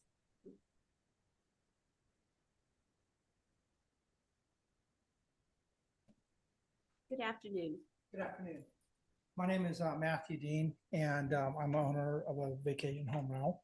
A number of the things you talked about this afternoon have been tiny homes, things like that. All of those are excluded and not allowed under the VHR and hosted rental document that's been drafted. So what you were talking about would not be allowed. I don't understand that. I've seen my fire insurance go to over $30,000. We couldn't live there if we didn't rent out the place. Couldn't live there. So a number of people in this community may have put up an ADU or want to put up an ADU so they can raise enough funds maybe to keep their house. Or maybe, you know, but the way that's written, they couldn't. So please be thoughtful about that. Also, when it talks about fires and stuff like that, you really haven't included something for Traeger smokers or pellet style smokers. The ordinance should be amended. That's a very common way for people to cook today. And it's not, doesn't represent, in my opinion, any more danger than a propane barbecue and things like that. Secondly, size of the parcel. It's a very big difference to have a VHR on a 100-acre parcel or 50-acre parcel versus a 8,000 square foot city lot. And the way the ordinance is constructed, 500 feet from the property boundaries, not from the point of interest in terms of the house. Like earlier, we were talking about that the house, you know, in terms of the soundtrack. So that's something I would suggest you take a look at and modify so that people who have 20 or 30 acres, if they wanted to do a VHR, they still could. Because those people, I have one, and it's amazing how often the kitchen's untouched, except for coffee cups. Okay, and then usually there's some sticky stuff from the kids. But you want people coming and you want them enjoying the wineries. I also want to point out that agriculture is a commercial usage of land.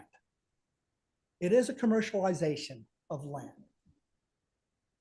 Agriculture won't survive if they're not profitable. A bushel of wheat is basically unchanged in 45 years what the farmer gets paid. Bread's 3 to 4 times more expensive. So in order for some of these vintners to stay in business, that they use some of these others because their passion may be the winery. Their passion may be the grapes and interacting with the public that enjoys what they do. Please be thoughtful about how you construct it so you don't drive out the very people you want to have present in the community. They're trying to make ends meet. Thank you for your comments. Is there anyone else to speak? Good afternoon. Good afternoon. My name is Rich Gamez. I live at 2760 Hay Ranch Road. I live next door to Serene Ranch. Some of you are probably familiar with it because you've been there before. Some of you are probably familiar with who I am because I've seen you come out of a private meeting prior to this hearing. I'm here to talk about enforcement. I'm the guy that spent $12,000 on a noise study at the request of Linda Jorgensen, which had over 250 violations on it for this particular property, ranging from minutes to hours. They were only issued 2 violations, which is ridiculous, but that's what they did. Saturday, September 14th, a couple weekends ago, they were issued a 3rd violation, which is not recorded yet. 3 violations is supposed to shut these guys down. Now, I'm not here to villainize ranch marketing. I'm here to talk about the enforcement and the bad players. They're investors coming to this community to buy these properties, to say that they're ranching and say that they're producing a crop just so that they can have the events and make money off it. Each one of these events makes them approximately $10,000 each time. 24 events a year, that's $240,000. Now, there's 52 weeks in the year. They get 24 events from spring until fall. That is every single weekend that I have to hear music and people partying next door all night long. Once they move from the event center, when the wedding is done, they go into the home rental, which is supposed to be a hosted rental. The owner does not live on the property. He lives behind me. He does not live there. So he's able to get away with renting the property out as a hosted rental because he says he lives on site. He does not. I haven't heard anybody talk about how the impact of the noise from these places affects not just our peace and quiet, but our property values. If we go to sell my home, I have to explain that we have an event center next door. What does that do to my property value? Probably a lot. Who's probably going to buy my property? Another investor that's going to create another event center. These are things that need to be considered in this. Now, 2 weekends ago, I received a text message from one of the owners of this property threatening to sue me because after 4 years and over 100 events, my frustration got to me and I got in one of my off-road vehicles and went up and down my easement, which is my property, hot riding up and down it. I went up and down the easement next to where the event is going, which is access to my neighbor who was with me, who gives me permission to drive on his property. He will tell you that he owns the property. He does not. The property is owned by the man on the hill. He has permission to use it. That is his basis for saying he's going to sue me, when in reality, the basis is that I'm here at all these meetings fighting against these guys, trying to get them shut down or at least regulated. They have to be enforced. There is zero enforcement. That $12,000 I spent cost them $1,700. Thank you for your comments. Appreciate your perspective. Good afternoon. Good afternoon. It's time for the Board of Supervisors to recognize that, my name's Sharon Arsenault. It's time for the Board of Supervisors to recognize that these ordinances, which were written to support agriculture in hard times, have in fact created commercial event centers on our agricultural lands. In addition, these commercial businesses have been largely unregulated by county staff, and the lack of enforcement of the ordinances as they are written has ruined our rural residential lifestyle, affected our mental health and physical well-being, put us in vulnerable and stressful situations, and is now also impacting our property values and the resale value of our residences. County staff are well aware of the issues. The Ag Commission and the Planning Commission have had ample and repeated notice. We need actionable steps taken to correct the problems that rural residents are living through weekly during the wedding seasons. I implore you to direct county staff to prioritize ranch marketing and winery complaint management and enforcement. I've attended each of the meetings that were outlined in the presentation you saw today. In each of the meetings, there were calls from various stakeholder groups for enforcement of the ordinances as they are currently written. Throughout the process of these updates, stakeholder groups have agreed that stronger enforcement of code compliance is essential to reduce the negative effects of these accessory uses to rural residential parcel owners. The presentation also outlines that one of the main issues is noise complaints from amplified music and amplified speech at special events. Unfortunately, these resolutions before you do not specifically address the issue of enforcement management or the removal of amplified music and amplified speech from these special events. I would like to share some possible solutions. Remove amplified music and speech from special events. If not, then at least lower the decibel levels in the county noise standards in rural regions. Amplified noise and amplified speech is contrary to rural residential lifestyles.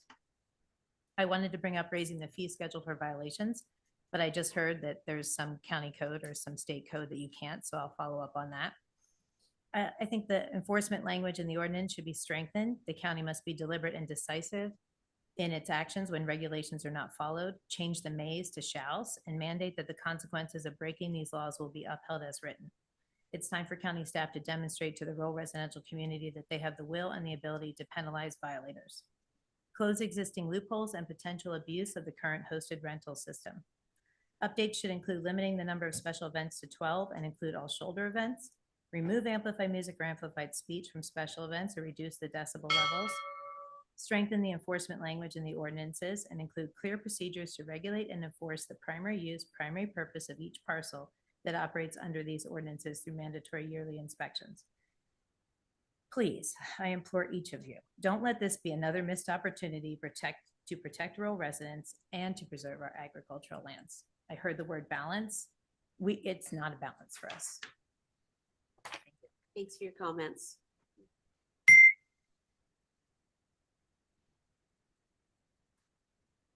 Good afternoon. Hello, Linnea Marenko, live in El Dorado County. I would like, if I may, to take what this lady in front of me just said and read it again to you. She's right on. And I don't know if she's going to give you a copy of what she said, but she said it outright beautifully. And I had no clue what she was going to say, but I think she's right on. So let me come up with what I was going to say. So I do believe that code enforcement has a problem and is a problem. And you are addressing it, which I appreciate. Yes, there are more staff in code enforcement. I'll give you an example. I gave it at another meeting. I call up because there's lots of noise going on next door to me. So I call up the number, which is great to have. And it's about noise, right? So what do I get from that noise is the great code enforcement officer to Saturday night, 2 days later. The noise is gone. So it doesn't help. It didn't help me. But the code enforcement officer is great. He's been out to our property. So number one, code enforcement still has more work, I think, to do. Number two, I'm really confused today on what I am zoned for. I bought a property over 20 years ago, which is zoned planned ag, which to me meant agriculture and residential, and that was it. That's not what's next door to me now. So I have a problem with our zones not being upheld. And your comments troubled me, I do believe, and I shouldn't say this in here, but I thought you said that, gee, aren't these properties to support the stores down in Cool trying to sell their product? So my neighbors should have weddings to support the stores down in Cool.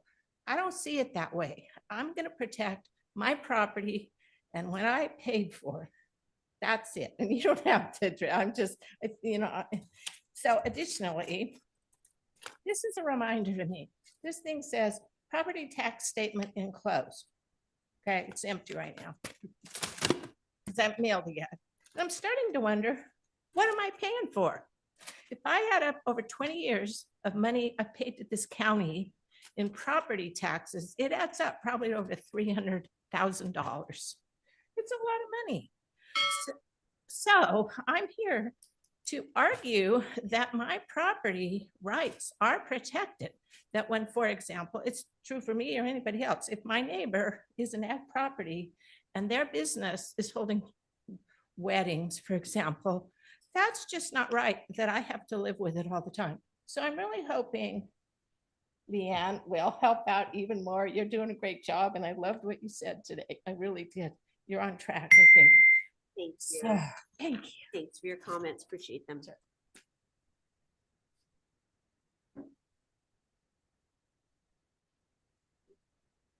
Good afternoon. Good afternoon. Randy Rossi, representing the Fairplay Winery Association and owner of Saluti Cellars. Well, it has been great working with Leanne. You have a fantastic person here that really cares about the community. We reluctantly agreed to 12 special events. We'll stand by that. we would like to see a couple changes considered.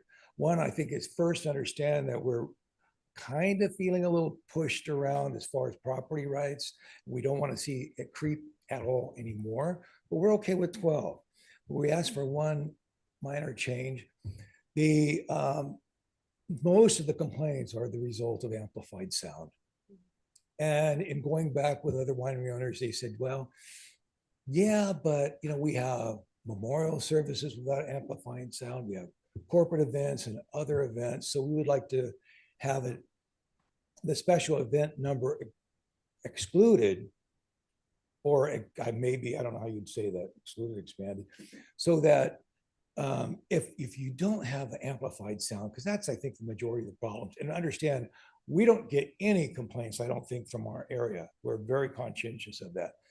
But we clearly do, because we have 500 to 1,000 wine club members. A lot of them have memorial service. They have other family baby showers, and they're quiet. They don't cause any problem. So we want to make sure those events where there's no amplified sound are exempted from that 12 number. I very much appreciate your time. Thank you. All right, thank you so much for your comments.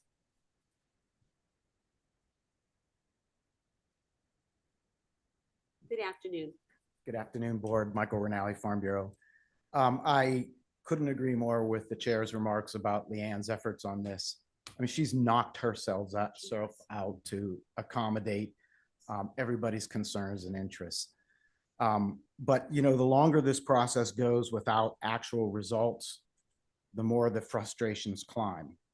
And when we have these forums, we're presenting an opportunity for the public who's next to some noisy event to come forward in protection of their enjoyment of their property. And it also brings out the farmers to protect their right to farm and their provisions under the ranch marketing. We need to get to some results on this. I really would like to see the board direct your staff to continue the discussion on the logging and the events opportunities. But we need to show results on what we've done so far. The agricultural community really needs to spend and have some share of mind on things that will help the farmer, because up till now, this is a complete regulatory issue. And it's not something I take lightly, but we got to show some results. Thanks for listening. Thanks for your comments.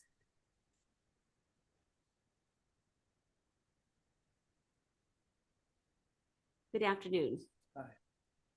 Yeah, my name's Chris Baldavid, and I'm with Lake and Wood. We have a small venue in Apple Hill, and then I'm also a neighbor of Celio Ranch in Shingle Springs, so I get to see both sides of it a little bit. I've really heard everyone pretty well, I think, from Rich and the other lady. It seems like a lot of it has to do with enforcement.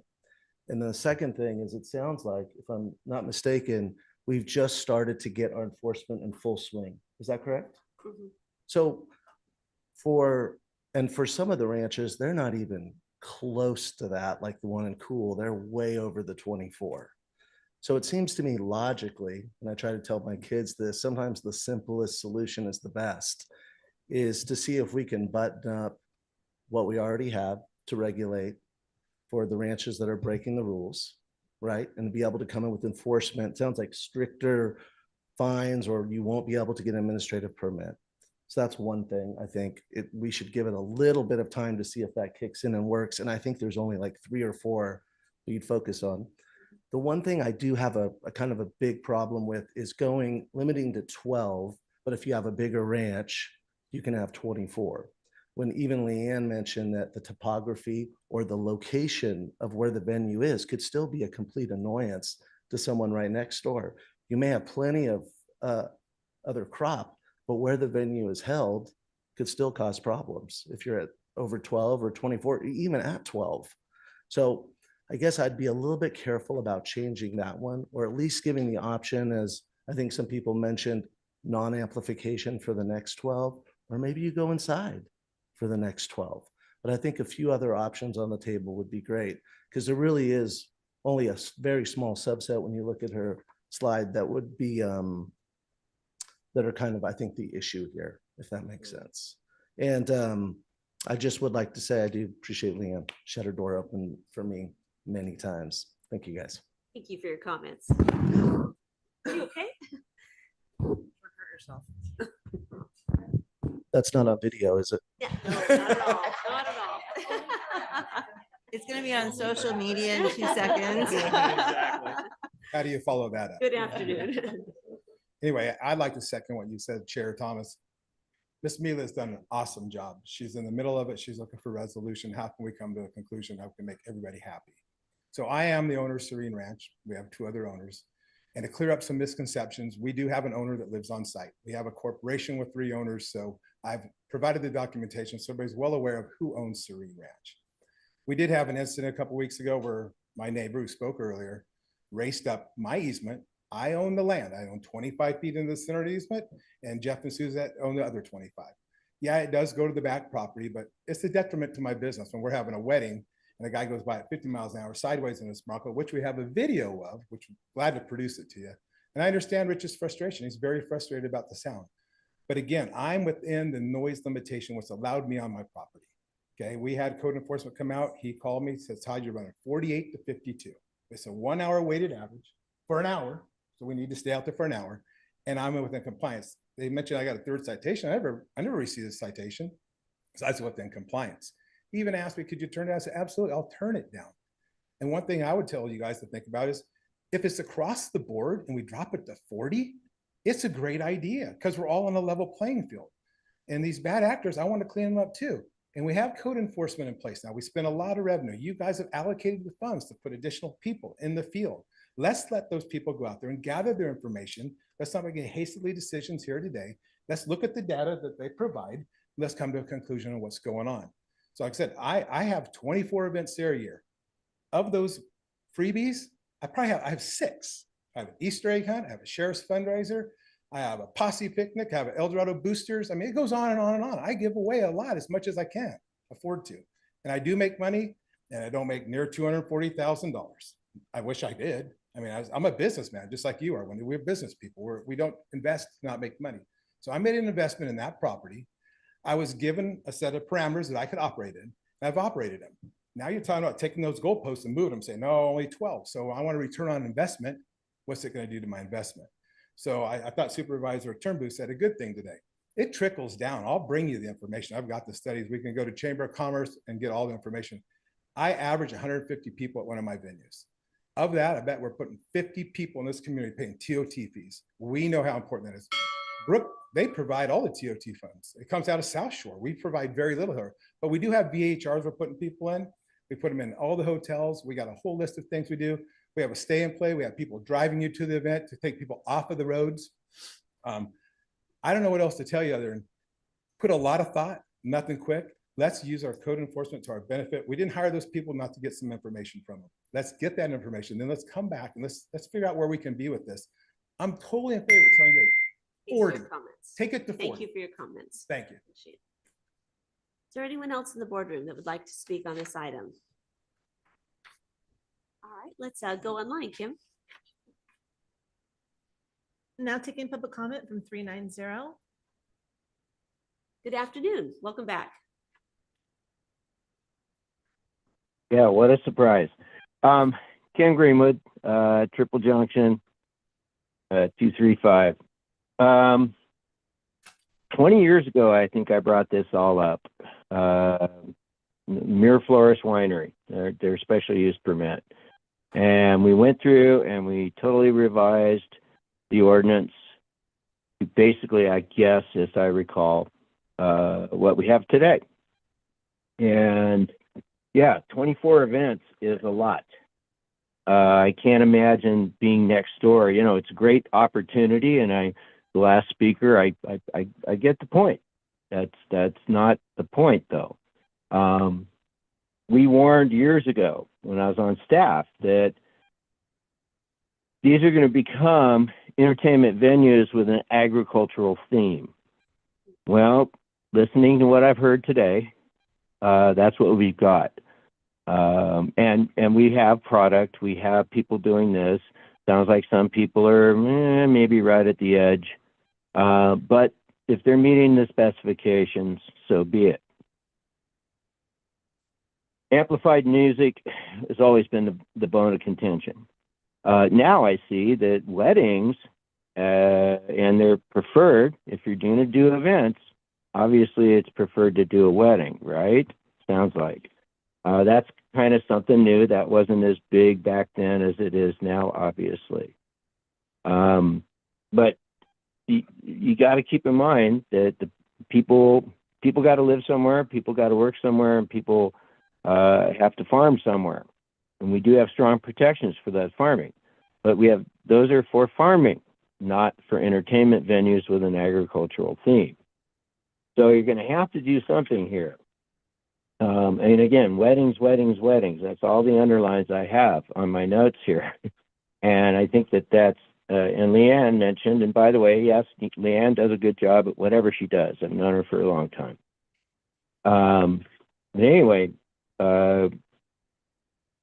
something's got to be done here because there are obviously problem properties, and imagine that happening, in this business. I used to do code enforcement, so I can kind of relate to that also. And anyway, another note, this is not, I'm on the ordinance revision mailing list, and I did not get any information. I just happened to see this on the agenda and thought, oh, well, I'm not being notified of that. So I would like to be on that list. And so please tell me what I need to do, because obviously I've missed out on a whole series of hearings. Thank you. Thank you. Now taking public comment from Laurel Bretbaum. Good afternoon. Good afternoon. So many people have said what a great job Leanne and her team have done, and I just want to echo that. Our Ag Council monthly meetings, that poor woman was wringing her hands for a year and a half trying to figure out a solution, and she's come up with some really creative ways and means to be able to reach some resolution. Hopefully, if you wind up with some people unhappy and some people happy, you're doing a good job. So I just want to commend her for all of her efforts. Thank you. Thank you. Thanks for calling in. Now taking public comment from Kathy Lishman. Good afternoon. Good afternoon, board. You're talking mostly today about special events and noise. And I think about the fact that for years, ag property focused on the farmers and the growers being able to sell their crops and their products on site. Things change and the original intent seems to be set aside. It is important to enforce ag as the primary purpose. The property owner should be maintaining a bona fide ag operation. What about crops and beverages that are brought from outside the county? I think it's important to think about that. And I think it's important to balance the need to create revenue with protecting quality of life and protecting the real purpose of ag. Thank you. Thanks for your comments. Now taking public comment from Linda Campbell. Good afternoon. Hey everyone, Linda Campbell, El Dorado Hills. Kind of interesting. Like a year and a half ago, we were reviewing adding in the amplified sound, and all of the things we're talking about now were essentially some of the concerns that we came up with. I liked what Mr. Rinaldi said, that basically, why can't we see fruit and evidence of the things previously agreed to actually being fulfilled? So I will say, make one note real quick. There was on September 12th, an Ag Commission workshop. And so a Planning Commission workshop. So there was no real decision for them to make, but they actually asked for a document to be presented to the board. I don't see it attached. Along with all of the feedback, their primary thing was about enforcement. So the enforcement, I think it sounds like there's maybe one or two that aren't kind of adhering to things that we all agreed to before. And so it's not being enforced. I highly recommend you use great caution trying to make more adjustments to the ranch marketing policy that becomes burdensome or prohibitive from true ag business in our community. We need to support them and not overregulate them. So focus on enforcement. Thank you. Thank you for your comments. Now taking public comment from Scott Mitchell. Good afternoon.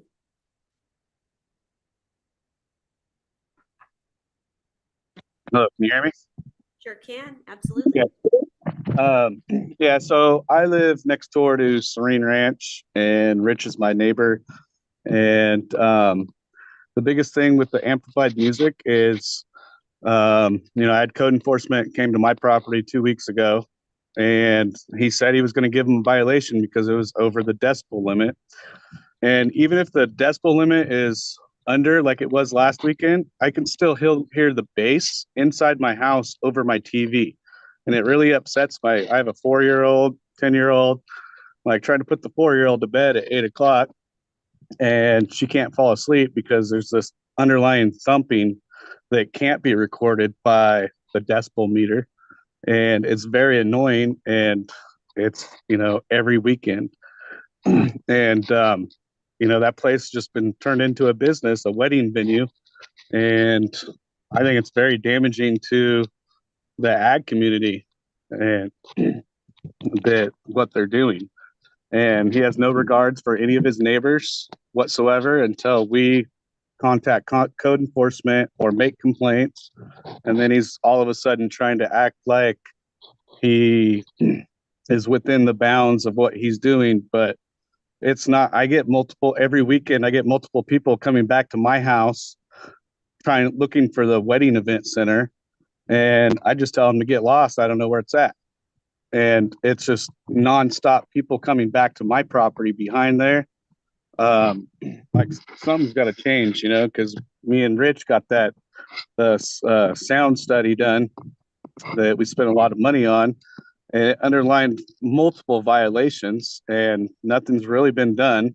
And I think that the county should, enforce the other county ordinances. Like once they have 3 violations within 18 months, they're supposed to be shut down. And the code enforcement officer said that it's never been enacted. And I think the county should, enforce all of its ordinances, for the betterment of all the neighbors around that have to listen to it all the time and that are affected by it. And, everything else that Rich said, and, it's just, our property values going down because of this. Like, it's just not fair to the people, the surrounding, citizens of the community. So that's what I have to say. Thank you. Thank you for calling in. Now taking public comment from Gordon Helm. Good afternoon. Good afternoon, board. Thank you for allowing me to speak. I just want to probably pretty much reiterate what a lot of other people have said. First off, I want to thank Leanne and Karen both for doing a great job on this. I have a Crystal Tree Farm in Apple Hill, and I think they've come up with a relatively reasonable, solution, with a lot of compromises. I think, it sounds like there's 2 or 3 bad actors. Enforcement needs to be done and penalties need to be issued. I think, that's simply the facts. And I think if that starts happening, then some of these issues are going to go away. And I guess the last thing is just, the lodging, it needs to be addressed. I think this is something that's critical to the west slope, especially in the ranch marketing and in the ag area. To George's point, it's going to generate TOT. It keeps people here in the area. That means that they're going to spend more money at the stores, at the restaurants, and at the other, other areas in the county, and basically helps the economy overall. That's all I got to say. Thank you. Thanks for your comments. There's no additional public comment. All right, thank you all for weighing in on this. We appreciate you being with us today. There was a question on ADUs and VHRs. While this is not the VHR ordinance today, can you just briefly, maybe you, Karen, talk about that? Because there was confusion on why ADUs couldn't be used as VHRs. Yes, so ADUs cannot be used as a VHR if ADU was built under state laws, which allow for things like reduced setbacks. So you're getting that benefit. You need to use it for housing. You cannot use it as a short-term rental. And yet we will be addressing, cottages and detached dwellings on ag property within this lodging ordinance, recognizing that that is an important part of the rural lodging economy. And so we will be addressing that. All right. Thank you, Karen. Appreciate it. Okay. So once again, do want to reiterate that we hear everyone's comments regarding enforcement. I appreciate that the board has expended extra resources this year to expand our code enforcement staff. We've changed the hours in which they operate, so they are now available Thursday through Sundays till midnight at night, whereas before they only worked, a Monday 9 to 5. We realized that didn't handle it. The action before us today is to also require an administrative permit. So if folks are not compliant, their right to use that property, for that purpose can be pulled. And it gives us the opportunity to do so. So we are taking, I hear frustration that the action before us today and the resources that the board has directed this last year represent a significant step forward. Recognizing that we will just continue to see how this is working. And for those of you that are using special events, we implore you to be a good neighbor. When you're bothering your neighbors, be a good neighbor.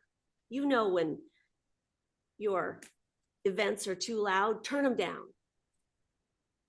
So much we wouldn't be here if folks weren't taking advantage of that. And it's not up to us to regulate. We're going to have to do that, but it's up to you to be a good neighbor. Implore you to do that, because there's great privileges in the ranch marketing and winery ordinances that give you additional benefits on your property, but that also comes with, what's the word? Responsibilities. Yes, thank you for that. Responsibilities are on your shoulders as well. So where does the board wish to go? Actually, before we do that, I do have a question. So Leanne, I'm also hearing that there's a weariness in the ag community as well as just in our county, that we need to get things done. So there's recommendations before us today to update the ranch marketing and winery ordinances to put in some of these provisions that we've talked about that could be really helpful in this. We did add an additional really important component to tackle rural lodging, and that's going to take much longer because we have a lot of community engagement. We need to figure it out very thoughtfully and carefully to make sure that we are considering all kinds of opportunities for rural lodging that will work for our community. That's going to take a while. So my first question is, can we bifurcate the ranch marketing and winery update to get that done sooner? And how would we do that? And also, how long might it take for these updates to the ranch market and winery ordinance? I'm not talking about the lodging piece. I envision that we would continue on our path with ranch marketing and winery ordinance. We are now at the point where if you give me the direction today, we can move forward. And I think based on all the meetings that we've had and the comments you've had in this room today, we can move forward with kind of the suggestions that are in the conceptual approval. And I can pretty quickly bring you some. By the end of the year? Yes. Okay. That would be my goal. I believe that we can, I'm going to try really hard to make it to October with something to the Ag Commission. Then I've got the Planning Commission and then back to you. Fantastic. So in our motion today, do we need to, like I said, bifurcate the lodging piece? Because I don't expect you to bring that piece back by October. No. Right, because we want to do it thoughtfully. Also, in dealing with the weariness of the ag community, I believe that Karen and I are working, trying to think out of the box about how could we do this so that we're not convening all these meetings and asking our ag partners to continue to do that. I will go to their normal meetings. Karen and I are talking about doing a survey. We have somebody from the community that's willing to help us with that, and maybe doing a survey out so people can, survey monkey or something to that effect. And then, reaching back out to the community, going through the Ag Commission, publicizing it that way. So hopefully that will decrease the amount of heavy lifting I'm asking from our agricultural community leaders. So we don't need to do anything different in this motion in order for. I would defer to county council to direct. The proposed motion doesn't really have, doesn't address those timing concerns directly. You can certainly add that if you feel compelled to, but I think that it's been made pretty clear to your agricultural commissioner that you do want this happening on a two-track process. Okay, great, perfect. Thank you. All right, any further discussion, questions from the board? If really 80% of the problem is amplified sound, have we given due consideration to dropping the sound level? I heard 40 dB is okay, which surprises me because most people go to a wedding event want to have louder music. But is that a practical solution to this, is to lower the sound level? And does that just make it worse on the enforcement? I'd have to reach out to the community because I quite frankly will tell you that I don't get a lot of complaints. It's kind of a handful of properties. Okay. So and I think a lot of it has to do with topography and the proximity to houses and things like that. The amount of weddings they have. If you remember, 17 of the 16 of the 19 have less than 15. So there's 3 or 4 that have the 24. So Okay. I just want to confirm though, some of the things that were brought up during our conversation, are those covered in letter G that says other necessary other necessary changes to accomplish these goals, like looking at the 5 decibels, some of the maze to shout, all those things that we talked about. You'll just, they're kind of lumped in. And we'll look at sound, anything else that's come up or might come up in the course of moving forward with this. Okay. I just want to make sure that I just anticipate we could have some extra. Right. It's like, we made you quite a list, Leanne. I just want to make sure you're able to capture it all. I think that the 5 decibel lowering in rural regions, Karen's already dealing with that one right now, so we don't have to deal with that within the ranch marketing and winery. But if we, to Supervisor Heidal's action, we can look at what would it mean if we went down to 40 or something to that effect, or only indoor. Yeah, I got a question on that. So let's just, if you really did a study, like if amplified music in a barn, what's the decimal reading coming out? Have we done any studies like that? Have you guys done any studies to see how much amplified? Because like Brooke said, why can't it be enclosed? If you're going to have amplified music, it should be enclosed. I mean, I just was wondering. I think that the majority of our producers who are having special events, maybe don't have the facilities, or their barn is 3-sided and the 4th side's open because of fire requirements, things like that. So I don't think we've looked at it totally. I think code enforcement now is out doing more sound readings, and maybe code enforcement in the course of their duties can get out and just do some readings for us so we can kind of get an idea. But I think a lot of our producers would have to maybe revamp or build places. If we go down to the 12 and anything over that for only 5 acres of crop, and they have to have a conditional use permit, that allows us to look at or the county to look at the parcel as an individual parcel, dealing with the topography and dealing with sound and how it's traveling, and maybe lowering it for that specific parcel. For more than 12 events. That's where it kicks in. Okay. All right. Any further questions? Okay. Actually, for clarity, I would like to go ahead and make a motion.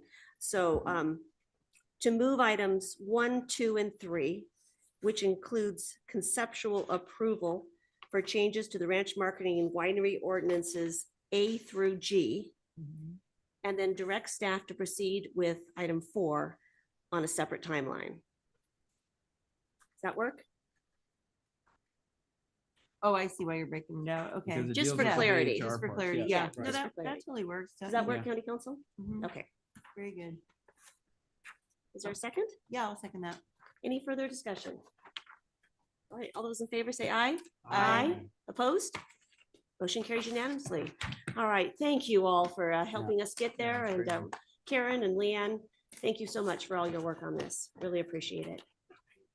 So our next board item is not till 3:30. So we have do you want a break or do you want to do board member updates? And then what is the will of the board? Updates is fine. Okay. Who would like to start? And then we'll probably have a brief break after that too. Who would like to get us started on the updates? Don't all speak at once. Are you ready? Go. No. Yes. Oh, sure. Okay, I will start since. There you go. No, that's wonderful. We'll start with something fun. Yeah. Sculpture's great. Thank you. What are we gonna do? Oh, Leanne just has a picture for those that haven't seen it.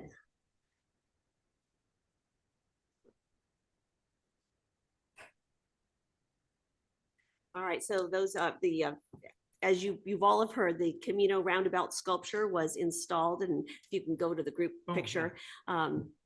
Gosh, I've lost track. It was earlier in the month, and it's been a big success. By the time it was installed, it was fully funded by the community, and it's a happy celebration that's getting a lot of interest.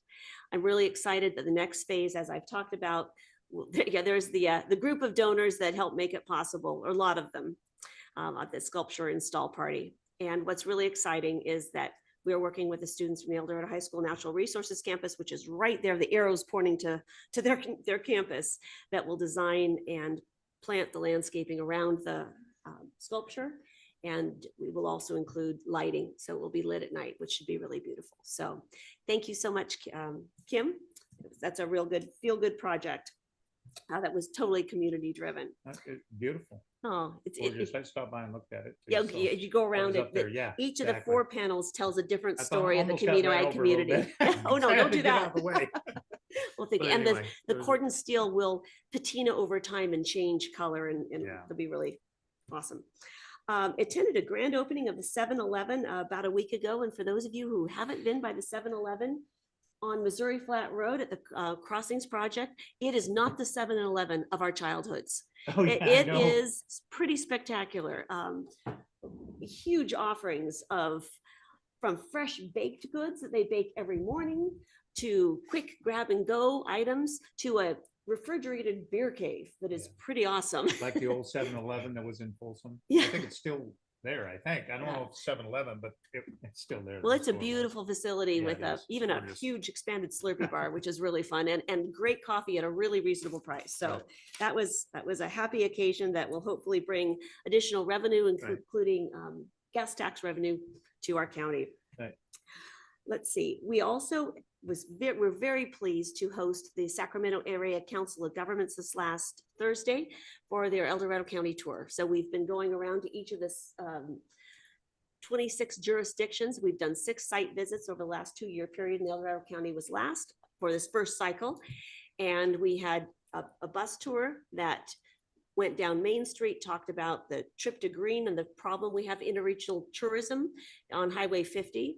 We talked about the Ag District and how important, showed them the Apple Hill area, and which included a buffet at Larson's Bakery early in the morning and a tour of the family's history museum. Then we came back to Town Hall, and Woody from the El Dorado County Transportation Commission, myself and Michael. Woody mainly did the presentation on all of our efforts regarding wildfire resiliency and evacuation preparedness planning, the trip to green, which we have all talked about on the Transportation Commission, but it was a really important discussion on the challenges with rural California regarding transportation that I think gave board members from the Sacramento Council of Governments a new look at why everyone needs to consider rural California and why we matter. It was a very, very successful tour, and really like to thank my assistant Karen for helping put that on.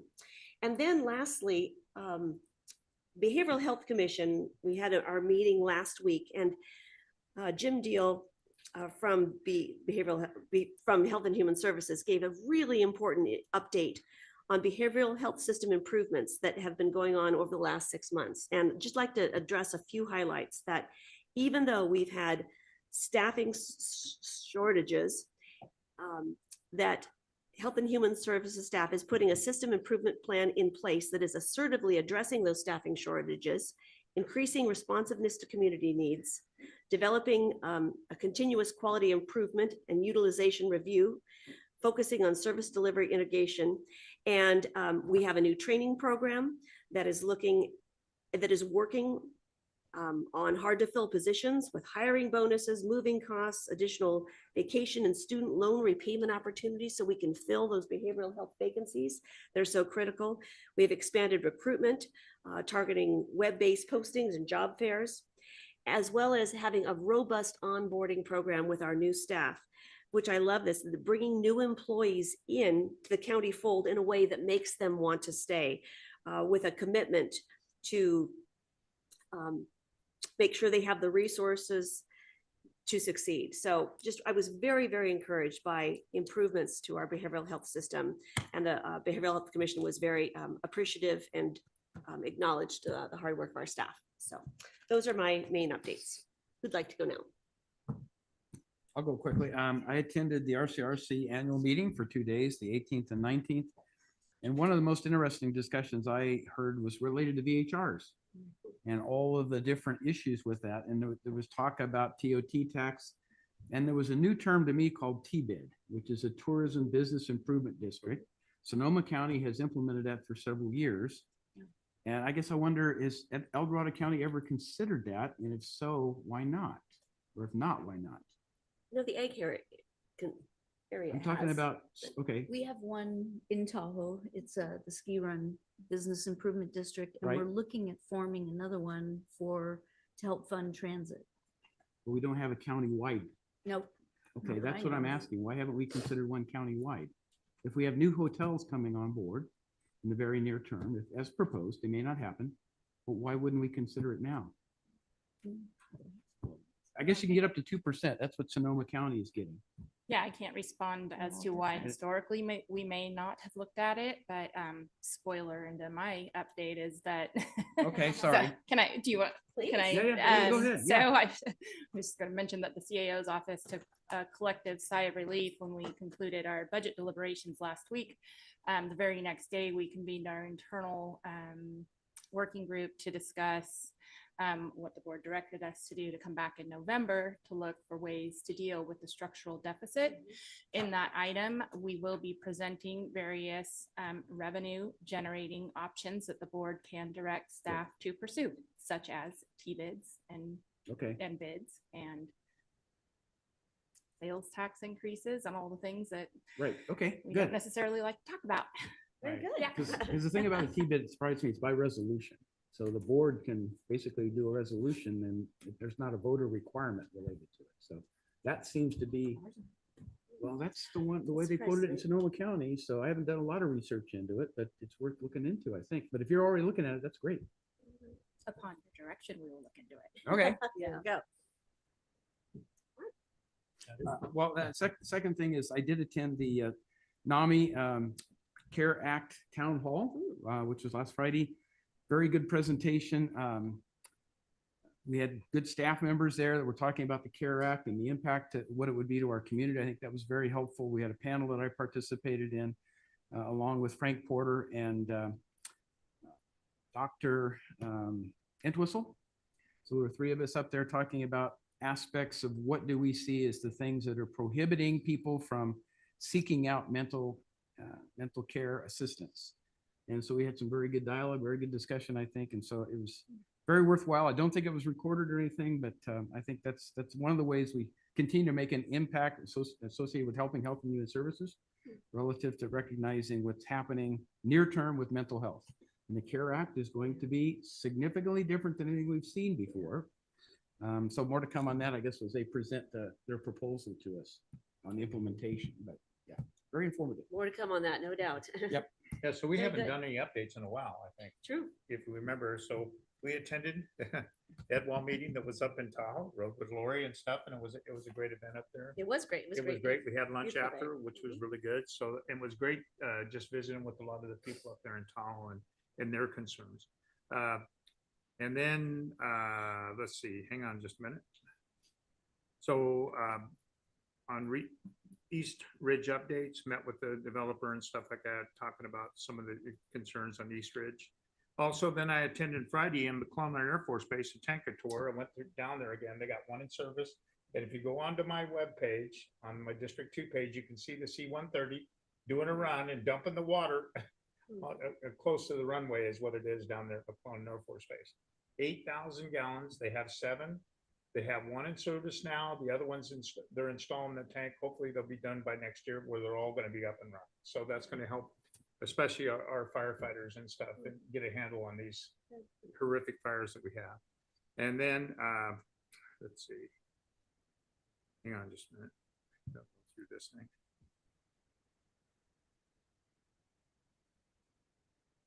And then I had a ribbon cutting on Dream Catchers, El Dorado Hills ribbon cutting, and Robert J. Matthews Parkway. That was a great event. Chamber was there, so it's pretty good. And then I attended the Longhorn Barbecue potluck at the food bank, and that was a great event too down there. So, and that's it. That's all I have. Thank you. Supervisor Carlin. Yeah, just a couple of things. I also attended the RCRC annual meeting in Sonoma County, and our, just so you guys know, our basket that included the ski lift tickets and the rafting trip and lovely wines and Apple Hill jellies and yum yums and stuff.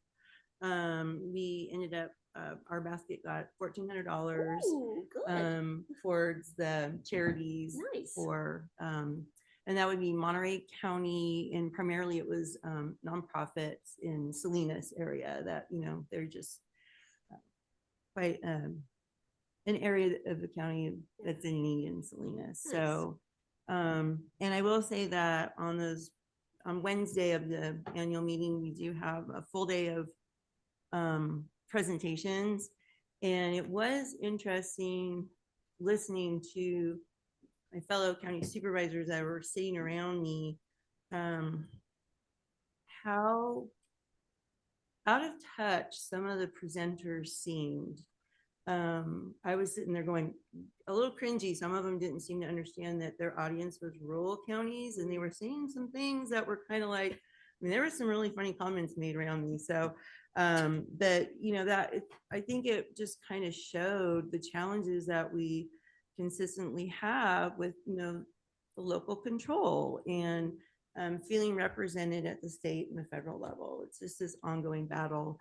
So, I mean, I'm not saying their ideas weren't interesting, but man, you got to know your audience. So that was quite an experience, but good meeting. And then on Friday, when we actually have our board meeting, we always do those lickety split because everyone wants to go home. So that went well. I do have an item. It's an update from last week to follow up when the public showed up and asked about Supervisor Heidel's meeting with Native Directions. Today I confirmed with Supervisor Heidel that he did in fact meet with Native Directions, despite the sensitivity of this topic and despite my request to him that he stop meddling in issues in my district without my knowledge. This now makes 2 recent board items where his deliberate actions undermine county policies and show a complete disregard for the board's direction, leading to mistrust from his colleagues and an erosion of the public's trust in local government. I really hope that El Dorado Hills voters are paying attention because he showed absolutely no remorse to me for his actions. None. That's all I have. Oh yeah, now it's my turn? Yeah. Wrap it up. All right, I'll hit some highlights really quick. It was just part of the 40-year anniversary for the California Tahoe Conservancy that was created by the state of California back in 1984. Today we own, the public owns 4,700 sensitive parcels. We have done dozens of environmental restorations to the tune of millions of dollars. So they've really made quite an improvement in the basin, and we continue to see their good work. Also wanted to mention that I've been working closely with the Planning and Building Department and Ms. Garner in particular in the CAO's office. I'm working on an abatement program here in El Dorado County, which we really haven't had in place, but everybody has worked hard on it. We have a date of get ready Tahoe. Little Norway is going to begin to come down on October 7th. Congratulations. Yep, it'll take a couple weeks, but congratulations and kudos to the owners as well. They have stepped up to the plate. They wanted to abate more around the time that they actually put in an improvement to the property, but they have agreed to take Little Norway down now. So that's great. Also, we're working on Taco Bell in Pollock Pines. And we also sent a letter to the owner of a property in Tahoe proper that burned about 7 years ago. That also had a lot of ammo in it. And it has just been rotting for 7 years. It has cars that have been abandoned on the property. And it appears as though the owner is reacting to our letters of encouragement that if he doesn't do it, we will. And several cars were towed out of there just the other day. So this program gives the owners the opportunity to do the right thing, encourages them to, but also has that hammer that if they don't, we might, with the lien on the property to recover any costs that might be associated with that. So kudos to the Planning and Building Department. I really want to thank them for doing that. It's going to make a huge difference in District 5. Lastly, I'll mention that I put together an economic development advisory committee for District 5 that's purpose is to advise me solely as the supervisor from District 5. We talked about goals, deliverables, opportunities, and what would success look like in 5 or 10 years. So far, the committee has just taken off. They seem to gel really well together, and I expect some really cool things to come out of that. We also had Mr. Zimbelman and Mr. Perry were part of our first committee meeting, so that they're kind of guiding it as well and seeing how it rolls out. So just wanted to mention that we call ourselves VDAC, V for District 5 Economic Development. Oh, okay. Just checking to see if you guys were still listening. Absolutely. And then lastly, we are working on a tour up in Tahoe following the joint meeting between the City of South Lake Tahoe and El Dorado County Board of Supervisors, where we would like to take you out to Emerald Bay to discuss and see firsthand some of the problems and some of the solutions that we're talking about, as well as taking a look at the ambulance bay that has been built on county property. That's going to be a really big asset to not only the residents, but also our staff that have been bounced around from shelter to shelter for several years now. So Project's looking good. yeah, it's looking really good. Yeah. So we've got some fun stuff coming up for you in October. Well, thank you so much. Wonderful. CAO, do you have any additional updates? Just a reminder to the board and the public that next week is dark. So we'll have a much needed break after 3 board meetings in a row. Yeah, I just want to comment on Brooke, Little Norway. I remember going there when I was a little kid and stuff. It's It kind was of absolutely beautiful at one time. that's right, and that's what's hard for the So, yeah, it community. is. But it's been dilapidated and ugly for years, so long that most people like yourself that have had good experiences there, are no longer. But we'll keep those memories because those were good memories. That's right. Let's take just a brief break before our 3:30, and we will be right back to hear the appeal this afternoon. So.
Well, good afternoon, everybody. It's nice to see everyone here. Welcome. Kim, I'll have you open up this public hearing and then I'll give a brief kind of describe how this is going to play out. Item 34 is a hearing to consider an appeal received from Wesley Tongs appealing the zoning administrator's August 21st, 2024 approval of Bass Lake Family Apartments tentative map. Staff recommending the Board of Supervisors take the following action. 1, deny the appeal and uphold the zoning administrator's approval. And 2, adopt and authorize the chair to sign a resolution denying the appeal with findings of fact. All right, well, once again, welcome. So at this point, an appeal is a very prescribed process, so let me describe it for you. The staff will present this item, and hello, Bianca and Rob. Then the appellant will give them an opportunity to present, and they will have 15 minutes to present their argument. Then the applicant will present for 15 minutes. Then we will have public comment on this item. And then once public comment is finished, then we will bring it back and the applicant will be given the opportunity to respond, and that will be for 5 minutes. And then the appellant or his agent will be given the opportunity to respond for 5 minutes. We'll close the public hearing, and then the board will deliberate and take action. All right, so with that, let's commence with the staff presentation. Madam Chair, did you open the public hearing? With that, I open the public hearing. Thank you. Thank you.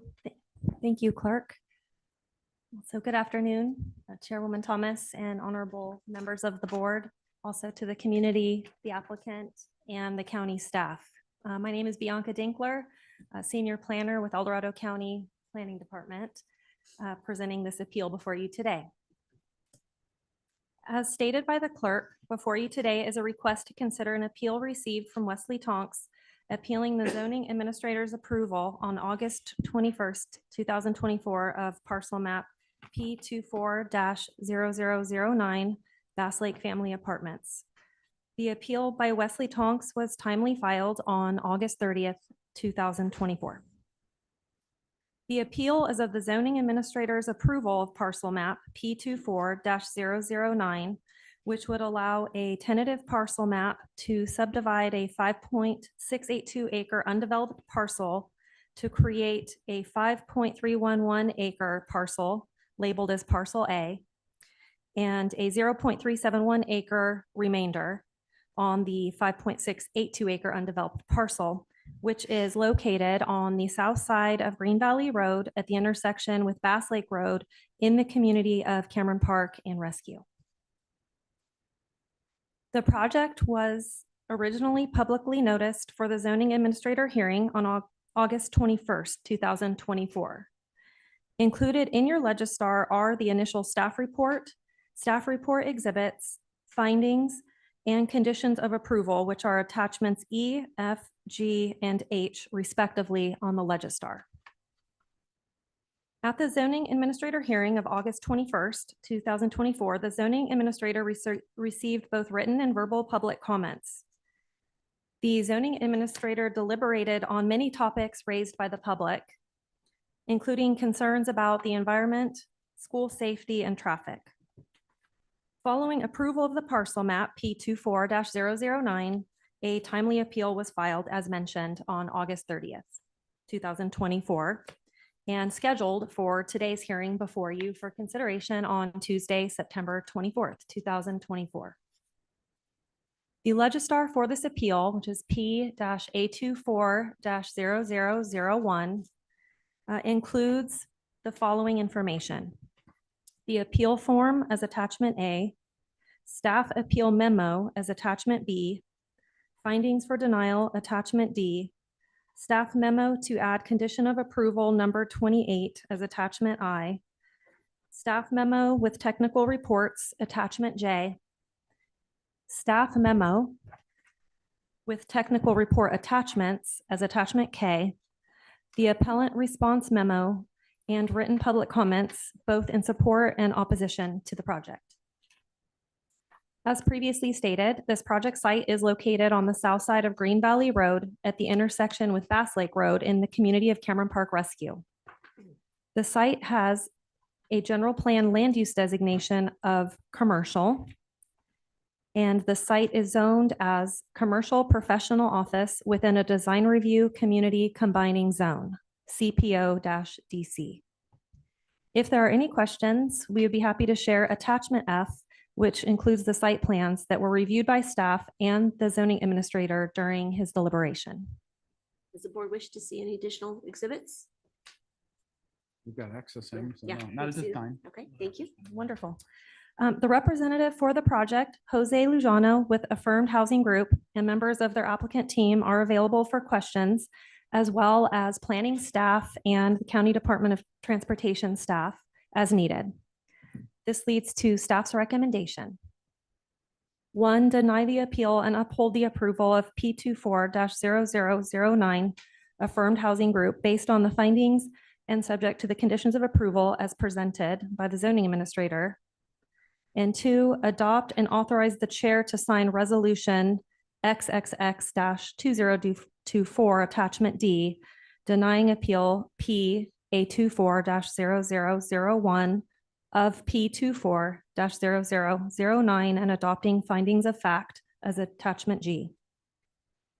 Alternative actions would be to approve the appeal and overturn the approval of P24-0009 Affirmed Housing Group with direction to staff to return the findings of denial based upon Board of Supervisor direction.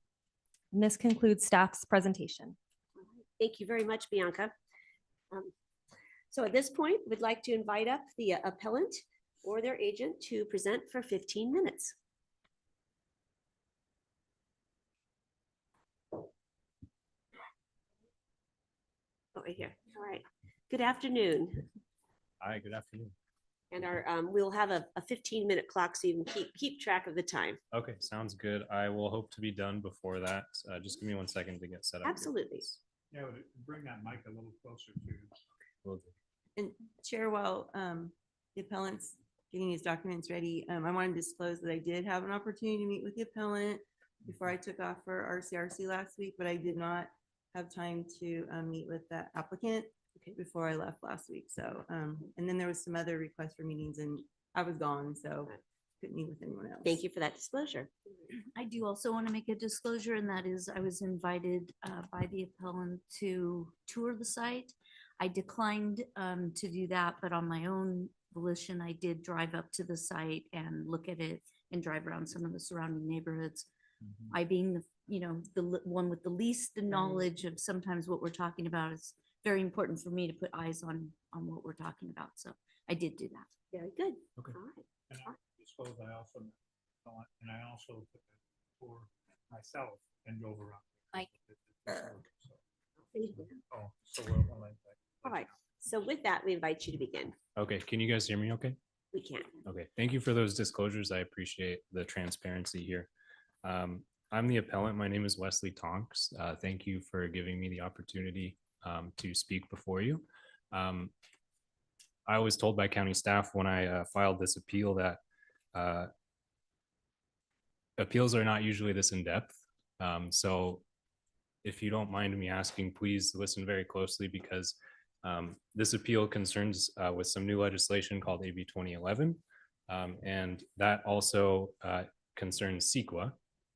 And the basis of my appeal is that the approval of the parcel map would circumvent environmental regulation, which is a violation of CEQA and decades of case law.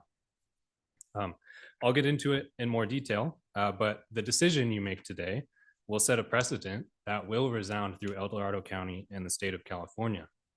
The following question stands before you. Shall a developer be allowed to split their land in such a way as to remove environmentally sensitive areas, thus allowing them to qualify for a streamlined ministerial development on that land? In case you're not aware, those environmentally sensitive areas are wetlands. And as I'll describe later, wetlands are a disqualifying factor to be an AB 2011 ministerial project. Make no mistake that the developers and land use consultants across the state are watching closely.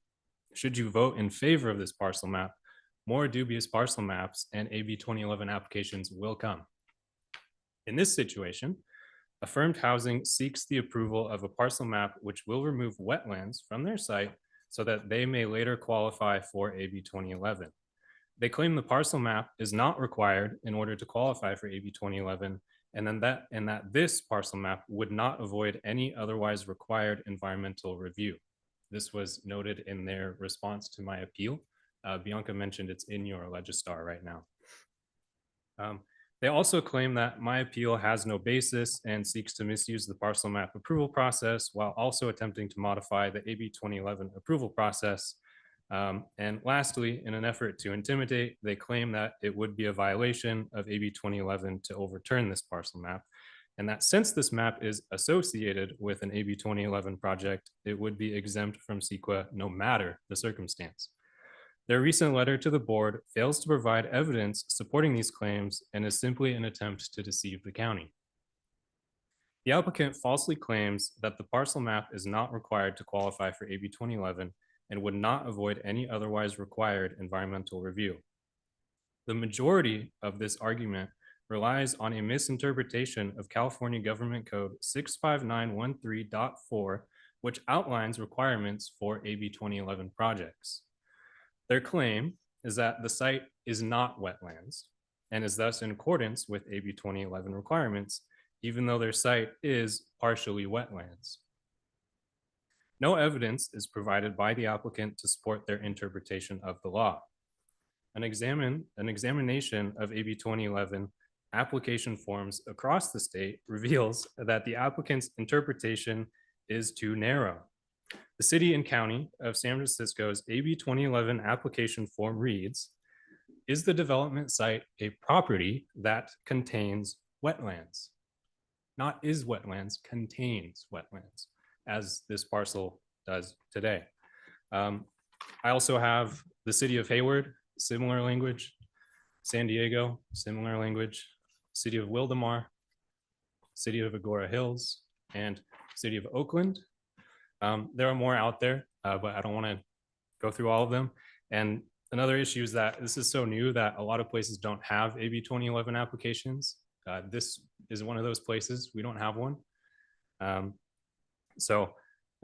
It's clear that other local agencies across the state use similar interpretations as the city of San Francisco. And that interpretation does not line up with the opinion of the applicant.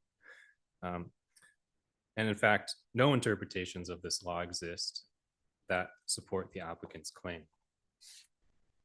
Since the site, as it stands without the parcel map, would not qualify for the streamlined ministerial process under AB 2011, there is indeed merit to the claim I have made that this parcel map is being used in order to avoid environmental review. This fact is a plain violation of CEQA and decades of case law. Now, I know it's a little silly to just say CEQA and decades of case law. I've quoted 4 different case law results that you can see in your Legistar. Some of them have to do with the fact that if future projects could be ministerial, you still have to apply CEQA. That's an argument made by the staff in their response to my appeal, that since the future project could be ministerial, that CEQA will never apply to anything before it. I think that's a little odd that they make that claim. But anyway, if there's still any doubt, please examine the actions taken by the applicant. If they claim the parcel map is not required, then why waste their valuable resources drafting and applying for a subdivision? The answer is that the presence of these wetlands on their parcel disqualifies them from ministerial development under AB 2011, and this parcel map is in fact a requirement to qualify. In their initial parcel map submission, the applicant proposed segmenting out just one portion of wetlands on the site and chose to hide the fact that another cluster of wetlands existed on the site. After comment from the public, they revealed additional, previously undisclosed environmental reports, which did indeed find smaller wetlands outside of the originally proposed remainder parcel. It was at this time that an updated parcel map was submitted, which extended the boundary of the remainder parcel. And this new boundary included the newly discovered wetlands. This required the drafting of not one, but 2 separate parcel maps, a commitment of valuable resources which does not align with their claim that this parcel map is not required to qualify for AB 2011. These actions, in fact, align more closely with the intent to avoid environmental regulation and not waste valuable resources going through that process. Of special interest is that the County of El Dorado does not have a publicly available AB 2011 application form. A wise developer would notice this and use the county's lack of experience in this domain to their benefit. So I'll ask you this.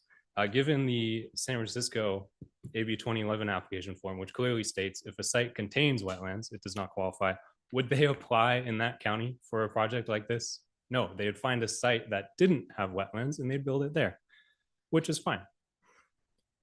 The applicant seeks to sow the seeds of confusion with multiple letters stating the intent to apply for a streamlined ministerial development under AB 2011 in a county which has no experience handling such applications. The applicant also claims it would be a violation of AB 2011 to overturn this map. An aspect of the confusion they aim to create is their claim that it would be a violation of AB 2011 to overturn this map. There is the intent expressed in writing by the applicant to file an AB 2011 application only after this parcel map has been processed. To this point, the applicant submitted their own version of a checklist to the county, which claims incorrectly that the site qualifies for AB 2011 despite the presence of wetlands. Any claim that disapproval of this parcel map is a violation of AB 2011 is incorrect and is intended to promote confusion and concern within the county, pressuring officials to not question the legitimacy of the project. The applicant is also asking you to ignore the rest of the project and only focus on this parcel map. This is the most concerning aspect in their letters, which aim to isolate the parcel map from the rest of the project. Their wish is for the whole project to be ignored so that they may be granted an approval for their future AB 2011 project. This is a direct violation of CEQA. CEQA guidelines section 15378A clarifies that project means the whole of an action which has a potential for resulting in a physical change in the environment, directly or ultimately, and a direct violation of CEQA guidelines section 15003H, which states, CEQA is intended to be interpreted in such a manner as to afford the fullest possible protection to the environment. These CEQA guidelines are ignored by county staff, who erroneously find that this parcel map should be exempt from CEQA. They fail to see that the whole project will result in cumulative environmental damage to wetlands, woodlands, and potential habitat for protected and endangered species. They also fail to identify piecemealing as an unusual circumstance which overrides a CEQA exemption for minor land divisions. See CEQA section 15300.2. In making their recommendations, county staff provide no evidence to support their argument that piecemealing is not occurring. They also provide no evidence to support their claim that this parcel map will not lead to future environmental damage, for which no environmental review would be done. Why is county staff failing to interpret CEQA in such a way as to afford the fullest possible protection of the environment? County staff seems to be hiding behind the fact that a future project, if approved, could be ministerial. They failed to realize that this parcel map is a requirement in order for that ministerial approval to be granted, and further failed to realize that the parcel map is an attempt to piecemeal a project so as to avoid environmental regulation. These actions of county staff, if approved, will set a precedent for future developments across El Dorado County and the state of California. If approved, this map will enable developers to piecemeal their way around any environmentally sensitive aspect of any commercial site so as to qualify for AB 2011. Excuse my lack of knowledge here, but I know one of you two is the supervisor for the district, which includes Lake Tahoe. Okay, so Supervisor Lane, I ask you this. Are there commercial properties next to Lake Tahoe? And if there are, developers, under the precedent that county staff is asking you to set, could buy a parcel right next to Lake Tahoe. They could split their parcel in a way such that it removes any environmentally sensitive area. And then They get approval for a ministerial process. No environmental review is done. And all of a sudden you've got some sort of project on that site that damaged the environment irreparably.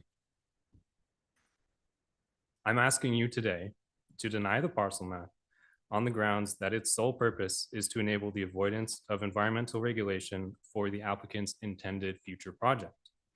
Do not ignore the rest of the project, as the county staff and applicant are both asking you to do.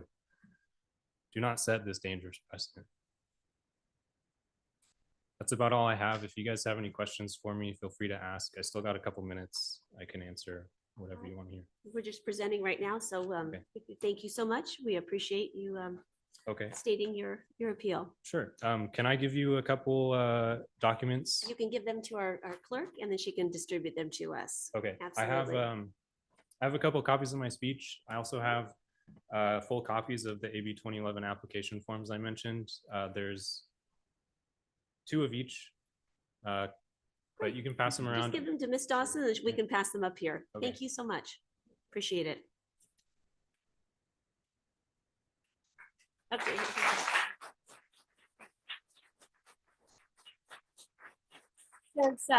Since many of you are perhaps new to county government, we would ask that there be no applause. We want to make sure that everyone feels free and welcome to be heard no matter what their opinion. So, thank you for remembering that in the future. I appreciate it. All right, so with that, we will invite the applicant up to present to us for 15 minutes. Good afternoon.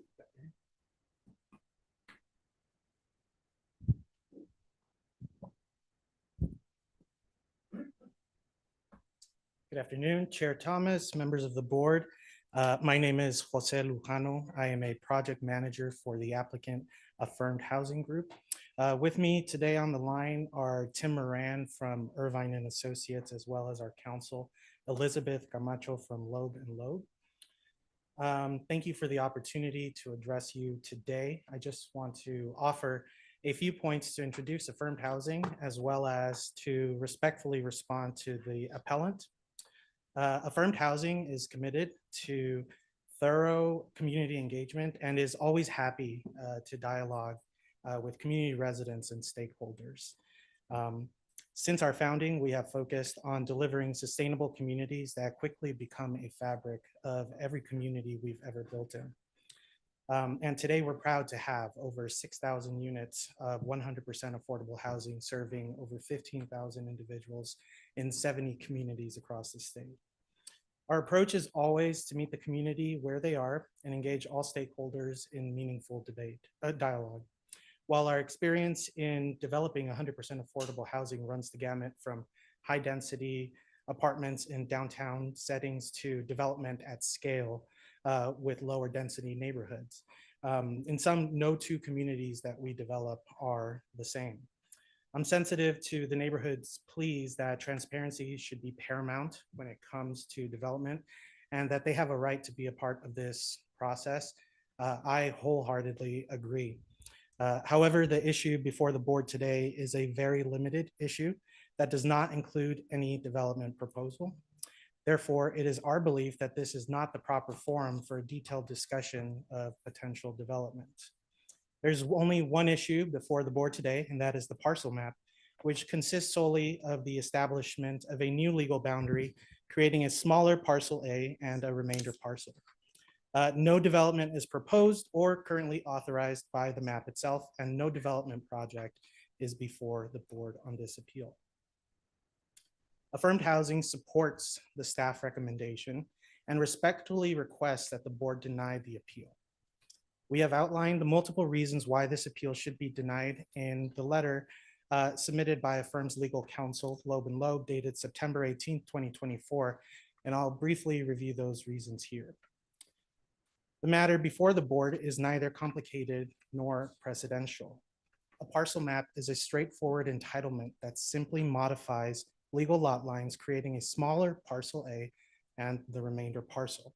It has no physical effects on the environment. The appellant's claims about AB 2011 and its requirements are not the issue here. The Board of Supervisors is not being asked to determine whether AB 2011 applies to this site or evaluate any potential AB 2011 impact of project. No AB 2011 project is before the board, and therefore it is not being asked to interpret AB 2011 or set any precedent for its application. The argument raised by the appellant is that the parcel map, which causes no physical changes in the environment, can be used to require CEQA review of an AB 2011 project, which by its own terms is statutorily exempt from any CEQA review. The appellant's arguments are about physical impacts, piecemealing are all dependent on alleged CEQA impacts from an AB 2011 project and nothing else. Any AB 2011 project is statutorily exempt from CEQA and thus cannot be the basis for requiring CEQA review or for any claim that CEQA review has been improperly avoided. First, the zoning administrator's decision was a proper approval of a minor land division.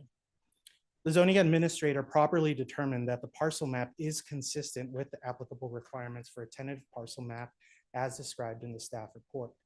The appellant does not provide any basis upon which to challenge the findings or conclusions of the zoning administrator that the parcel map is consistent with the applicable requirements for a minor land division.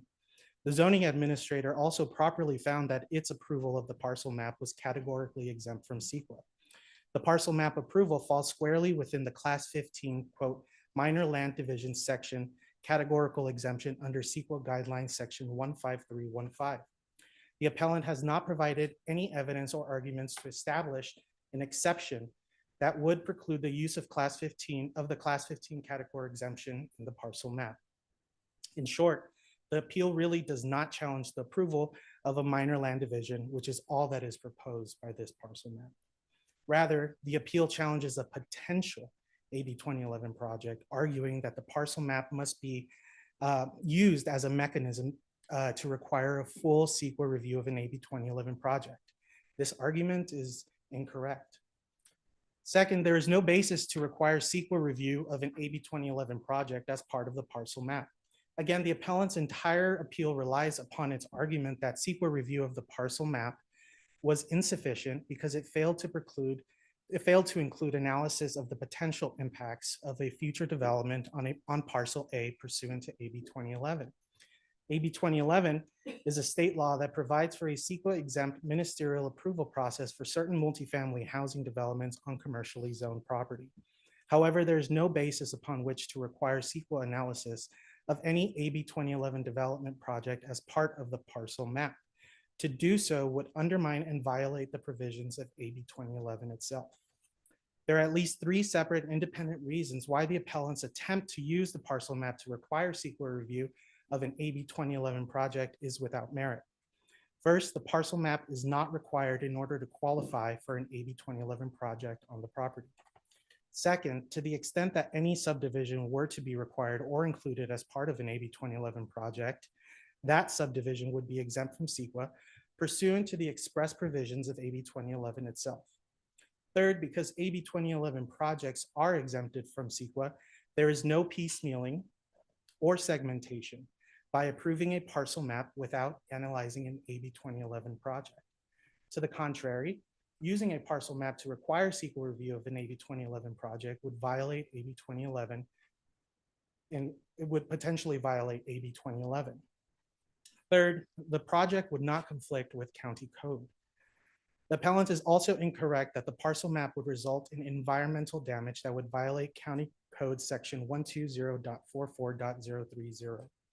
First, the parcel map results only in the change in legal boundaries. It does not create a new development site, and it does not itself authorize any development or any other changes in the physical environment. Second, to the extent the applicant argues that an AB 2011 project would violate the county code, this is specifically addressed by AB 2011, which requires projects to, quote, follow objective standards from the County of El Dorado and any future development that would be reviewed by county staff to ensure it meets local code accordingly. That's the next process. Lastly, it is our position that no additional conditions of approval are required or appropriate. The conditions of approval sought by the appellant relate to the development, not to this subdivision action. Because the parcel map does not itself propose or authorize any development, there is no nexus to require the conditions of approval proposed by the appellant. Nor can the county use the parcel map to impose conditions of approval on a potential AB 2011 project, as no AB 2011 project is before the Board of Supervisors, and AB 2011 expressly provides that a qualified AB 2011 project is a quote use by right and is not subject to discretionary local review or approvals. If I may just conclude my remarks, the issue before the board today is very narrow, whether the parcel map was consistent with county requirements for a minor land division. There's no evidence that it was not. There's also no evidence that the parcel map is not eligible for the Class 15 minor land division categorical exemption under CEQA, and the zoning administrator properly approved this categorical exemption for the parcel map approval. We respect the community's desire for transparency and openness and look forward to continued engagement with county staff and the neighbors. And we respectfully request that the board uphold the zoning administrator approval of the parcel map and deny the appeal. And we're happy to answer any questions. Thank you. Thank you for your presentation. So at this point, we'll move into the public comment, and this is your time to address any comments you may have to the board.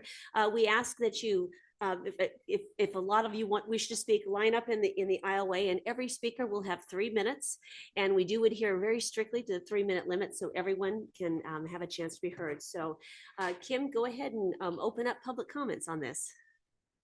Now taking public comment on item number 34. Individuals will have 3 minutes to address the board. The timer will notify you when you have 30 seconds remaining, and again when your time is up.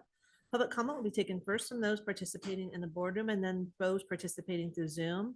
For those participating by Zoom, please make sure you unmute yourself when called upon. If you're joining the meeting by phone, press *9 to indicate a desire to comment. If you're joining by Zoom, press the raise hand button. Please voluntarily state your name for the record. All right, come on down. Good afternoon. Good afternoon. My name is Robert Vosper, V-O-S-P-E-R. I'm a resident of Sierra Crossing. I'm also a long-term board member for the Sierra Crossing Homeowners Association.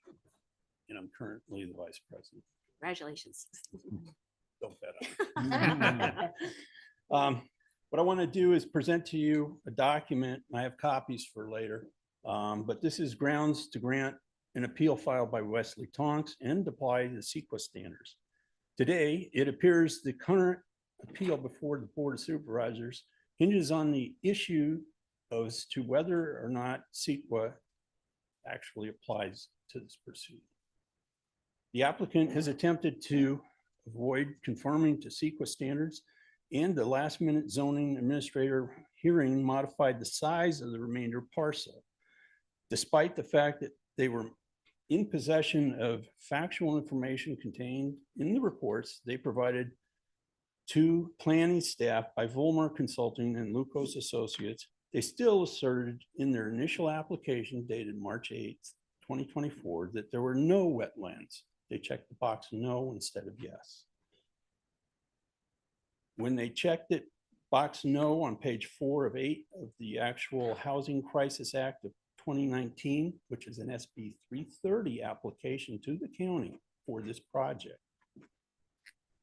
Essentially, they provided their answer was that there are no wetlands as provided for in the U.S. Fish and Wildlife Service Manuals, Part 660 FW2, dated June 21, 1993.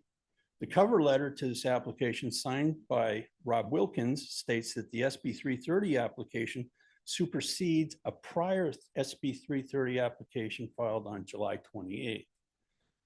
I draw the board's attention to the fact that the applicant's signed application dated March 8th is actually on a form that has a box for a timestamp, but that wasn't used. But then down below that, on page 1 of the application, are the notes. Note number 1 says California Environmental Quality Act, CEQA, and Coastal Act standards apply. Hence, they knew going into this that the actual CEQA standards would apply based on the fact that it was contained on the application that they submitted to county. And then they chose to say CEQA standards don't apply. What I'm going to do is also address the fact that the project was never posted. Thank you for your comments, and please feel free to give Ms. Dawson any copies you'd like the board to have. Appreciate it. Good afternoon. Ready? Okay. You bet. My name is Todd Schulman. I'm a resident of the Travoy neighborhood, which is near this proposed project. I wanted to address to you specifically conditions of approval, attachment H, which your staff prepared. Since later on, this might be ministerial, this might be the only chance to talk to you about it. I'm a retired police sergeant, 25 years law enforcement experience. Part of that was working as a school police officer for the Elk Grove School District, where I got intimately familiar with the impacts of traffic and congestion on the safety of children in schools, in particular elementary schools. So my primary concern with this project is the effects it will have on that traffic situation on Foxmore Lane, which is the front of this complex. Foxmore Lane hasn't been mentioned, but that's the only street where this complex has an exit. And the exit of that complex happens to be directly across from where the children of Green Valley Elementary walk out to exit their school. So the roadway is currently a single lane with no street parking and no bicycle lanes. The proposed complex does not address this, and the overview conceptual maps they produced have no widening of the road, no provisions to account for the additional traffic. If you go to Green Valley Elementary in the afternoon, if any of your parents or know people there, it's a congested single lane, one-way traffic with kids getting out of the school 3 o'clock every day, 3:10, 2 o'clock on Wednesdays, if you want to show up and look at that. This would only worsen that problem and would possibly lead to safety issues for the kids and the parents waiting. So I'm hoping that part of the ministerial approvals later mentioned in condition H will have a formal traffic impact study done on this project. Because as I mentioned, there's a lack of on-street parking, lack of bicycle lanes, and in injecting another 126 unit apartment complex with potentially hundreds of residents and many vehicles would only worsen that problem of what occurs there every day at the school. So I'm hoping that the El Dorado County Department of Transportation is going to do the study. In their own guidelines, it says they can actually self-waive doing a study. Hopefully they will do the study. Second issue is the projected storm runoff from this project. It'll negatively affect my neighborhood, the Travoy neighborhood, because we have a seasonal creek that runs from this project directly across Green Valley, underneath Green Valley, and into the Travoy neighborhood. And that's a whole nother issue that needs to be addressed at some point because this will negatively affect the amount of water that goes into that seasonal creek. I'm going to provide a copy of my initial letter that I sent to Thank Planner you for your Dinkler. comments. Okay. Thank you. So you have a Appreciate it. copy of it. Excellent. Good afternoon. Hello.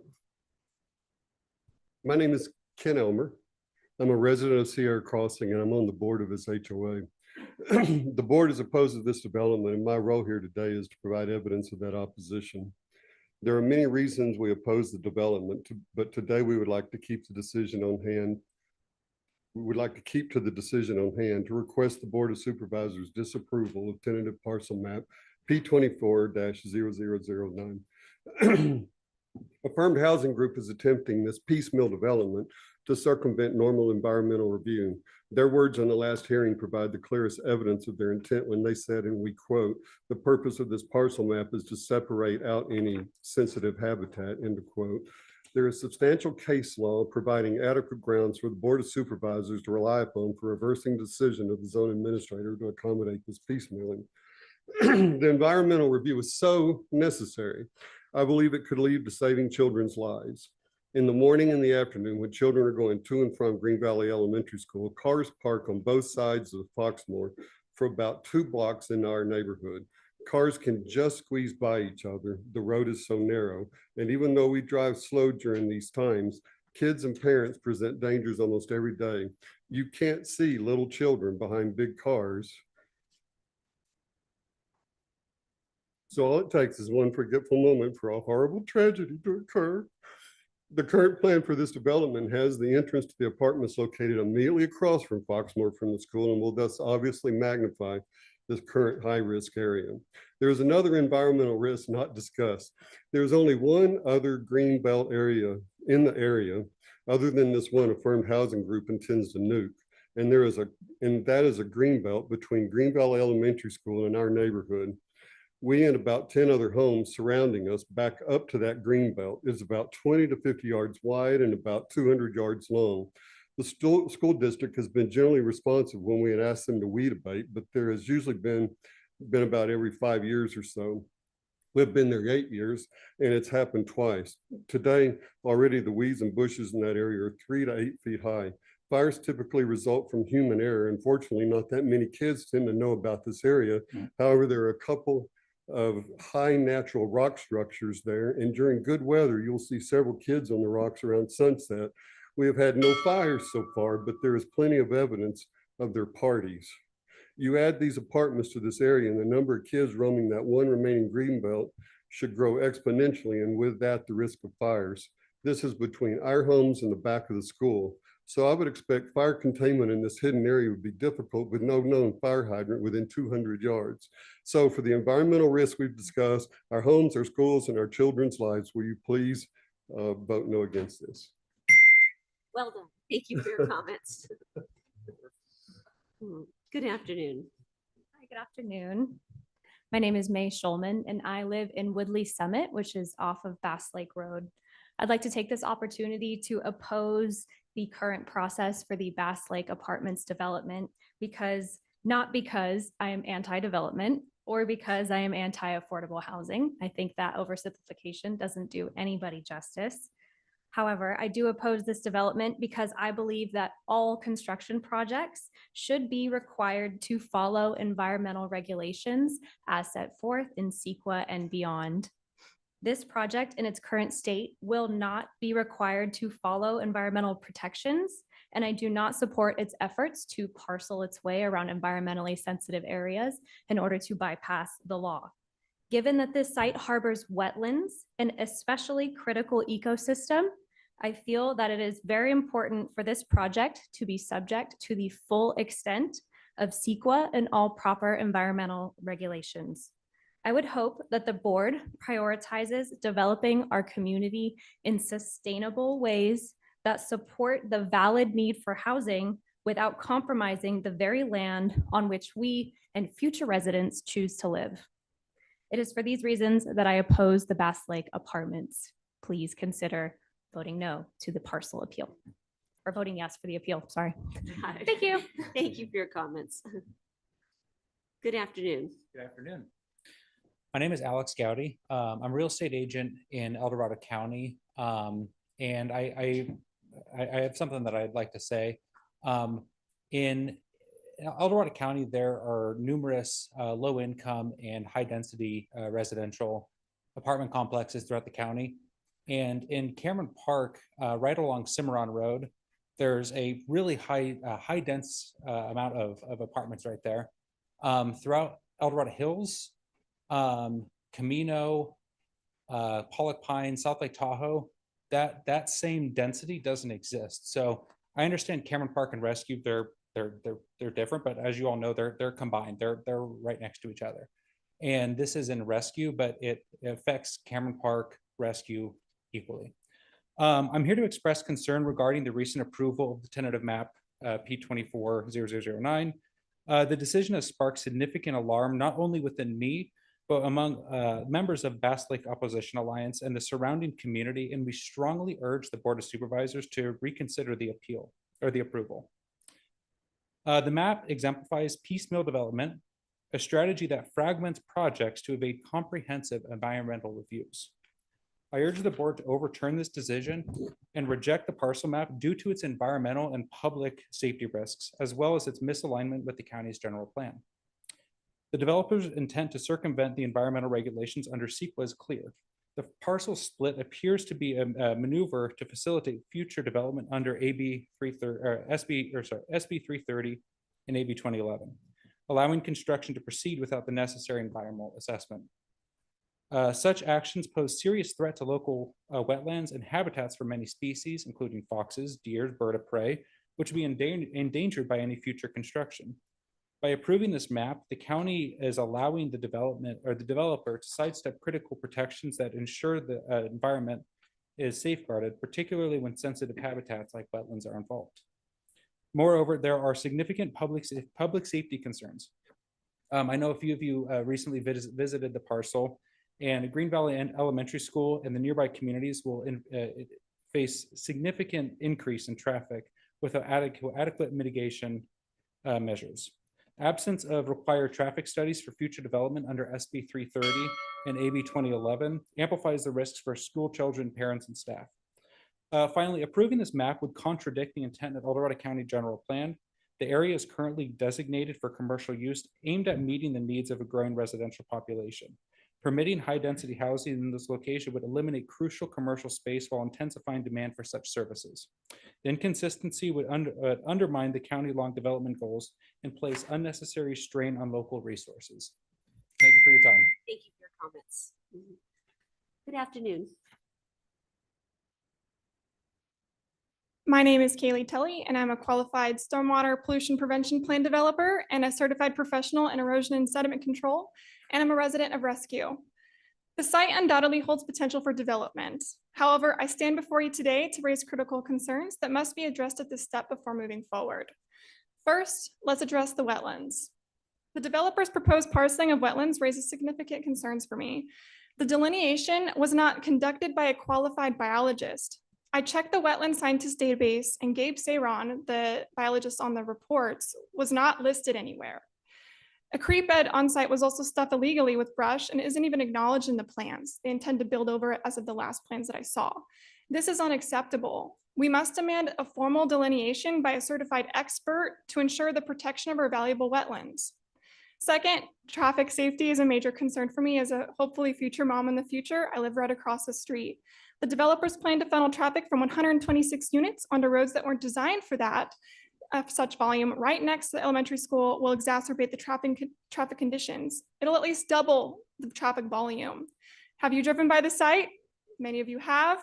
It's chaos right now. It's scary when you drive by there. Adding more traffic causes problems, but to me, it seems like the developer's focus seems to be on securing a large $6.2 million state grant rather than ensuring the safety of our community. That's the second largest grant in the state.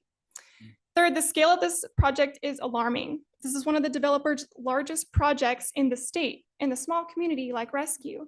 The surrounding area already has 3 apartment complexes, one being right across the street, including affordable housing options. This is not balanced growth, it's just exploitation. The developer has chosen Rescue because of the cheap land and the relatively small planning department. The dismissal of our appeal as meritless and their disregard for our community concerns is deeply troubling. They say they want to work with the community. I'm a direct resident right next to the project, and I have had no communications with them, no notice whatsoever. So I urge the board to demand responsible development with consideration of the lasting impacts. At a minimum, can we please require the certified, qualified biologist to conduct the wetland delineation so that we can draw accurate parcel lines? I'm not a NIMBY. I'm not a YIMBY. I came up with this on my own. I'm calling myself a MIMBY. I'm a maybe in my backyard. I just wanted to be thoughtful and responsible. So obviously I'm very nervous to be here. I really don't want to be here. I'm reluctant, but I feel like I have to because it really, really matters to me. Thank you for hearing me out. Thank you for your comments. You did a great job. Good afternoon.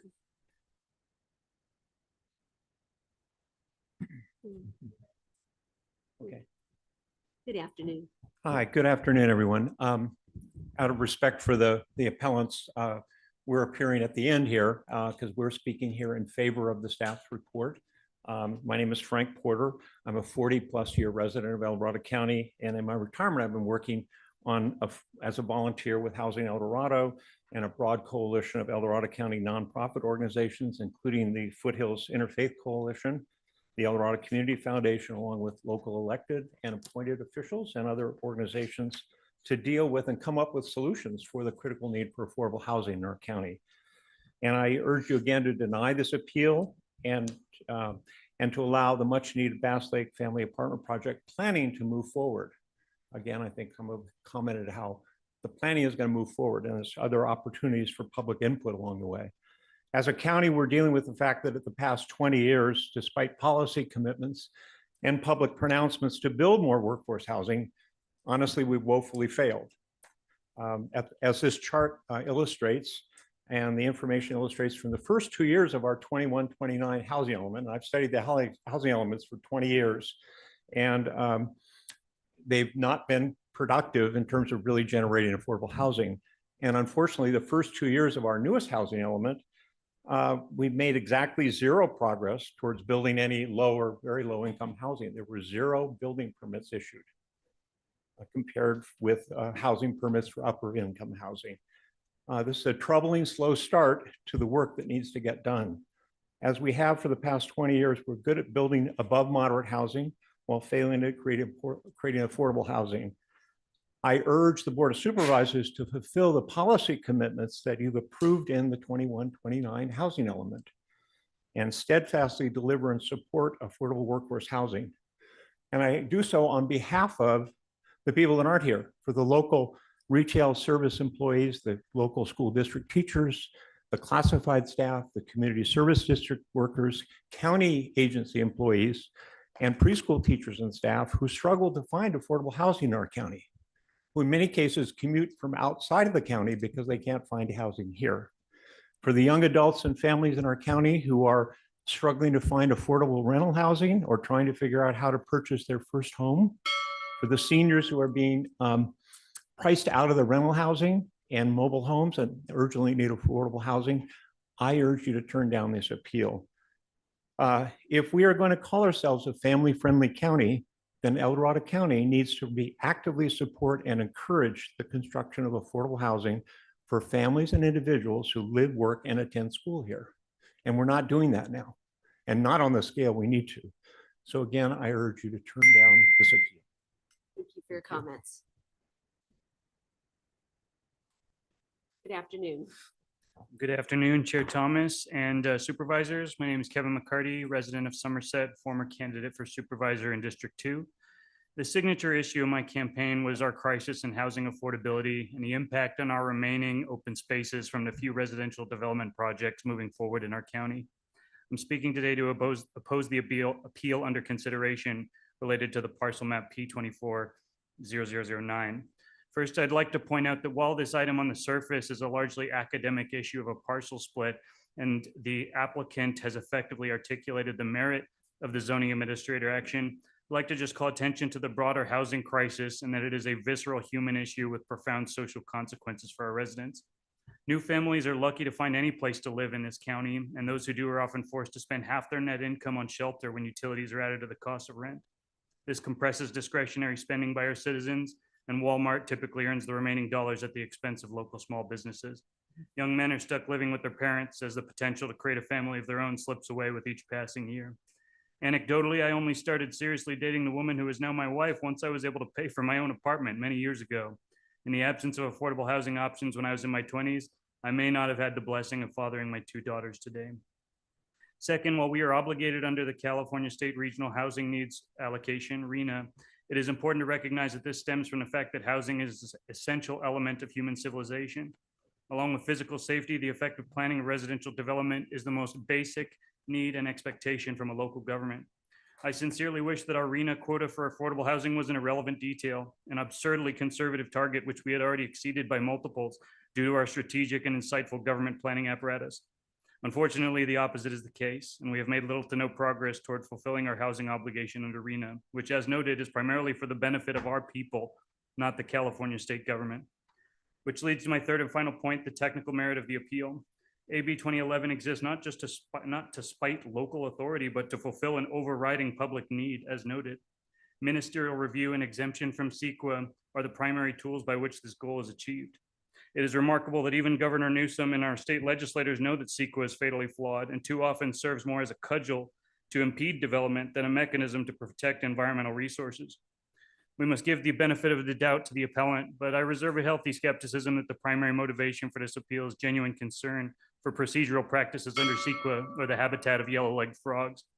Staff have clearly articulated the erroneous nature of the appellant's claims that the parcel split represents piecemealing, and the broader application of CEQA exempt status for the project is unlawful or inappropriate. Other public comments have also articulated the suitability of the site for its walking distance to proximity to school, groceries, restaurants, and fitness facilities, as well as integration with existing civil infrastructure. Perhaps some residents would prefer this commercial zone parcel to be used for more mini storage units, but in my opinion, this is as good a site as we are going to get to make a dent in our affordable housing targets while minimizing effects on our open spaces. Comments. Thank you. Good afternoon. Good afternoon. My name is Joel Ellenwood. I'm a land use and environmental lawyer.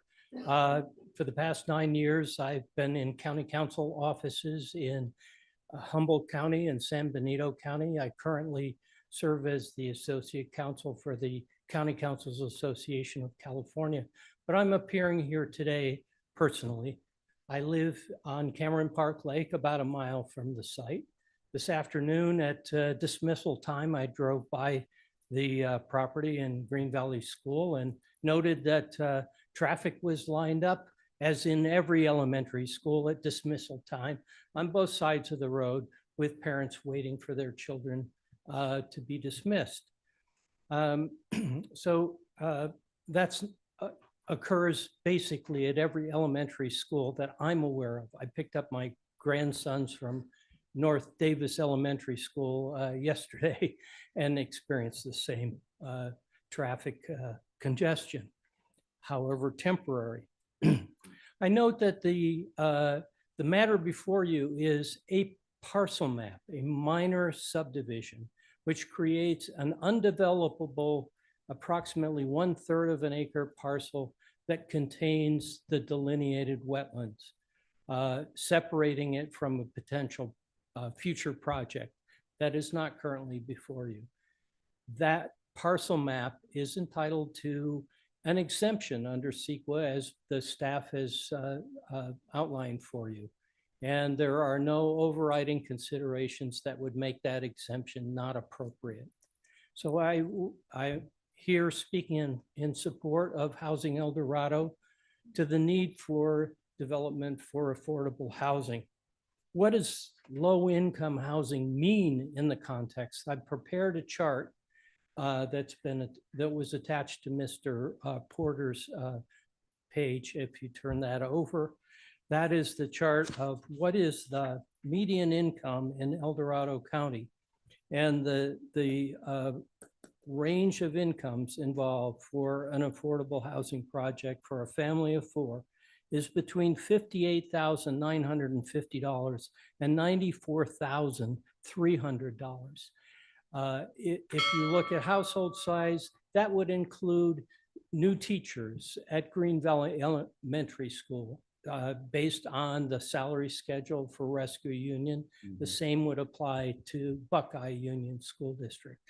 So we're not talking about people on welfare necessarily. We're talking about working people who need affordable housing.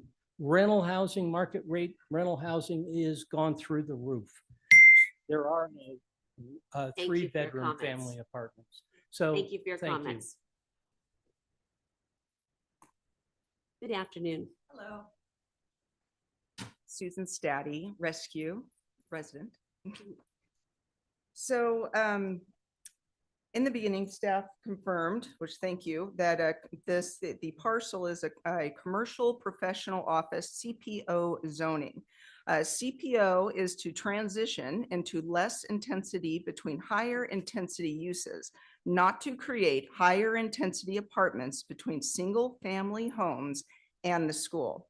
In fact, transitional housing is not allowed in CPO. So how are these apartments being allowed within the zoning districts in the first place? The biological resources, the wetlands, that has been split off from the property is not the only thing that disqualifies this project from moving forward on this parcel. This is why the appeal needs to be approved.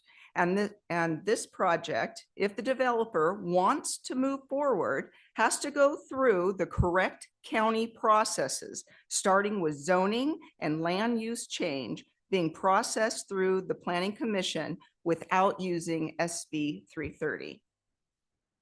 Given that this project does not qualify with these state bills, approving this parcel split should never have taken place. Splitting the property for the benefit of the project, showing that the project was inconsistent with the applicable objective general plan and standards, which should have disqualified the project from using the SB 330. It is not the county's job to sidestep the law in order to benefit developers. It is the county's responsibility to protect its residents, environment, and its resources. The county facilitating this project without going through the correct legal processes is a violation of the oath of office.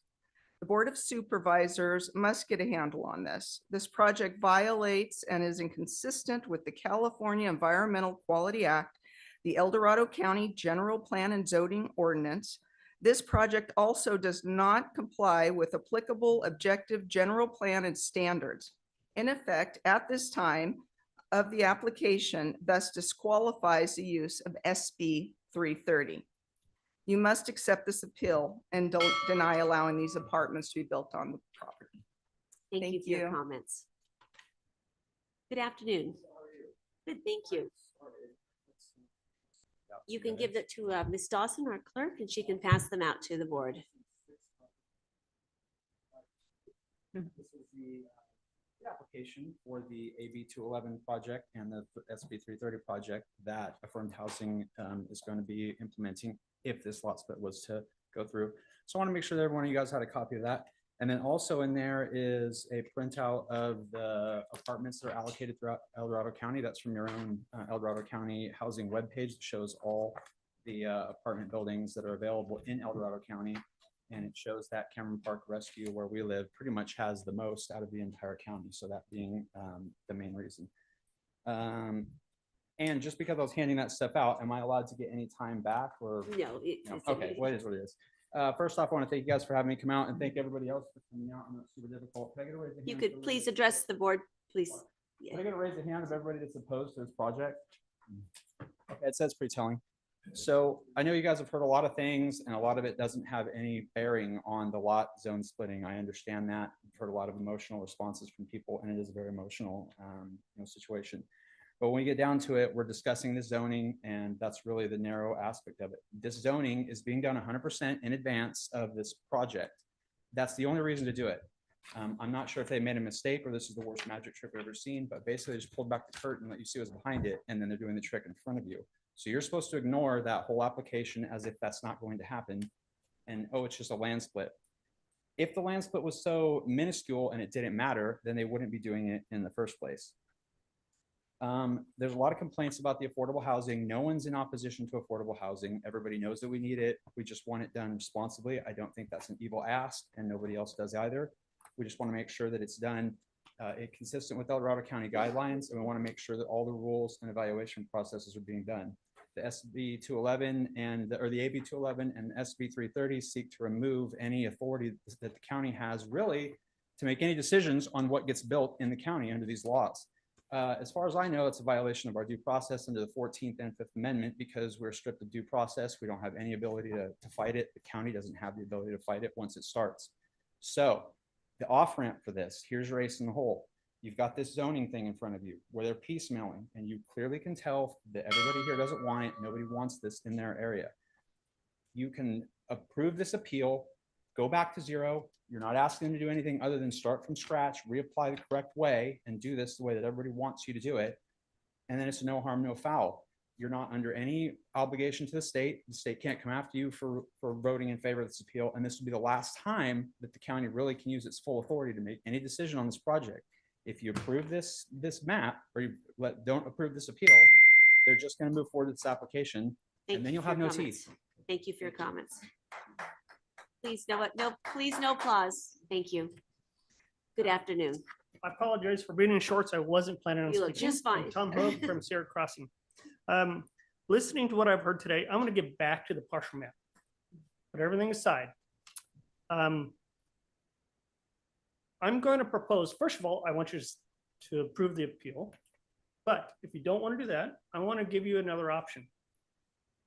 There's nothing that says that this partial map, even by affirmed housing has told you this partialing has nothing to do with the project. Okay, they said that right here. So let's take their word for it. You should be able to defer the granting of the partialing till after the entire project has been planned and approved. Since they're not related, let's flip the calendar, say, hey, we're not going to give you a no to the partial request. We're just going to give you a deferral on that answer until after the rest of it's done. Because if their motivation is sincere, the timeline should not matter when that partial request is approved. You should be able to approve that after the project has been blessed, gone through planning. Otherwise, what we have is a question of motivation. If the motivation is sincere, you should be able to say, we're going to defer that partial request till later. Because right now, where I have a challenge with is that they've already submitted plans to the planners. You've got designs, you've got concepts. There's nothing that stops their request from going through the process. And if it will hold up, it'll hold up with the entire partial intact. I just want to give you that third option. Defer. Thank you for your comments. Appreciate it. All right. Is there anyone else in the boardroom that would like to speak on this project before we move to our online callers? All right, seeing none, let's move online. Now taking public comment from iPhone. Good afternoon. iPhone, can you unmute yourself? Oh, hi. I'm used to you guys seeing my name. Hi, it's Tracy Doyle. I'm candidate for Cameron Park CST, calling in to just also, I want you to approve the appeal, and you could direct staff to create an AB 2011 application that includes the wording for contains wetlands. So there's an option, and they can start over and, try again. I think that what we're seeing right now is a group who has some big investors like Bank of America using public funds for these grants, trying to get a project approved through weaseling their way into this with the piecemealing because they want ministerial project approval eventually. So I think that the other thing I wanted to call in and say is Cameron Park, as usual, is being ignored. The impact on the flooding, the drainage, all the different things. Our CSD we need soccer fields, and we're going to add more people. Lots of things. It'll impact Cameron Park. Also, I think from doing a little investigating and research, this looks like homeless housing, not what some people might think, affordable housing.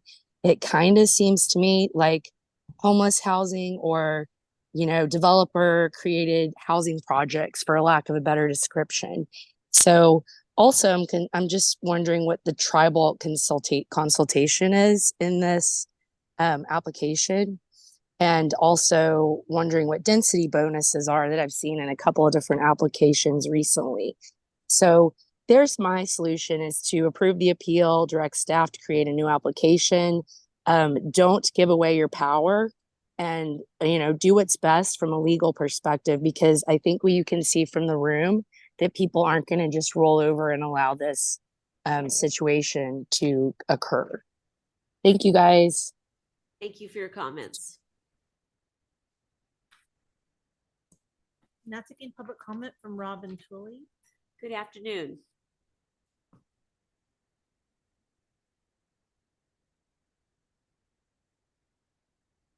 Hi, I'm not sure if you guys can hear me or not. We certainly can. Oh, you can? Okay, thank you so much. My name is Robin Tully. I'm a civil engineer with 24 years of experience on large Caltrans and public works projects. I wanted to speak today. I did provide a letter with some of my more formal comments that we'll go over about drainage and such, but I know I have limited time here today. So I just wanted to tell you that this is a special parcel with environmentally sensitive habitat for wildlife and many native trees and plant species, including a seasonal wetland, and also potentially unmapped waters of the state that could represent the extension of a blue line stream that is mapped immediately across the road on a USGS quad map. The developer, in my opinion, is exploiting the lot split to avoid mitigating the cumulative environmental impacts of this development, to which I don't think has been adequately considered and keeps getting brushed aside. Has a tree survey been provided? There's been nothing on the map to show saving any of these trees. Has a proper biological assessment been conducted of the plant and other wildlife species present? This is not the lot that is appropriate for the exploitation of SB 330 and AB 2011 by this clearly for-profit developer. This is also a lot where the proposed apartments are shoehorned in within a tight configuration. There has been no attempt at downsizing the overall footprint other than a small wetland parcel that, I'm going to let you know, will eventually be starved of natural infiltration water sources once the new development is constructed with significant impervious area. Bye-bye wetland. I do have some direct considerations for the tentative map. One thing I want to bring out is in your own development standards, parcels need to be legally subdivided only into legally developable parcels. What you have is a large lot for the development of several very large apartment units with a small unusable parcel left as the wetland. I didn't think you could do that. Your own regulations say you can't do that. The only allowed subdivision would be leaving an unusable parcel that if the remainder is dedicated to the county or other allowed nonprofit agency. I don't see that this has been considered. Please also look at other considerations. Of 50-foot natural undisturbed creek buffer should be provided per the 2022 construction stormwater general permit. Other considerations are traffic concerns, also fire evacuation emergencies. I don't think that has been adequately considered. Another thing is there is existing drainage that comes from Sierra Crossing through this parcel, and I've seen no dedication of any easement to the county or Sierra Crossing for management of that drainage. You can't block drainage. For these and other considerations, please just take a time out on this and don't approve this right now. Thank you. Now taking public comment from Linda Campbell. Good afternoon. Hey everyone, Linda Campbell, El Dorado Hills. I find it interesting that the applicant got up again and made sure that everybody knew that we need to separate the project from the actual zoning split. That's exactly what happened with the zoning administrator meeting. They originally published it with the project included because in fact a pre-application is submitted. That's how everybody knows what they're looking to build. But yet we were told right before the meeting, no, we're going to change the agenda item and you're only allowed to focus on the zoning change. So that to me says that the applicant is trying to work things along the way and try to find ways to bypass all of our regular reviews. As a few people have noted, we have some pretty objective standards that should stop this project. Those have to be configured or considered in regards to the zoning change itself. It's important that all health and safety requirements are reviewed, like transportation and evacuation routes, as well as other general policies. This would have significant impact not only on Foxmore Lane, but also on Green Valley Road. There also aren't readily available a lot of transportation hubs because that's just not how El Dorado County is. So I would just say to please approve the appeal and put it through the right reviews. Thank you. Thank you for your comments. There's no additional public comment. All right, at that point, we will close public comment on this. Thank you all for your comments and for weighing in on this issue. We appreciate them. And at this point, I invite the applicant to come up and give closing comments. 5 minutes.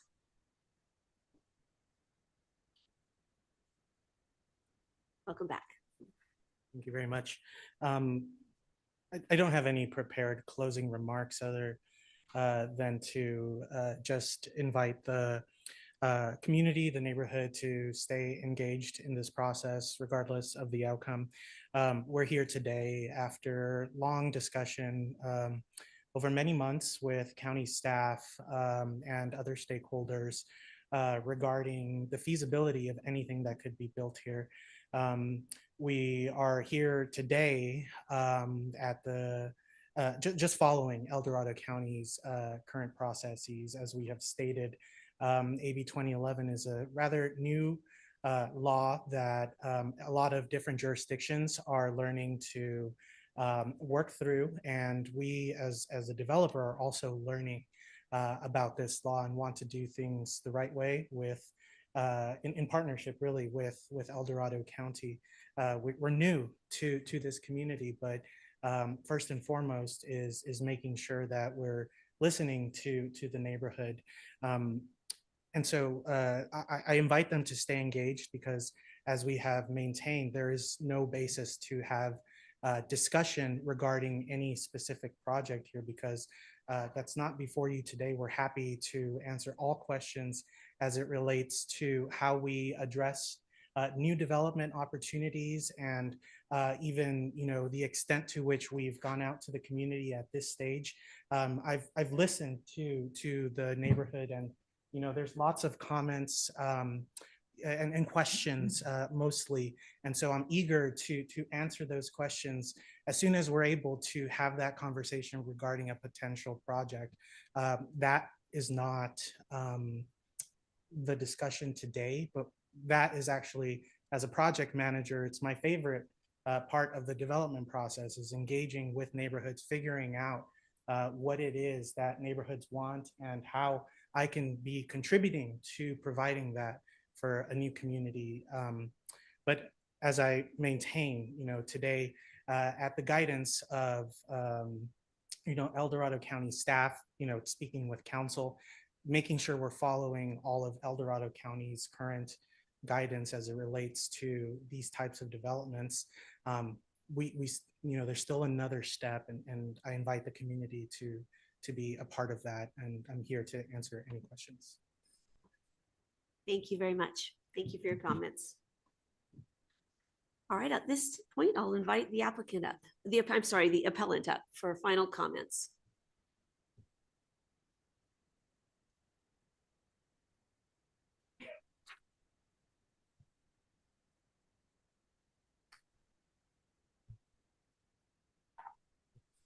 Okay, thank you for hearing all the public comment. And Jose, just to let you know, there's no hard feelings to you. I think you and I would be friends outside of here. I'm happy to speak with you candidly and not be rude or anything to you in the future, should the board uphold the zoning administrator's decision. I do want to address a few comments that people made. Sorry, Jose, the first ones are from you. Jose's saying, Mr. Lujano is saying, one issue in front of the board today, there's no development in front of the board. The parcel map has no physical effect. He did say those things. You can watch the recording after this. And I just want to bring your attention to some case law in which those claims were addressed. So if a parcel map has no physical effect, the argument is that it can't be considered for any environmental review. This is not upheld by Tuolumne County Citizens for Responsible Growth versus City of Sonora from 2007, in which even if there's a zero impact portion, if there are other potentially foreseeable parts of a project, potentially foreseeable, you still have to check on the non-zero part, AKA the subdivision. There's also San Joaquin Raptor Rescue Center versus the County of Merced, also from 2007. Even if a minor subdivision is exempt from CEQA, if a future development could have potential environmental impact, it's triggered for the entire project, including the subdivision.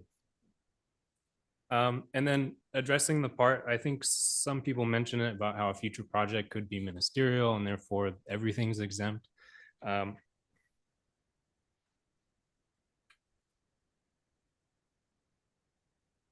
don't have that one noted down, unfortunately, but it is out there somewhere. I can pull it up for you later if you like. If you have a question, I'll look it up. The claims that are also made that there's no basis for the exception to the CEQA exemption that I'm asking for. Those are all supported by the case law I just cited. And there's cumulative impact because they're going to be putting apartments here. There's intent in a potentially foreseeable future project.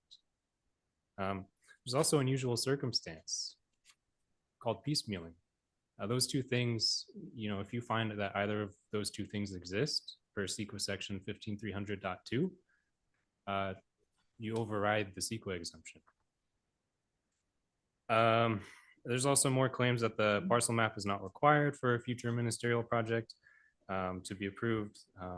There's claims that the parcel map will be exempt, and that even if they are piecemealing, because the future project could be ministerial, piecemealing doesn't apply. They don't provide any evidence of that. And I hope that the evidence I provided to you today is more than enough to overturn their claim. They also refute some local ordinances while not providing any evidence.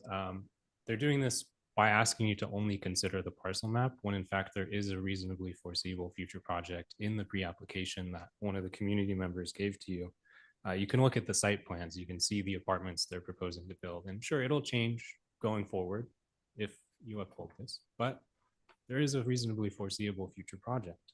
And that reasonably foreseeable future project is only going to be approved if this map is upheld. Therefore, they will be avoiding environmental regulation if this parcel map is upheld. The local ordinances in question would relate to public safety, traffic, things like that. These things will not be addressed in a future ministerial project. Let's see. One of the people who spoke from Housing El Dorado, which thank you for coming out here, by the way. I appreciate hearing from both sides. They mentioned that there would be opportunity for public comment after this. That is not guaranteed under AB 2011. There is no requirement for public hearings for AB 2011 applications or projects. Okay? You can make them happen. The county has the power to make them happen, but there's no requirement. Let me check.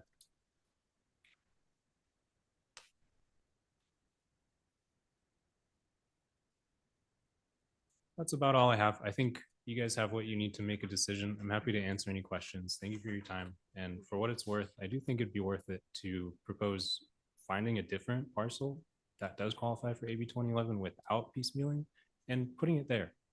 It would be good. Thank you for your comments. Appreciate it. At this point, I will close the public hearing and thank you all for being a part of that and bring this back to the board for deliberation, questions, comments. Yeah, I got a question, a couple questions, actually. One of the things Is your microphone on, Supervisor Turnbull? Oh, yeah, it's on. Can you hear Okay. me? Yeah, there we go. I need it closer. Okay. Thank you. So one of the there's a few questions I got to ask because I was looking at the application and the boxes that he checked off. One of the things that got me was a very high fire severity zone as determined by the Department of Forestry and Fire Protection. They wrote no. Looking at the CAL FIRE map, it is in a high fire zone. Also, wetlands is defined at United States Fish and Game and Wildlife Manual. They checked the box no, which it should have been yes. Also, a special flood area subject to percent annual chance of flood, 100-year flood. And we've had issues in Cameron Park, flooding issues for years and decades, which I'm trying to solve right now in my district. And the problem is they check no. There is a problem in Cameron Park. There is a problem with the flooding issues that's going on. One of the other things that they said, the stream of other resources subject to streamlined alteration agreement, Division of Fish and Game Code. Oh my gosh, you cannot alter drainage, period. You cannot divert water on other people's property either. And the biggest thing that I have in Cameron Park, a lot of the people down there have an issue with Fish and Game because they can't even clear their creek beds there because they can get fined. One lady cleaned her creek bed because of vegetation to prevent flooding. She got fined $20,000 from Fish and Game. So Fish and Game, there's been an issue in this county with Fish and Game, especially with a lot of the projects. And this is a big issue to me. And I just don't understand. Did staff even look at any of the boxes and stuff that they checked off before it made a decision? I just want to ask you that. I can speak to that. I think one of the things that we're talking about here is is, and I believe I understand the document that you're looking at is related to the affordable housing project, Yes. correct? So that there's no action that has been taken on that application. And so certainly we get information across the table all the time. Some, where boxes have been checked or haven't, or, what one of our duties is to go through those and ensure that all of those pieces are correct at the outcome of that discussion. I think we're here in a very difficult situation where we have a parcel map. The community is saying, that they see it as connected to that project. The applicant is saying that it isn't based on the information they've provided. Staff has provided you our determination, but I guess I want to say that we're not necessarily speaking to that project at this hearing as I understand it. Well, but the thing is, it's an application for the apartments. That's what I just don't understand. We're here for actually the parcel map, but it still contains what they're going to do on this particular project and that housing development they're going to put on that parcel.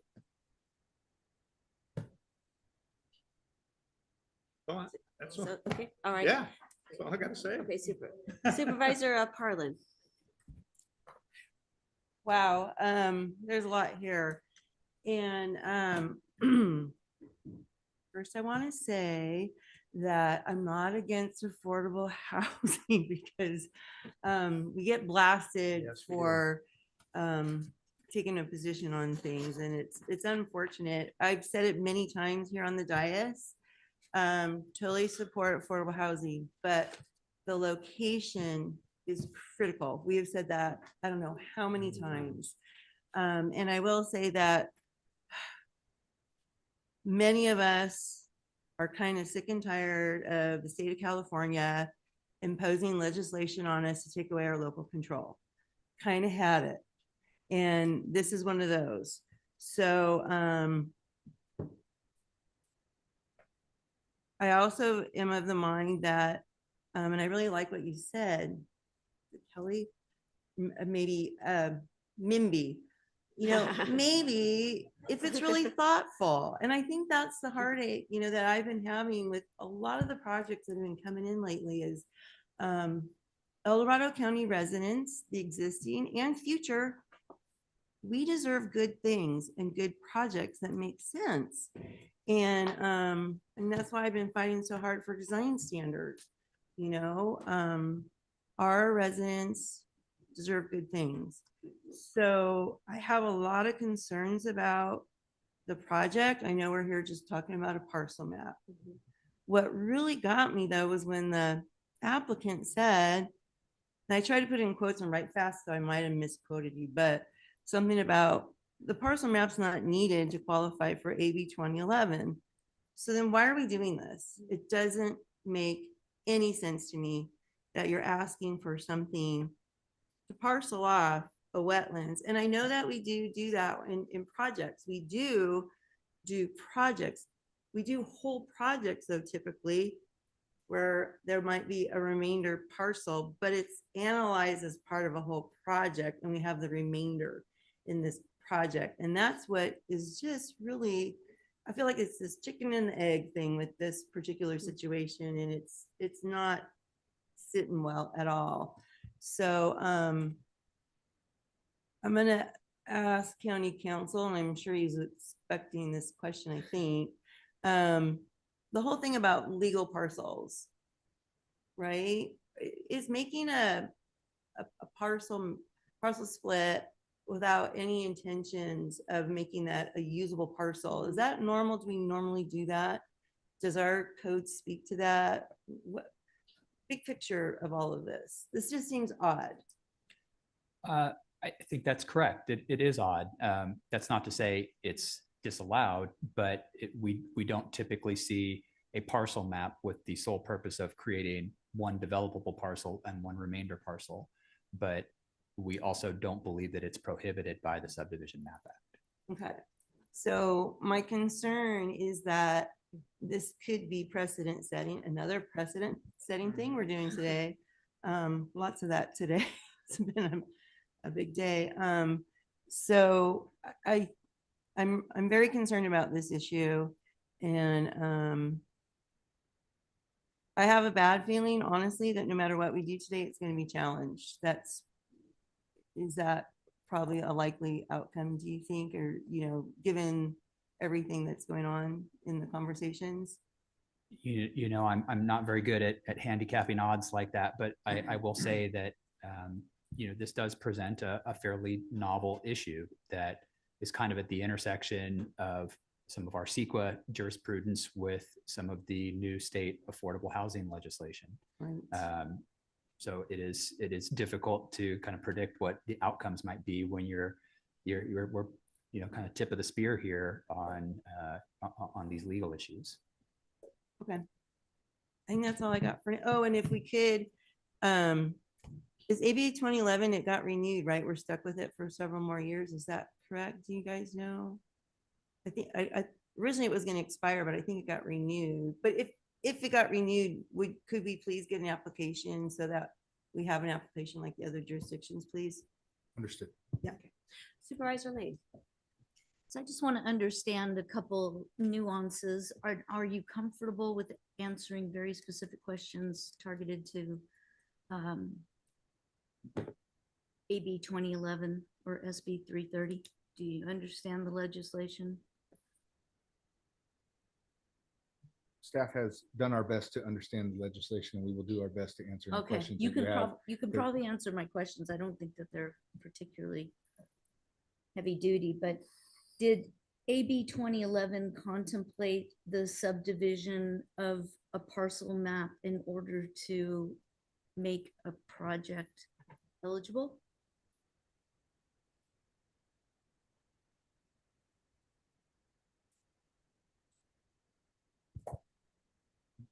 I would have to review in order to answer definitively. There is some information related to,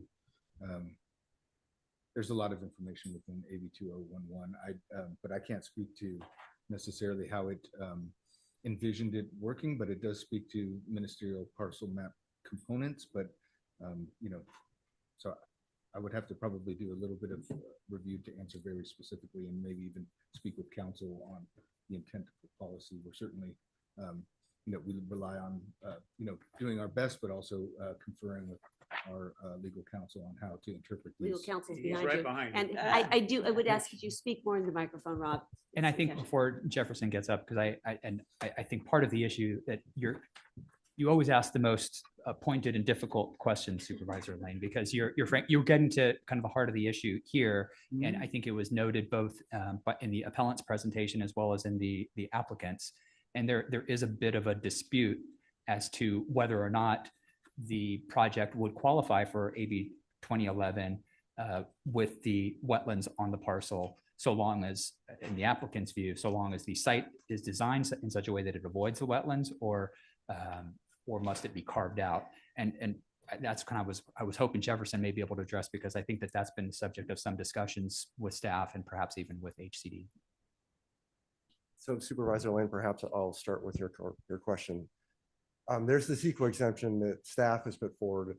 There's also a CEQA parcel exemption that the applicant mentioned, which is within AB 2011.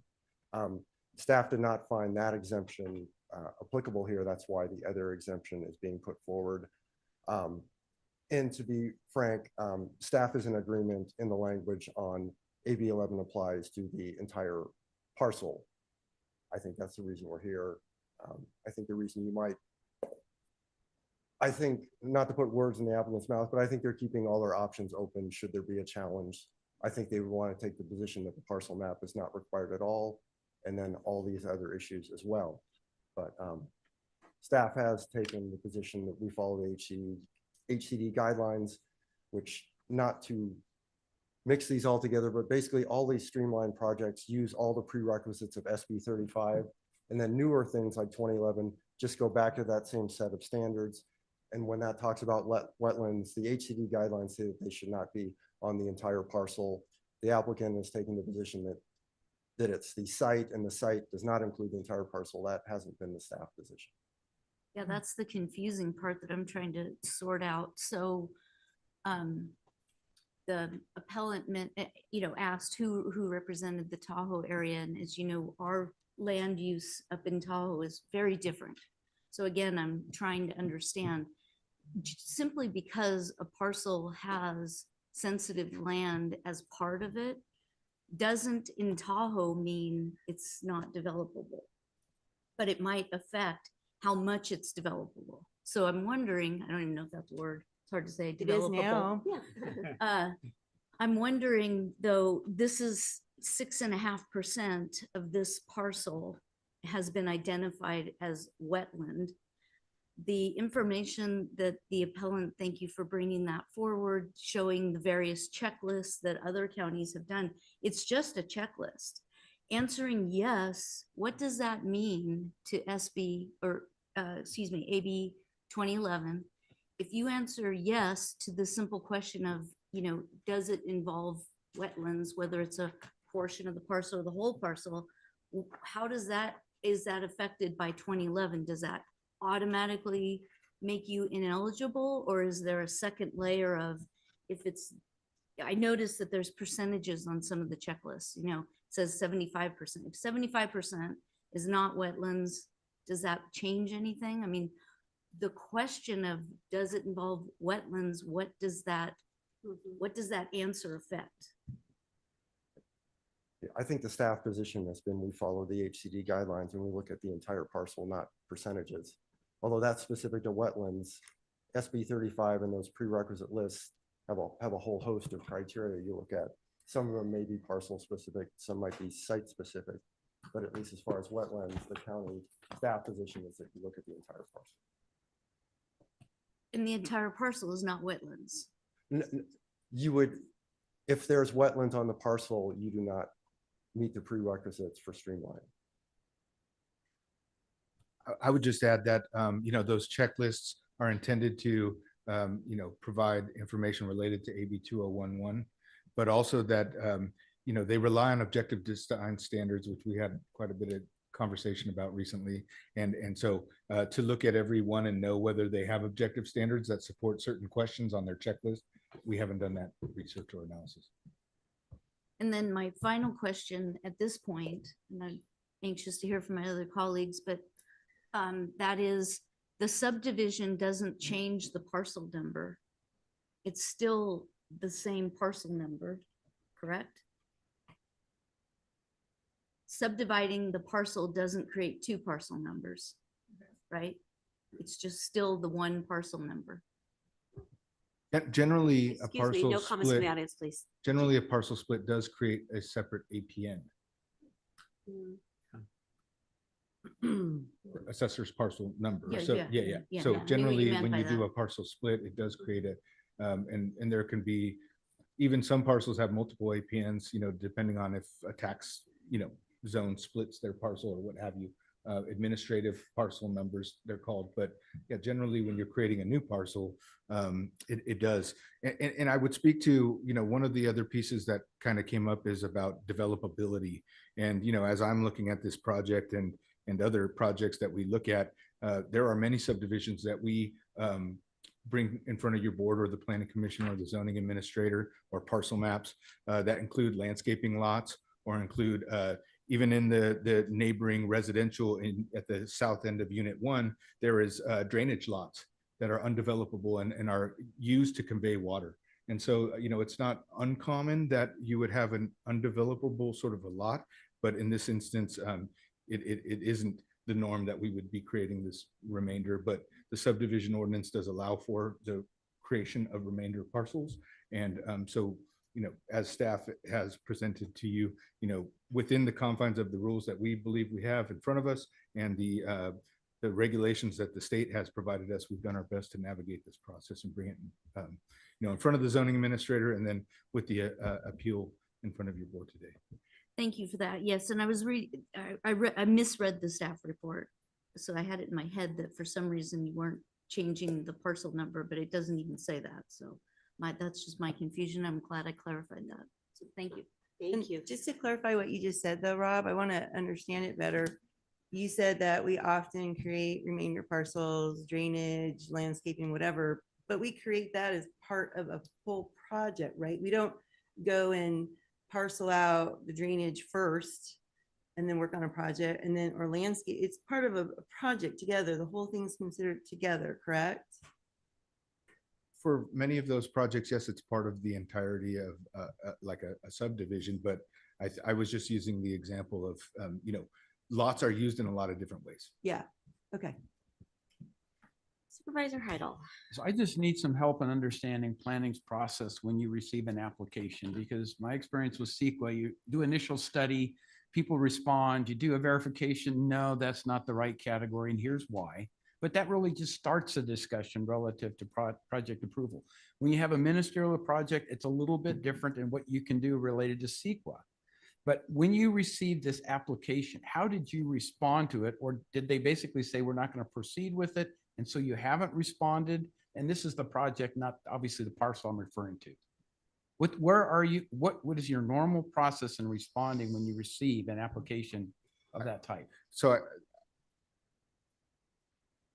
I want to be sensitive to, my understanding of the hearing today and speaking to the project in front, but in a general sense, and forgive me then. In a general sense, procedurally, we would take in an application, staff would review that application, and we have a completeness date. From that, we determine, do we have all the information in order to move the project forward?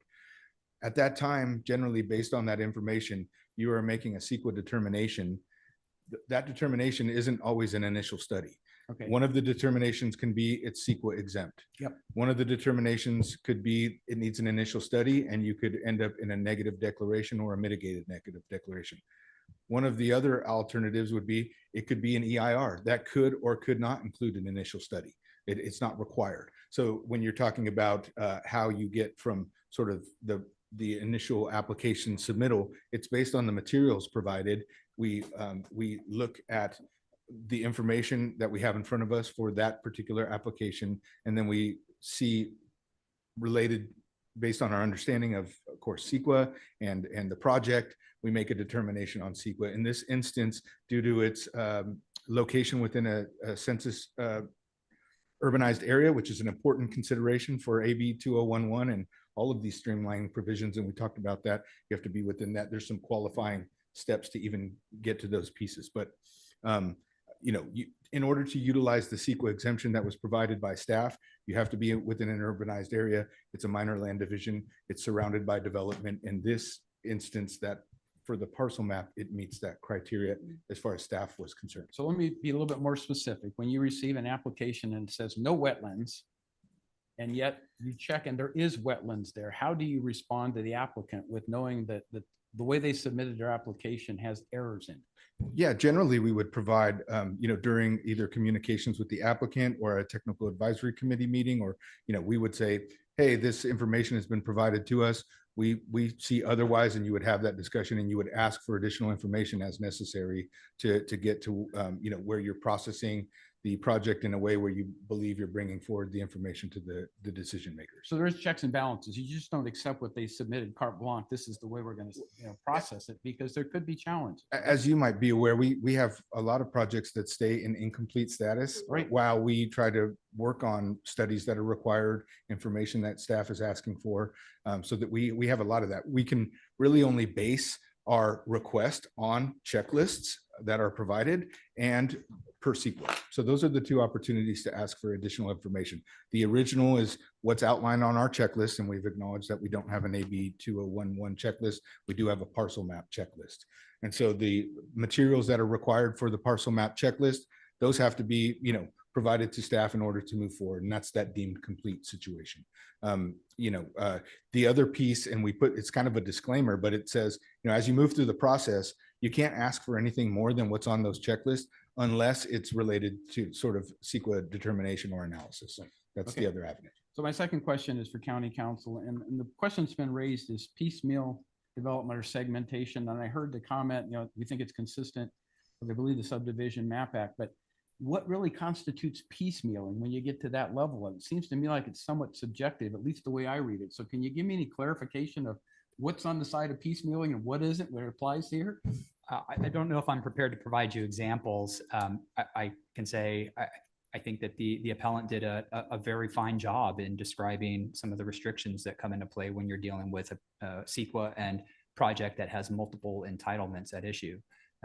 Generally, and I think even the applicant's letter, concedes that, generally speaking, you are to be looking at the whole of the action in order to determine the environmental impacts. I think what makes this particular case somewhat unique is that the next part, if we're talking about the development project itself, it is by definition under AB 2011, it is not a project. So it is under AB 2011, the county must, it determines whether or not the project complies with objective design standards. And if it complies with objective design standards, design standards, just objective standards, the county shall approve the project. That determination in and of itself is not a project.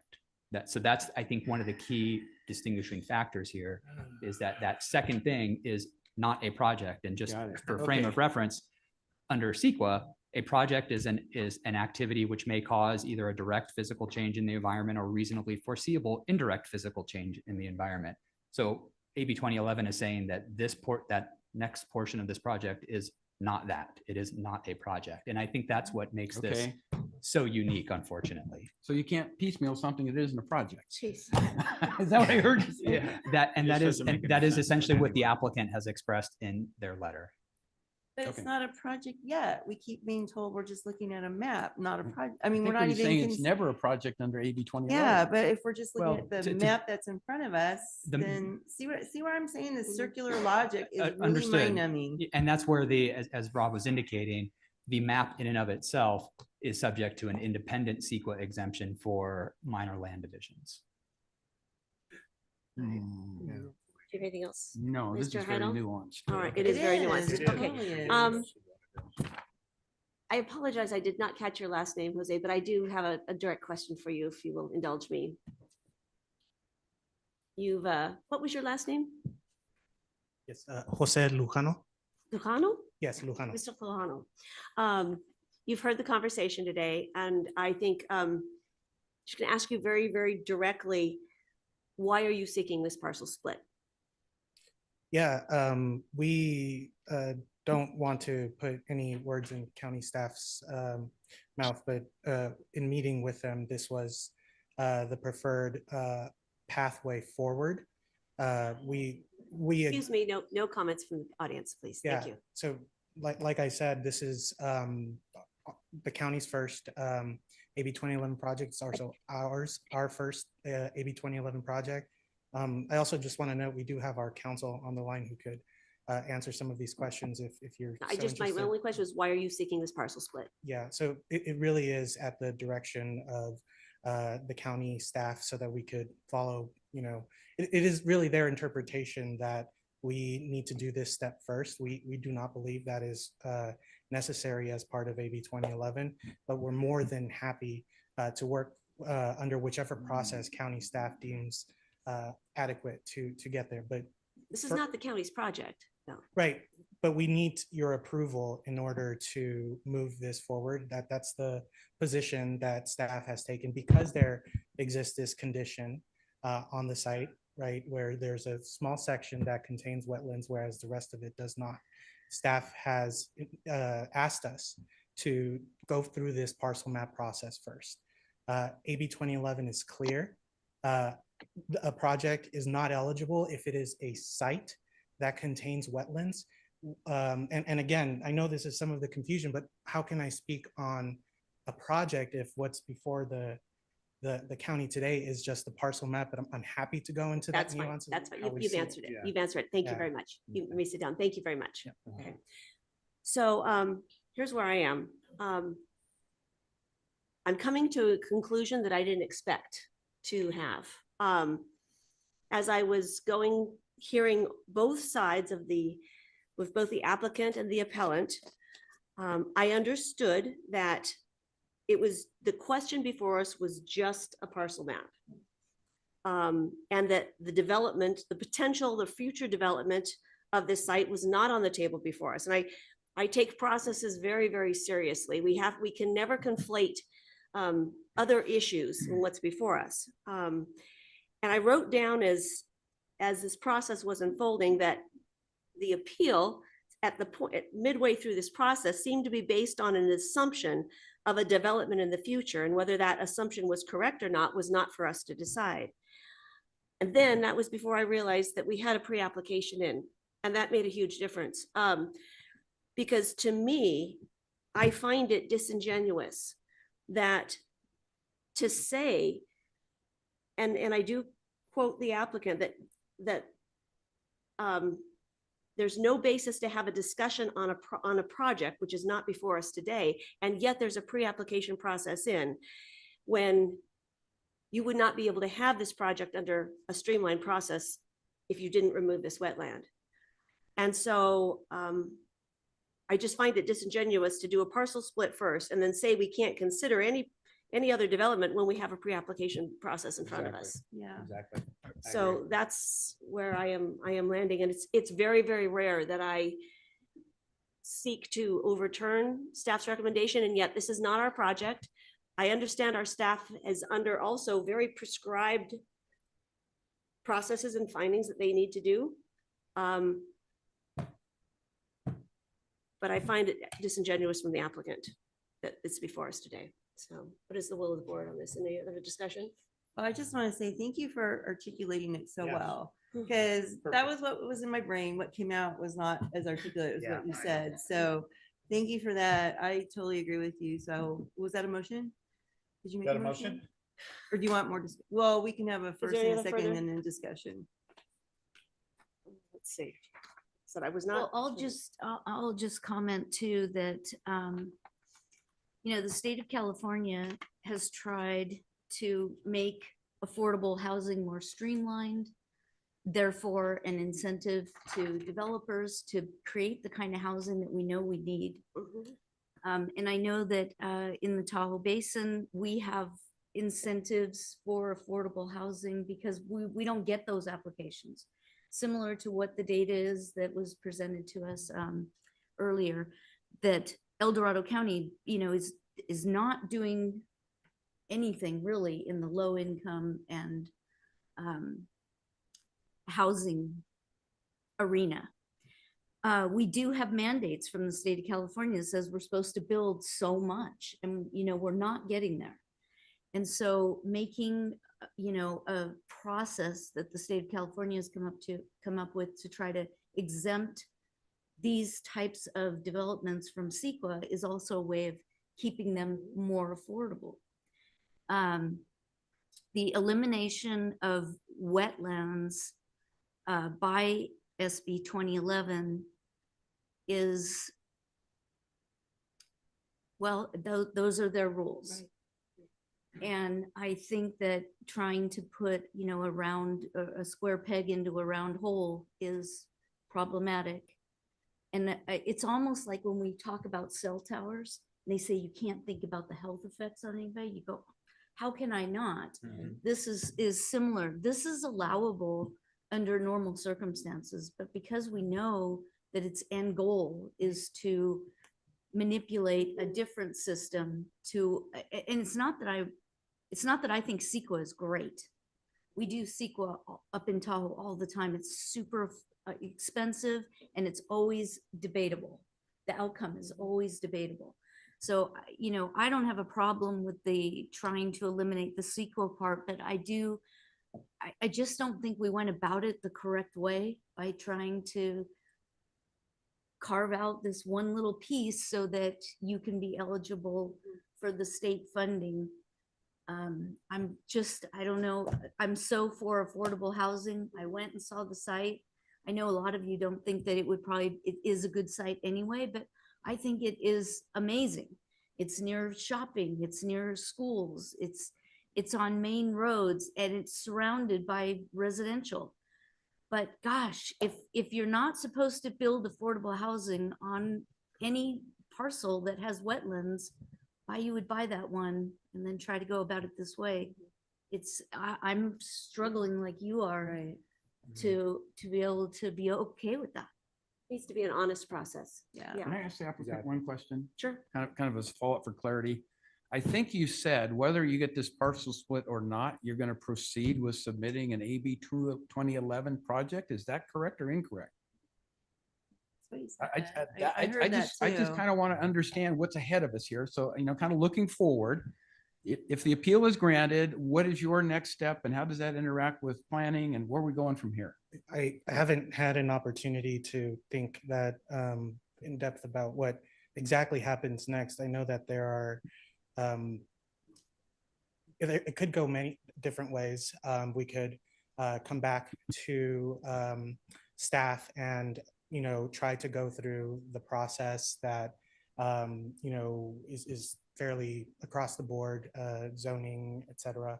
That is not a decision for me to make. Okay, understand. But, it is one of the options. And of course, there are, potential legal remedies that we would want to discuss with our counsel Yeah. and then be in a better position to respond.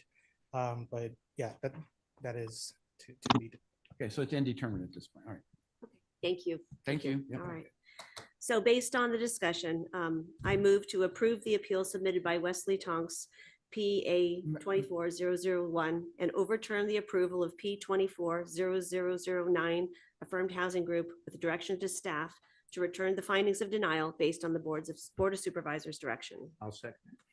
Before the board casts a vote on this, if perhaps I could ask for 10 minutes to work with staff to actually prepare findings that would Yeah. address that action, since that is different than what we were Absolutely. prepared for today. So if the board would be willing to provide a 10-minute break, I think we can work to get some findings that would capture what the board's discussion was in support of that. Appreciate that. So we'll take a 10-minute recess and then be back. All right, thank you.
Okay, thank you. We are back. And so what findings did you have based on the board's direction and discussion? Yeah, if you wouldn't mind, can I just share those on the screen? That would be And I can ideal. read Thank them you out. so if you much. guys We would like. appreciate it. Yes, Just bear with me one moment. absolutely. We appreciate it.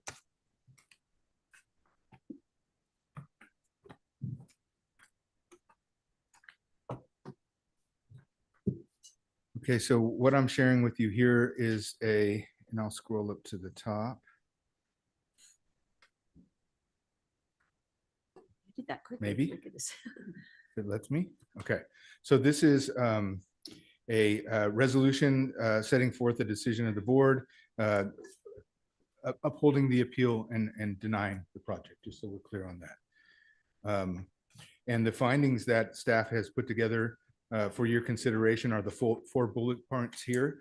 If you'd like, I can read those into the record. Please. Okay, Thank so the CEQA categorical exemption pursuant to section 15135 is found to be inapplicable to the project based upon the exceptions to the exemption for cumulative impacts and unusual circumstances as established by testimony at the hearing. The environmental impacts of the totality of the project have not been properly studied nor addressed under CEQA, supported by public testimony. I think that should be an and. Can I change that real quick? Absolutely, yeah. And the first sentence also testimony at the hearing, not as the hearing. Thank you. That's Mhm. what happens when you try to go so fast. No problem. Okay, I made those 2 edits.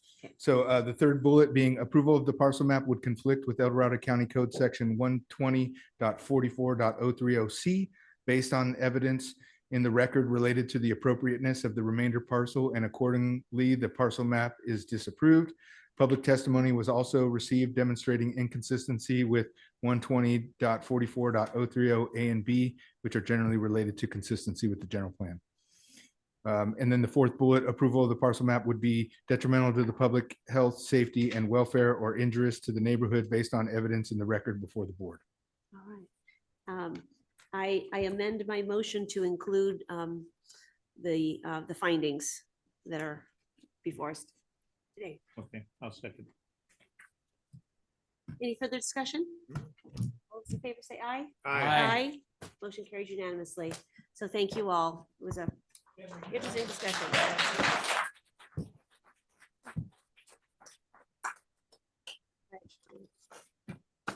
With that, we come to the end of it, except that County Council, I regret that I did not ask you, were there any?